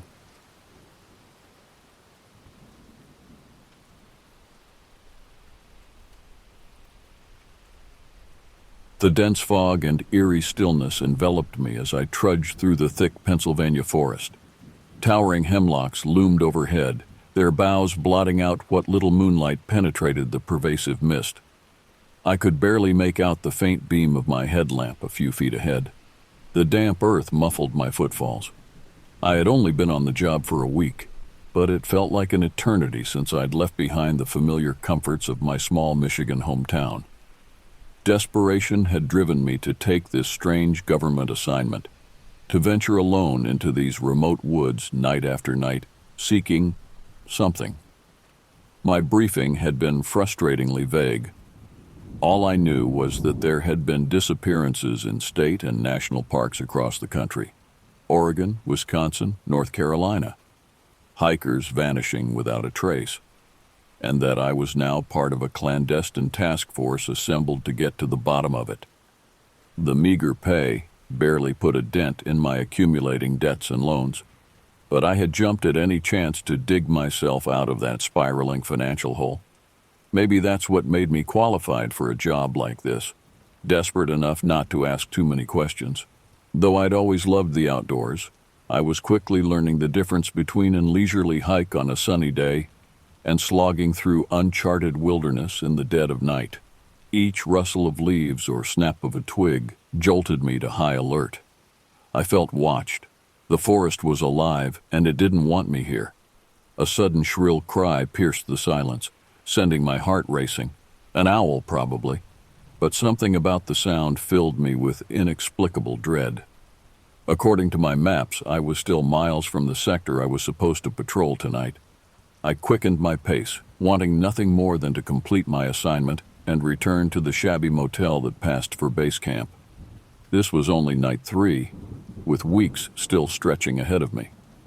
Just as I was contemplating how I would endure, I stumbled into a small clearing. My blood turned to ice.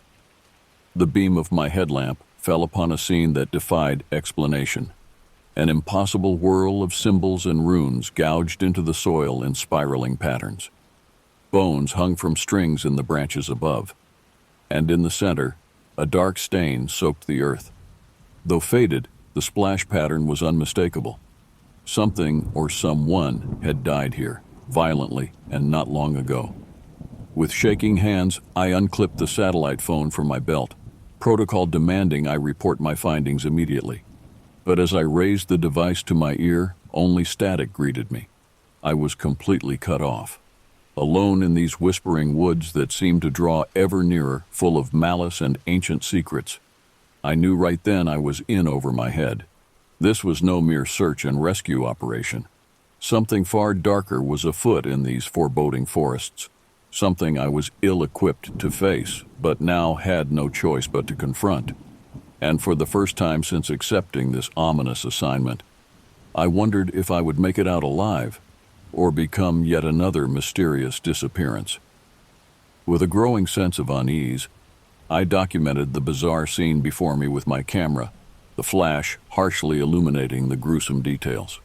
My mind raced with questions and hypotheses, but I couldn't shake the deep, visceral feeling that I was dealing with something beyond the scope of my training or understanding. I've always prided myself on my rationality, on seeking concrete facts and evidence rather than jumping to fantastical conclusions. But standing there in that lonely glade, surrounded by ancient trees that seemed to whisper secrets just beyond my hearing, I couldn't help but recall the eerie folklore and legends I had grown up with back home in Michigan. Tales of dark, primal entities that stalked the untamed corners of the world, of men and women spirited away, never to be seen again. As a child, these stories had simultaneously thrilled and chilled me. Now I felt the icy fingers of those old fears caressing my spine. Forcing myself to focus, I meticulously photographed and cataloged the scene, knowing every scrap of evidence would be crucial. The runes twisted and writhed before my eyes, their alien letters both enticing and repulsing. I sketched them in my notebook, along with the precise positions of the hanging bones. A chill wind sighed through the clearing, setting the macabre chimes to clacking and dancing. I imagined I could just make out a vague pattern, a discordant rhythm in the movement. But it was the stains on the forest floor that drew me like a moth to a flame. I crouched down, tracing their edges with a trembling finger. The splatters formed a vague outline, and as I studied them, a chilling realization crept over me. They were not the chaotic spatterings of a struggle, but rather a deliberate pattern, almost like a summoning circle or a sacrificial altar. A wave of dizziness washed over me, and I stumbled back, my heart pounding painfully against my ribs. The shadows pressed closer, grasping and hungry. I knew I needed to get out of here, to report my findings and regroup with my team. But as I turned to flee, a glint of metal caught my eye from beneath the undergrowth at the edge of the clearing. Swallowing my fear, I crept closer, brushing aside the dewy ferns to reveal the object.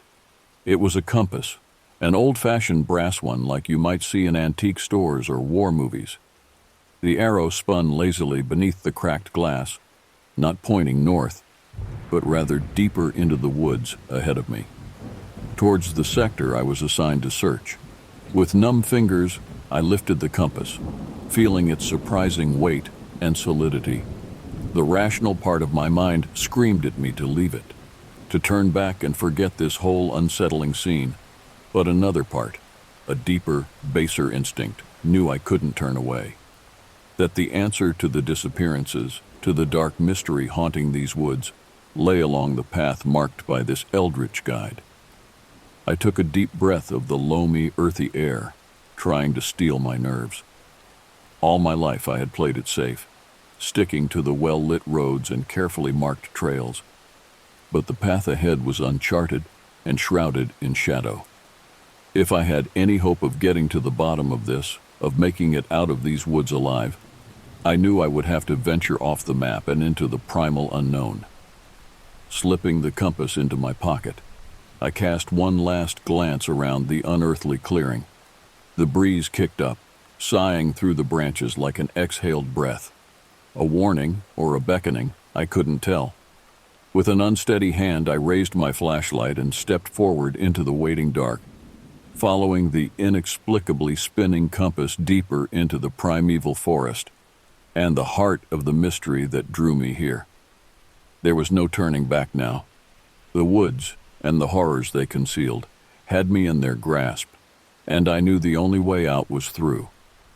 Through the shadows and the fear and the lurking unknown. I could only hope I had the strength and wits to survive the journey ahead. The woods closed in around me like a titanic fist as I slipped between the dense trunks and clinging underbrush. My flashlight seemed to grow dimmer with each step, the feeble beam barely piercing the gloom. I kept the mysterious compass grasped tight in my other hand, my knuckles white around the tarnished metal. It was my only guide, the spinning arrow seeming to be drawn ever onwards by some unseen force. Time lost all meaning beneath the rotting canopy. Minutes stretched into hours. Or maybe it was the other way around.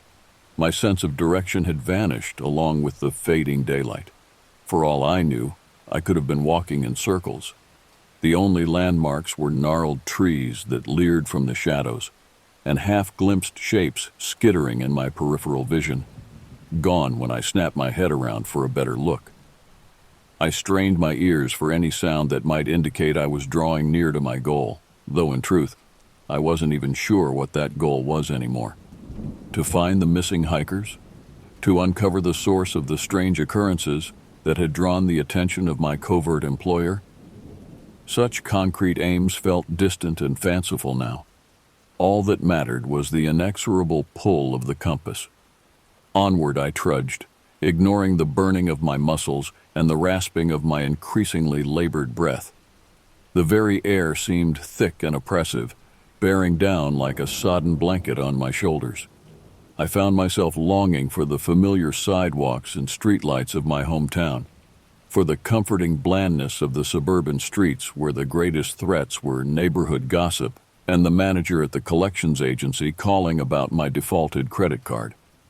As if in response to my wandering thoughts, the whispering started. At first, I dismissed it as just the rustle of leaves, the creak of ancient wood. But as I stumbled onwards, the sounds coalesced into something undeniably deliberate. Furtive murmurs ebbed and flowed at the very edge of understanding, the sibilant syllables alien yet strangely compelling. I fought the urge to clap my hands over my ears, to drown out the maddening susurrus. Some primal instinct warned that the whisperers knew I could hear them, that they spoke for my benefit, that to acknowledge them would be a dangerous, perhaps fatal mistake. So I gritted my teeth and played deaf, even as the volume grew and the cadence quickened, as if the speakers were growing frustrated with my feigned obtuseness. Just when I thought I could bear it no longer, the ground fell away before me, and I found myself at the threshold of a peculiar glade. A dozen paces ahead, the trees ended abruptly, giving way to a perfectly circular clearing. At the center stood a towering oak tree, gnarled and ancient. Grasping branches clawed at the sky and thick roots rumbled the earth. The eerie scene was like something out of a fairy tale or particularly unsettling animated film. but it was the tree's trunk that made my breath catch in my throat. Gouged into the bark, in the same jagged script I had seen at the site of the disappearance, were those cryptic runes. They spiraled around and up the massive bole until they vanished into the shadowed canopy. The wounds in the wood wept with dark sap, viscous and shining unnaturally in the moonlight that lanced down into the strange clearing. In my palm, the compass spun madly, the arrow a blur behind the cracked glass. Then, with a decided clunk, it stopped dead, pointing like an accusing finger at the oak's dark heart. A wave of dread washed over me, so powerful it nearly drove me to my knees. Every instinct screamed at me to flee, to tear blindly through the undergrowth until I burst back out into the world of light and sanity. But before I could move, the whispering ceased. In its place rose a single sound that froze the blood in my veins. From the other side of the tree, just beyond my sight, came the soft, muffled rhythm of labored breathing, and beneath it, almost too low to make out, a pained, broken moan. My heart pounded against my ribs like a caged animal as I stood rooted at the edge of the clearing, paralyzed by indecision. Part of me desperately wanted to cling to my incredulity, to dismiss the impossible scene before me as some stress-induced hallucination. But the muffled sounds of distress coming from behind the massive oak were all too real. Steeling myself, I forced my leaden feet to carry me forward, each step an act of will. The compass lay heavy in my palm, the metal inexplicably warm to the touch now, almost feverishly so. As I drew closer, the runes carved into the bark seemed to writhe and undulate in the dancing shadows cast by my flashlight beam. They pulsed in time with the labored breathing that grew louder with my approach. Rounding the vast trunk, I stumbled to a halt, a strangled gasp escaping my lips. There, at the base of the tree, was the source of the pained moans. A man lay sprawled amongst the gnarled roots, his limbs bent at unnatural angles and his clothing reduced to shredded rags. In the pallid light, I could just make out the dark stains mottling the tattered fabric. Blood, old and new. Fighting down a surge of nausea, I crept closer, swinging my flashlight up to illuminate the man's face. His features were gaunt and weathered, his skin pulled taut over jutting bone.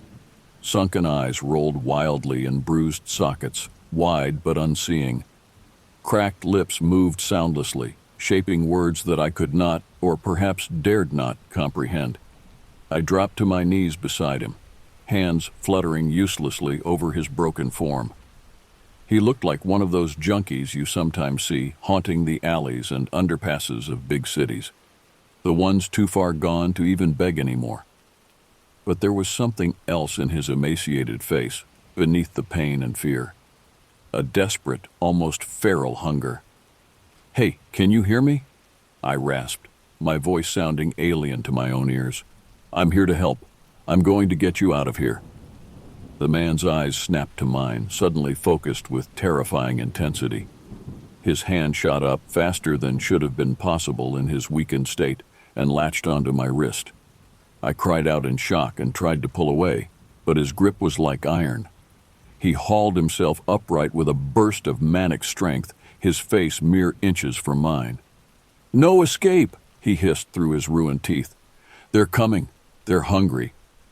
I recoiled at the overwhelming stench of decay that washed over me. It was the smell of rot and stagnation, of dank caves and forgotten tombs, and beneath it, a cloying sweetness that made my gorge rise. The runes flared with a sickly luminescence, casting twisting shadows across the man's wasted features. He laughed then, a wretched, despairing sound torn from a throat ravaged by screams. Releasing his grip, he slumped back against the tree and lifted a trembling hand to point out into the dark woods encircling the glade. "The stars are almost right. They gather in the spaces between, the children of Yuggoth and the court of Azathoth. The old ones stir in their slumber and their hunger rises. No blood spilled in their name can sate them now." A sluggish breeze sighed through the clearing. carrying the hint of distant piping, strangely resonant and utterly unlike any music I had ever heard. The discordant notes wormed into my ears, echoing in the hollows of my skull. Dizziness washed over me, and I stumbled back from the delirious man. "You fool, you damn fool," he crowed after me, his voice cracking. "You're already marked. Can't you feel their eyes upon you? Can't you hear them scrabbling at the edges of your mind?" As if conjured by his words, the whispering returned, a sinister susurrus rising from the shadows between the trees. But now, I could pick out some of the sibilant phrases, spoken in no language ever birthed by a human tongue. They crawled through my thoughts like centipedes, cold and chitinous and unspeakably alien. Panic seized me in an icy grip, and I spun away, tearing blindly back the way I had come. Branches clawed at my face and undergrowth tangled my feet as I crashed through the forest, heedless of direction or destination. All that mattered was putting as much distance as possible between myself and that nightmare glade. Behind me, the madman's laughter dogged my flight, only to abruptly cut off in a wet, choking gurgle. But still the monstrous voices chanted on, not fading with distance but growing ever louder. No matter how hard I pressed my hands to my ears, I could not block out their hideous litany. Exhaustion dragged at my limbs, and cold sweat plastered my shirt to my back. My lungs heaved and spots swam before my eyes, but I dared not stop. I could feel the weight of those invisible watchers, their twisted minds and their gnawing appetites. The man's delirious ramblings echoed in my head, merging with the eldritch chanting until I could not separate one from the other.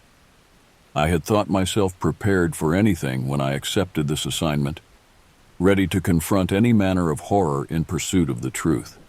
But nothing could have equipped me for the cosmic terror that now haunted my footsteps. The missing hikers, the gruesome scene in the first clearing, they were but gossamer threads in a much vaster and more horrific web.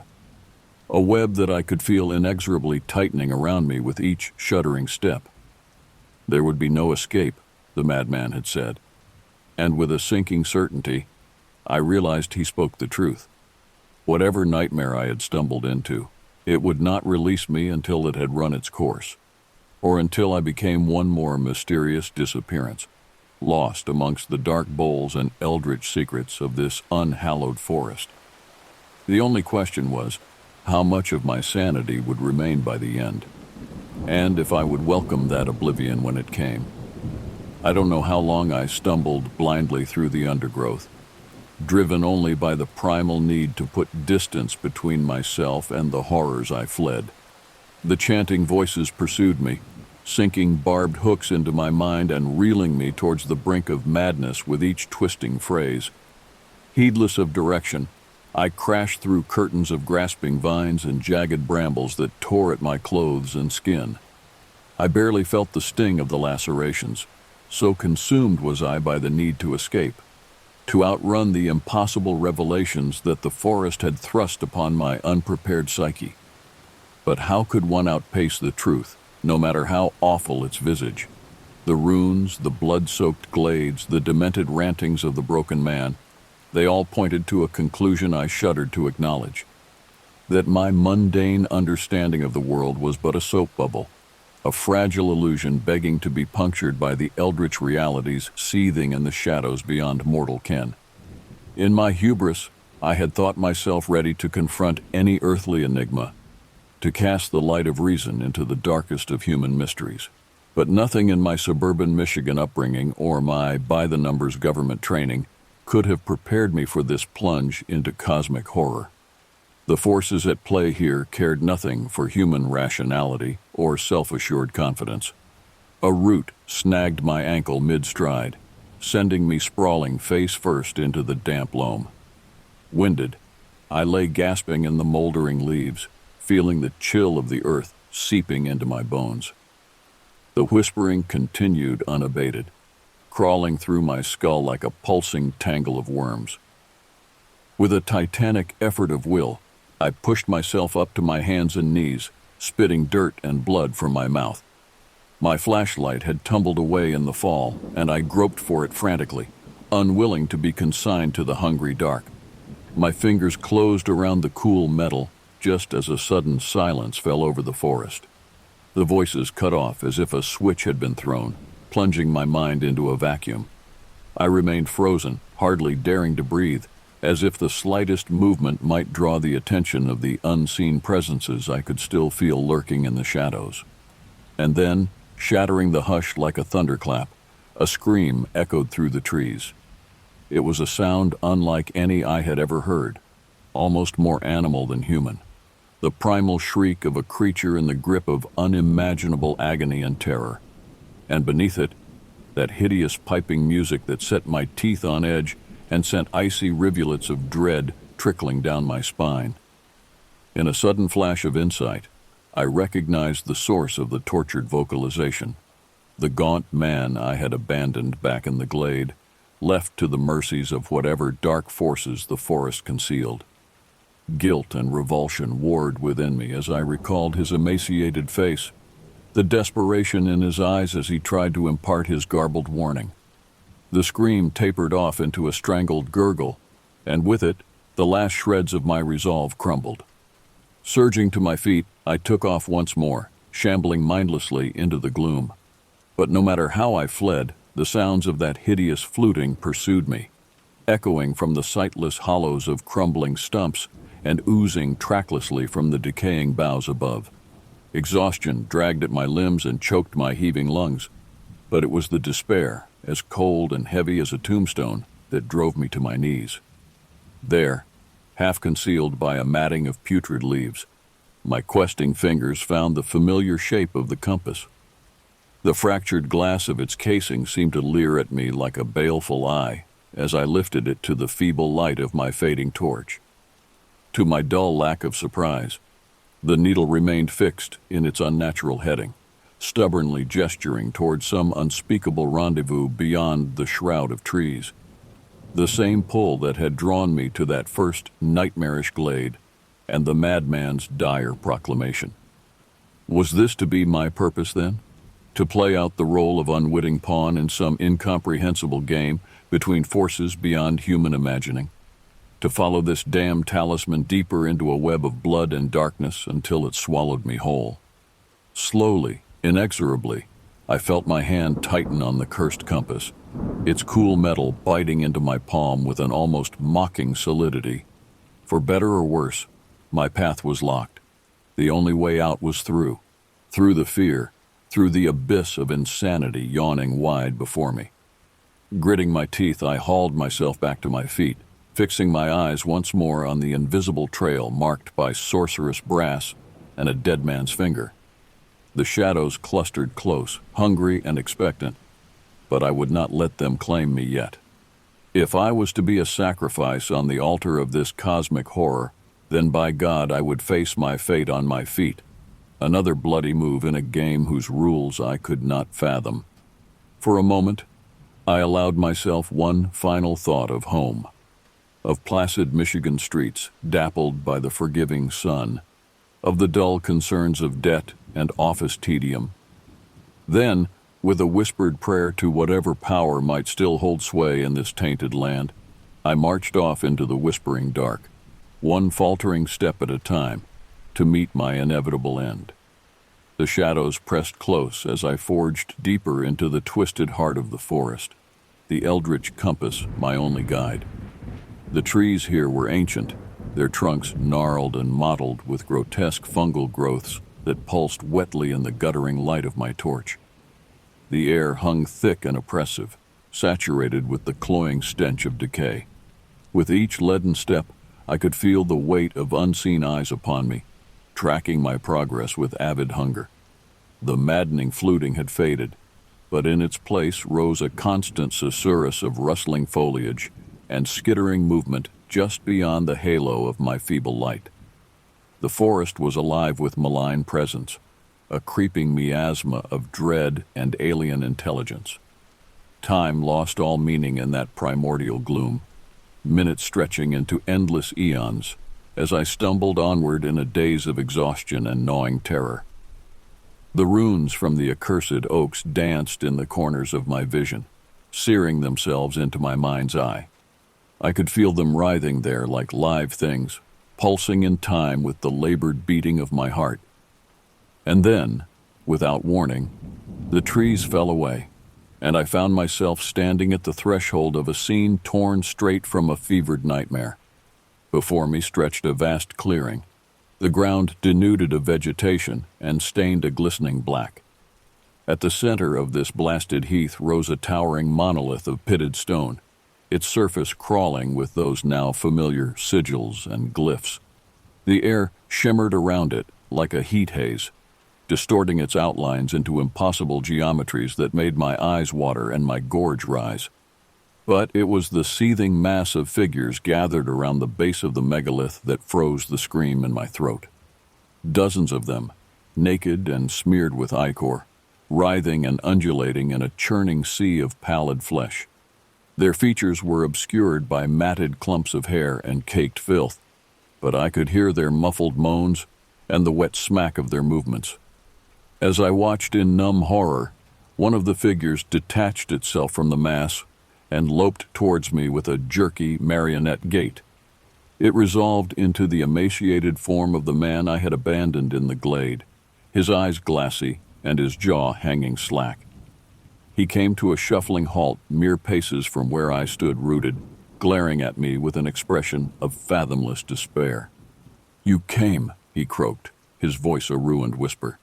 "Fool that you are, you followed the call right into its foul embrace." He gestured bonelessly towards the squirming horde and their hideous altar. "Behold the faithful, the debased supplicants of the black goat. They gather to bear witness to the fruition of the great work, the rending of the veil." A barking laugh devoid of mirth spilled from his cracked lips. "And you, hapless lamb, the final offering to grease the wheels of dread Yugoth's alignment. Your blood will anoint the gate and fling wide the way for the court of Azathoth." Madness danced in his eyes as he raised one wasted arm in an imperious gesture towards the squirming figures. "Aya, Shub Niggurath, the right draws nigh, seize the vessel." As one, the horde turned their attentions from the monolith, their moans rising to an exultant wail. With mounting terror, I watched as they began to claw their way across the clearing towards me, their movements spasmodic and yet horribly swift. Adrenaline jolted through my veins, banishing my paralysis. I spun on my heel to flee back into the sheltering trees, only to find my path blocked by the madman's gaunt form. His grin was a ghastly rictus in the gloom. "No escape," he hissed, his hands closing around my arms with preternatural strength. "Only the blood-soaked glory of the void unending. Let the red sacrament begin." The horde was nearly upon us, their stench gagging in my nostrils. In desperation, I wrenched free of the madman's grasp and stumbled backwards, my boots slipping in the foul muck. The compass tumbled from my numb fingers to vanish in the churned earth. As if waiting for that very signal, a rumbling tremor shook the clearing, sending the frenzied cultists sprawling. The monolith shuddered and then, with a resounding crack, split asunder. Eldritch light spilled from the widening fissure, painting the scene in shades of madness and unreality. The horde fell to its collective knees, keening in ecstasy and dread. The madman threw back his head and howled, his voice rising to a deafening crescendo. "Ia, the gate! The gate!" I scrabbled backwards on hands and knees, my eyes locked on the unspeakable luminance pouring from the ruined stone. In its pulsing depths, I saw impossible vistas, cyclopean cities of non-Euclidean geometry and squamous horrors undulating beneath alien stars. I felt my sanity unspooling, the tatters of my mundane existence shredded by the claws of cosmic revelation. And then, from beyond the light, from beyond the very reaches of sane creation, something looked back at me, something titanic and ineffable, its gaze searing into the very core of my being. In that incalculable moment, I knew with terrible certainty that I had not stumbled into this nightmare by mere chance or ill fortune. I had been chosen, marked as a vessel for forces beyond all human comprehension. The horde surged forward as one to seize me, their grasping hands like ragged claws scrabbling for purchase. The madman's laughter rose to a shriek of transcendent horror, and the piping, that hideous fluting, swelled to a deafening cacophony. I opened my mouth to scream, but no sound emerged. There was only the delirious whirl of profane motion, the glare of that impossible radiance, and the vertiginous plunge into squamous, devouring madness that rose up to swallow me whole. And then only oblivion, blissful and absolute, darkness, all-encompassing, fathomless, a void unending, like the chasms between the stars. I drifted in an endless expanse, bereft of form or memory or identity. Time held no sway in that timeless abyss. I had always been here, would always be here, a mote of existence drowning in a sea of shrieking infinities.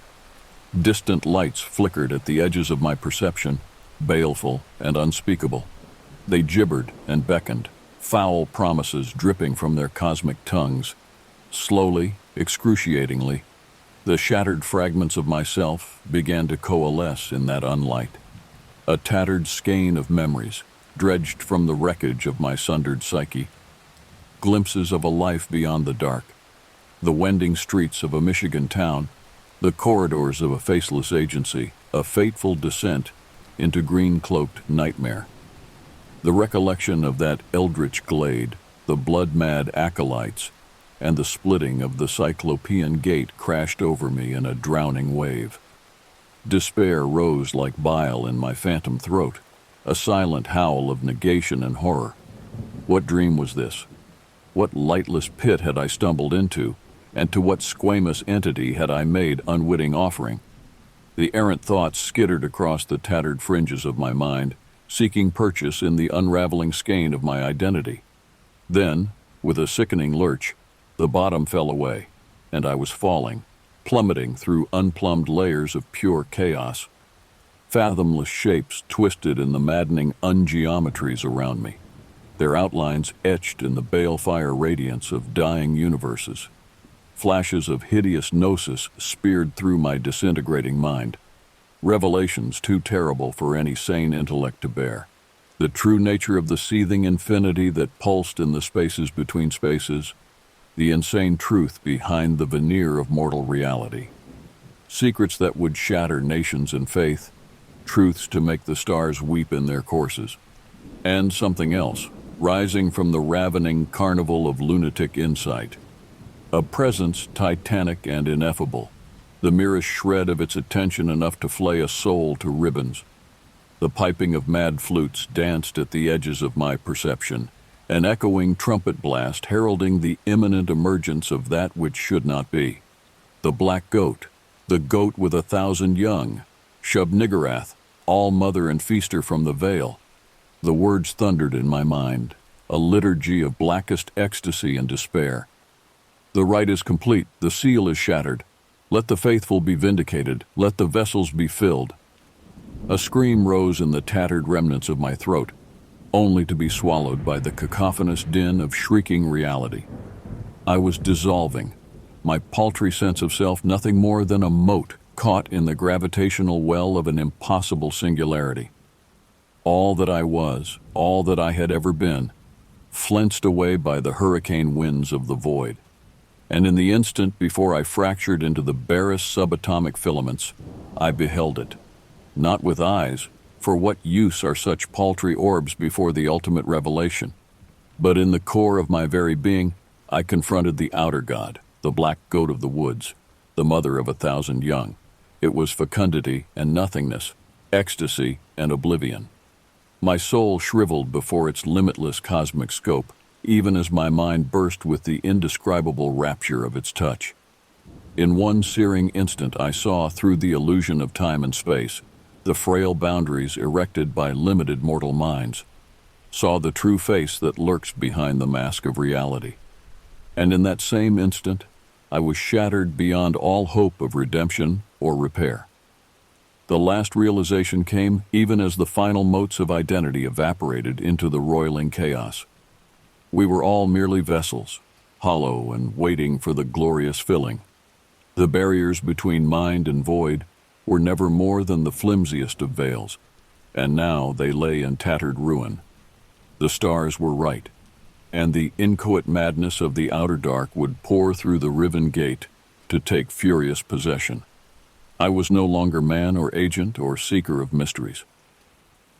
I was only Shub-Niggurath, the one and the many, forever and always. Aya, Ea, Shub-Niggurath, Fatan.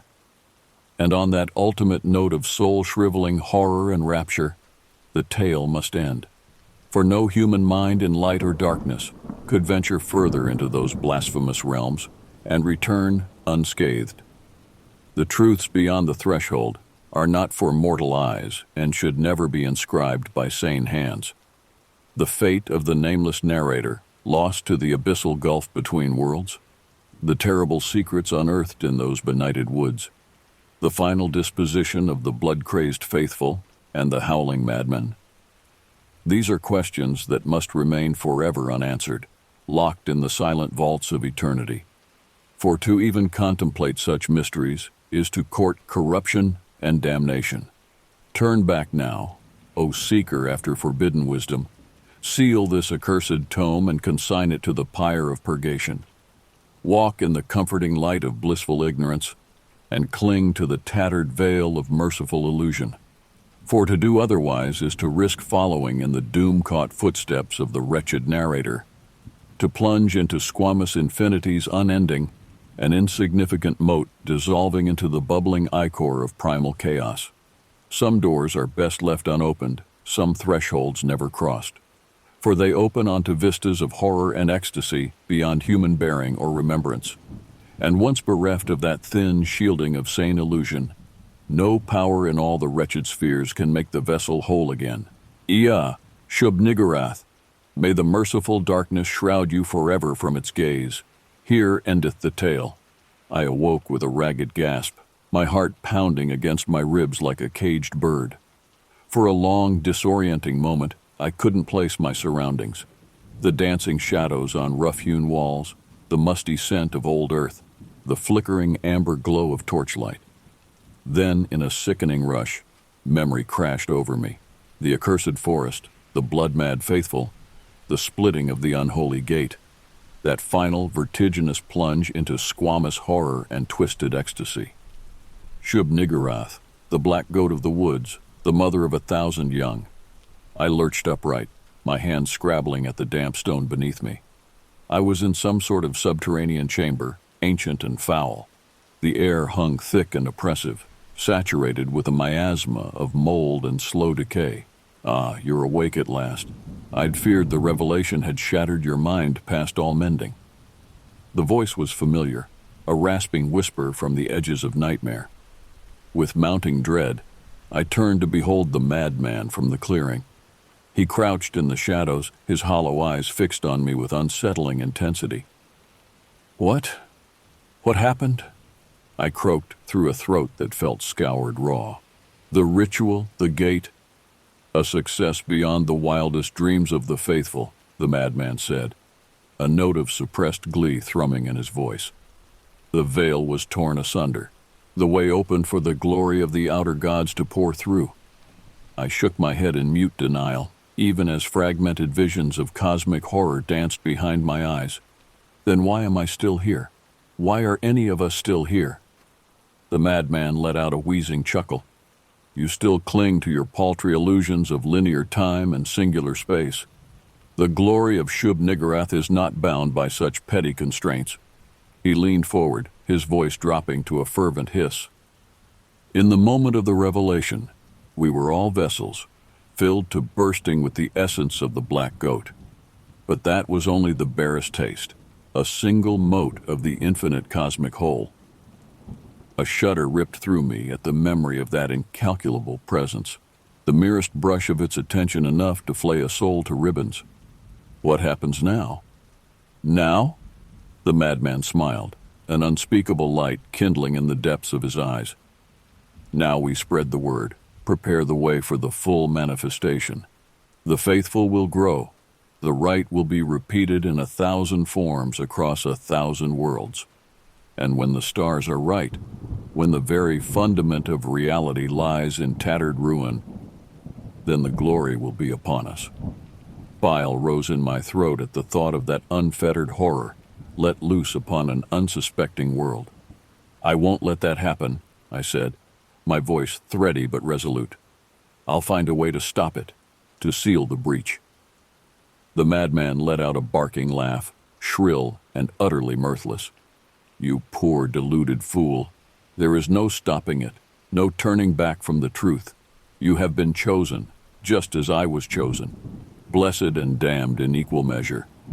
He rose to his feet, his elongated shadow falling across me like a smothering shroud.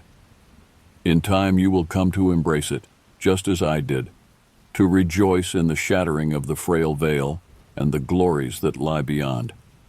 I watched, mute and uncomprehending, as he turned and shuffled towards a rough-hewn archway. "Rest now," he called back, his voice echoing oddly in the confines of the chamber. "Gather your strength. You will have need of it in the trials to come." And with that, he was gone, vanishing into the labyrinthine dark of the tunnels beyond. I slumped back against the chill stone, my mind awhirl with horror and despair. The madman's words echoed in my ears, a doom-laden prophecy of a world unraveled and remade in the image of the outer gods. Could I truly stand against the inexorable tide, find some way to mend the shattered boundaries between the realms? Or was I, as the madman had proclaimed, just another deluded pawn in a game whose monstrous scope beggared all human comprehension? In that moment, I couldn't muster any answers, nor even the faintest shred of hope. All I could cling to was a grim sense of determination, a bone-deep knowledge that I had to try, even if my efforts were ultimately as futile as a single candle against the infinite dark. Staggering to my feet, I began to explore my prison, searching for some means of escape, some flaw in the ancient stones that I could exploit. As I ran my hands over the damp, lichen-encrusted walls, I sent up a silent plea to whatever beneficent powers might still hold sway in this benighted world. Grant me strength, grant me wisdom, grant me the will to see this through, to whatever bitter end may await. Ia! Shub Niggurath Ftan. And with that desperate prayer on my lips, I ventured forth into the twisting catacombs, following the fading echo of the madman's footsteps into an uncertain future, fraught with unnameable peril.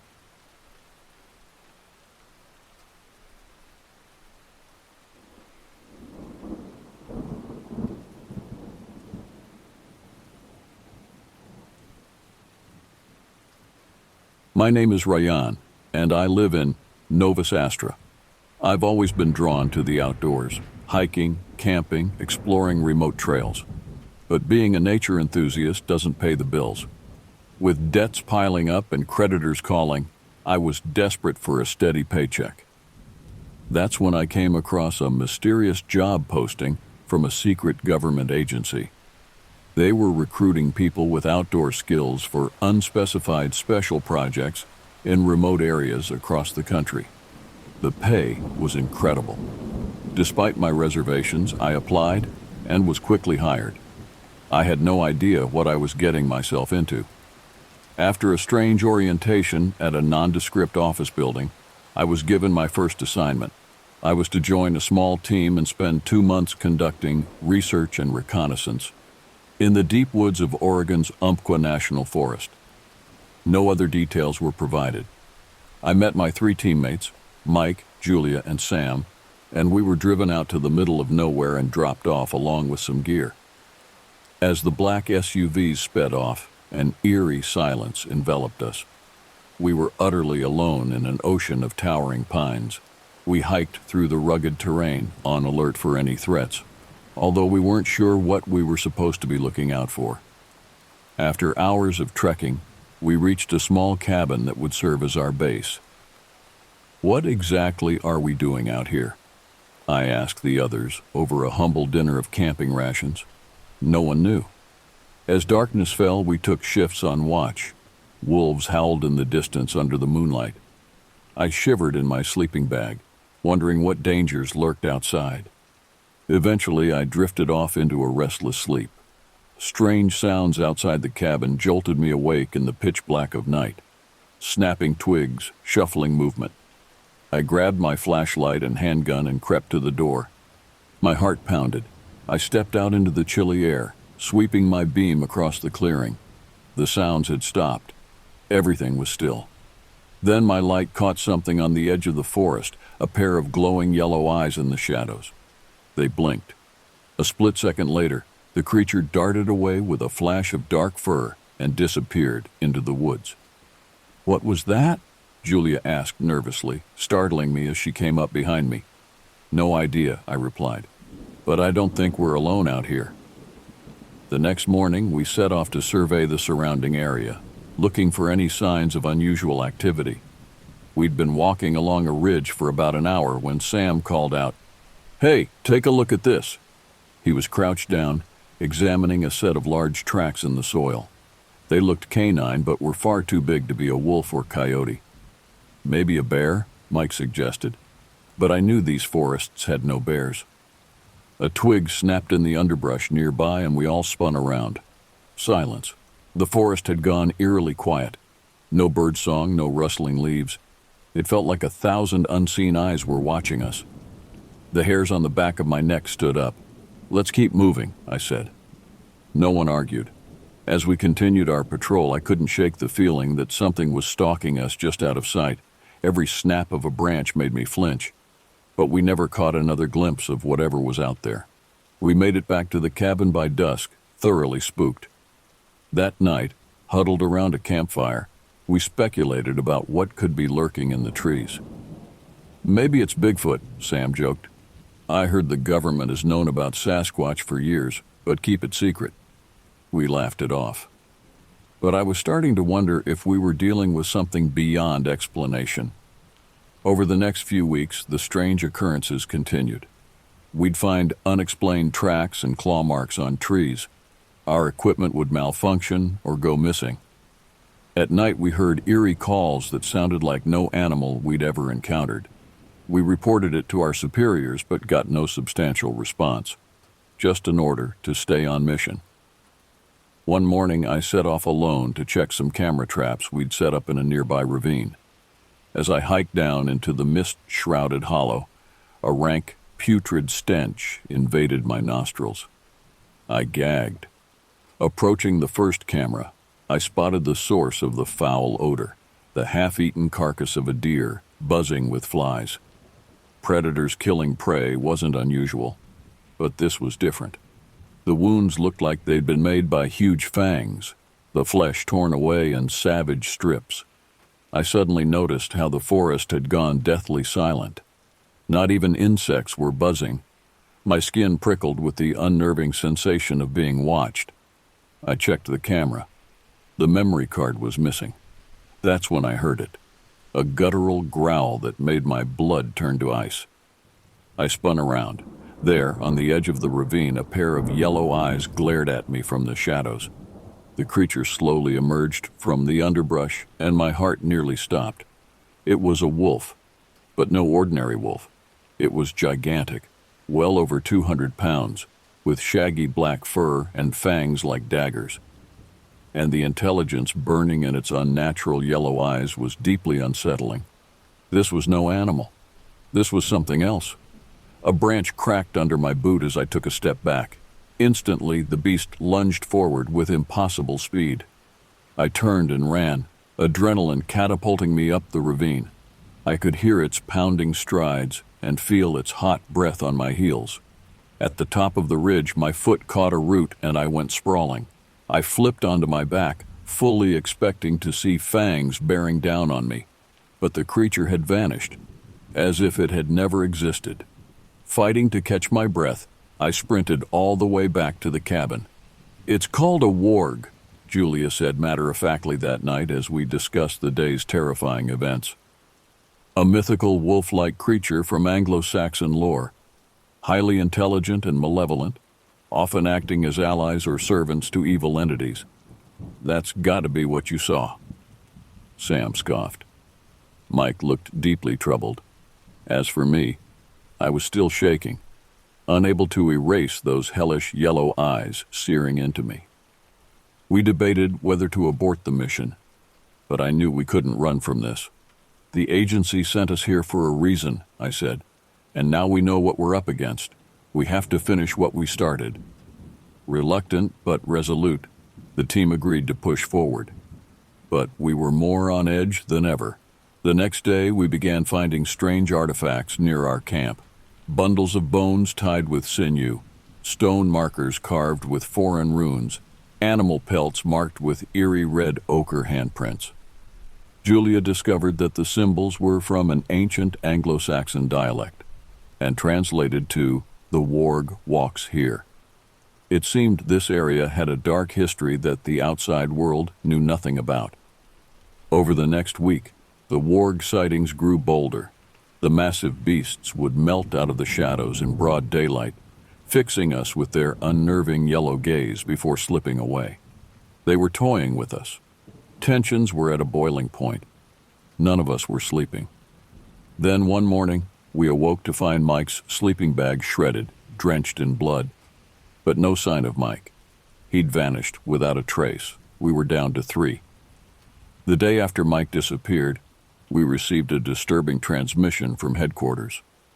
Strange things were happening at other secret government sites across the country that were all linked to ancient folklore. Missions in the backwoods of Pennsylvania disrupted by menacing black dogs. Sightings of ferocious dogmen stalking the forests of Wisconsin. A team in Michigan tormented by a pack of wolves with glowing red eyes. The phenomenon seemed to be escalating. The agency had been aware of these beings for decades, but didn't know their origins or motives. Now they were aggressively targeting our personnel. We were ordered to collect any evidence we could, but I had a sickening feeling we were in over our heads.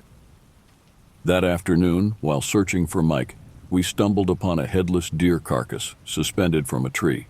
Strange, occult symbols carved into its flesh. Suddenly, a blood-curdling scream echoed through the forest. It sounded like Mike. We raced towards the sound, calling his name. We ran for what felt like miles. Then we reached a nightmarish scene. Mike, or what was left of him, lay sprawled in the center of a clearing. He'd been practically torn to pieces, his limbs ripped from their sockets, bones sticking out at horrific angles. A mass of organs and entrails spilled out of his shredded abdomen. His head sat a few feet away, eyes frozen open in terror. The forest floor was a muddy swamp of blood and gore. Sam retched. Julia sobbed. I stood paralyzed, bile rising in my throat. Then I noticed the ground. A ring of gigantic wolf tracks encircled Mike's mutilated body. The wargs had literally torn him apart. We buried what we could of Mike and staggered back to camp, utterly shell-shocked and shattered. That night, the monsters howled outside our walls incessantly. No one slept. We all knew one thing with grim certainty now. The wargs weren't just stalking us. They were hunting us. The next few days were a surreal waking nightmare. The beasts circled ever closer, their crushing dread always present, like a noose slowly tightening around our necks. We jumped at shadows, awaited their snarling voices on the wind. Our guns never left our hands. The search for evidence felt pointless now, mere busy work to distract us from our inevitable demise. We all secretly wondered which of us they would pick off next. On the 5th morning after Mike's death, we emerged from the cabin to a horrific scene. Severed wolf heads were mounted on pikes in a wide circle around the entire camp, their dead yellow eyes gleaming with malice. Symbols written in blood encircled our walls. The pikes quivered as if alive. Julia deciphered the message, "None shall leave here alive." The wargs were done toying with their prey. Tonight, they would come for us. We radioed HQ in a panic, pleading for extraction. "Pulling you out now would risk exposing the program," our handler replied coldly. "You have your orders, hold your position." Static. We stared at each other in numb disbelief. Our own people had just abandoned us, left us to die in this godforsaken forest. For the first time, I felt the icy claws of hopelessness sink into me. We had only one choice: hunker down and pray for dawn. Night fell swiftly, cloaking the forest in obsidian shadow. We barricaded the doors and windows, checked our ammo. The waiting was unbearable, an eternity of sickening dread. What seemed like hours passed. The generators sputtered out and the lights died, plunging us into inky blackness. Then the howling began, one long, baleful note taken up by dozens of throats, echoing through the hills like a declaration of war. They were coming. The first one hit the door like a battering ram, nearly ripping it off its hinges. We opened fire. Its deafening snarls turned to agonized yelps as bullets tore through flesh. But another beast immediately took its place, eyes blazing with unholy rage. The cabin walls shook with their impacts, claws shredded wood. Julia screamed. The door buckled inwards. I saw a flash of wild red eyes in the dark. Then they were inside. It was bedlam, a whirlwind of hellish growls, gunfire, and blood. One of the beasts tackled Sam to the floor, about to tear his throat out. I blew its skull apart with my shotgun. We fought in the pitch darkness, the strobing muzzle flashes illuminating glimpses of nightmarish savagery, fanged shadows ripping into us. Julia's rifle cracked as she took one down. But they just kept coming, an unstoppable tide of fang and claw. Sam cried out as he went down under a mass of matted fur and muscle. I lunged toward him, but it was too late. His screams became sickening gurgles as the beasts tore him apart. Absolute horror and rage consumed me. I fired until the gun was empty, then swung it like a club. Julia and I stood back to back, the last two survivors in our shattered bunker, surrounded by the unblinking eyes and gleaming fangs of a dozen wargs. "Any last words?" Julia asked, her voice cracking with fear and grief. I swallowed hard. I shouldn't have taken this job. Then the creatures pounced. White-hot agony exploded through me as claws raked my flesh, teeth snapped bone. The world dissolved into a red haze of unimaginable pain. I collapsed to the blood-slick floor, my life ebbing away, the snarls of feeding monsters fading into silence. I awoke in a sterile white room, the steady beep of a heart monitor in my ears. A hospital. I was miraculously alive, albeit maimed and disfigured, more scar tissue than man. A government official in a crisp black suit stood at the foot of my bed. "You're the sole survivor," he said, no emotion in his voice. "Our extraction team found you in the cabin. There was nothing left of the others. We moved you to this facility to recover." It all came crashing back in stomach-churning flashes. The fangs, the blood, the screams. "What were those things?" I croaked through my ravaged throat. "We still don't fully understand them," he said. "But our organization has contained and studied them for years to harness their unique abilities. We believe they originated from Anglo-Saxon occult rituals that brought them into our world centuries ago for use as weapons. Over time, they turned on their masters. Since then, small packs have persisted in the wilderness, hunting, always in conflict with our world. Now they seem to be spreading, growing bolder. Needless to say, we keep their existence highly classified." Fury ignited in my gut. "You knew those monsters were out there, and you still sent us in blind. You got my team killed?" His face remained stonily impassive. "You knew the risks when you signed up. Your service has been invaluable, and you will be well compensated. But this conversation is over. You would do well to forget what happened out there. This incident never occurred. Those creatures do not exist. Are we clear?" He turned to leave. "There will be others," I said to his back, my voice hardening with cold promise. "I will find others like me, and we will expose the truth no matter the cost. The world needs to know what's really out there in the shadows." He paused at the door, glancing back with what looked like the faintest hint of a smirk. "Oh, I have no doubt you'll try, but no one will ever believe you. Pleasant recovery." He shut the door with a click, leaving me alone with the weight of the truth I now carried. The wargs were still out there, waiting, watching, hungry, and one day soon, they would hunt again.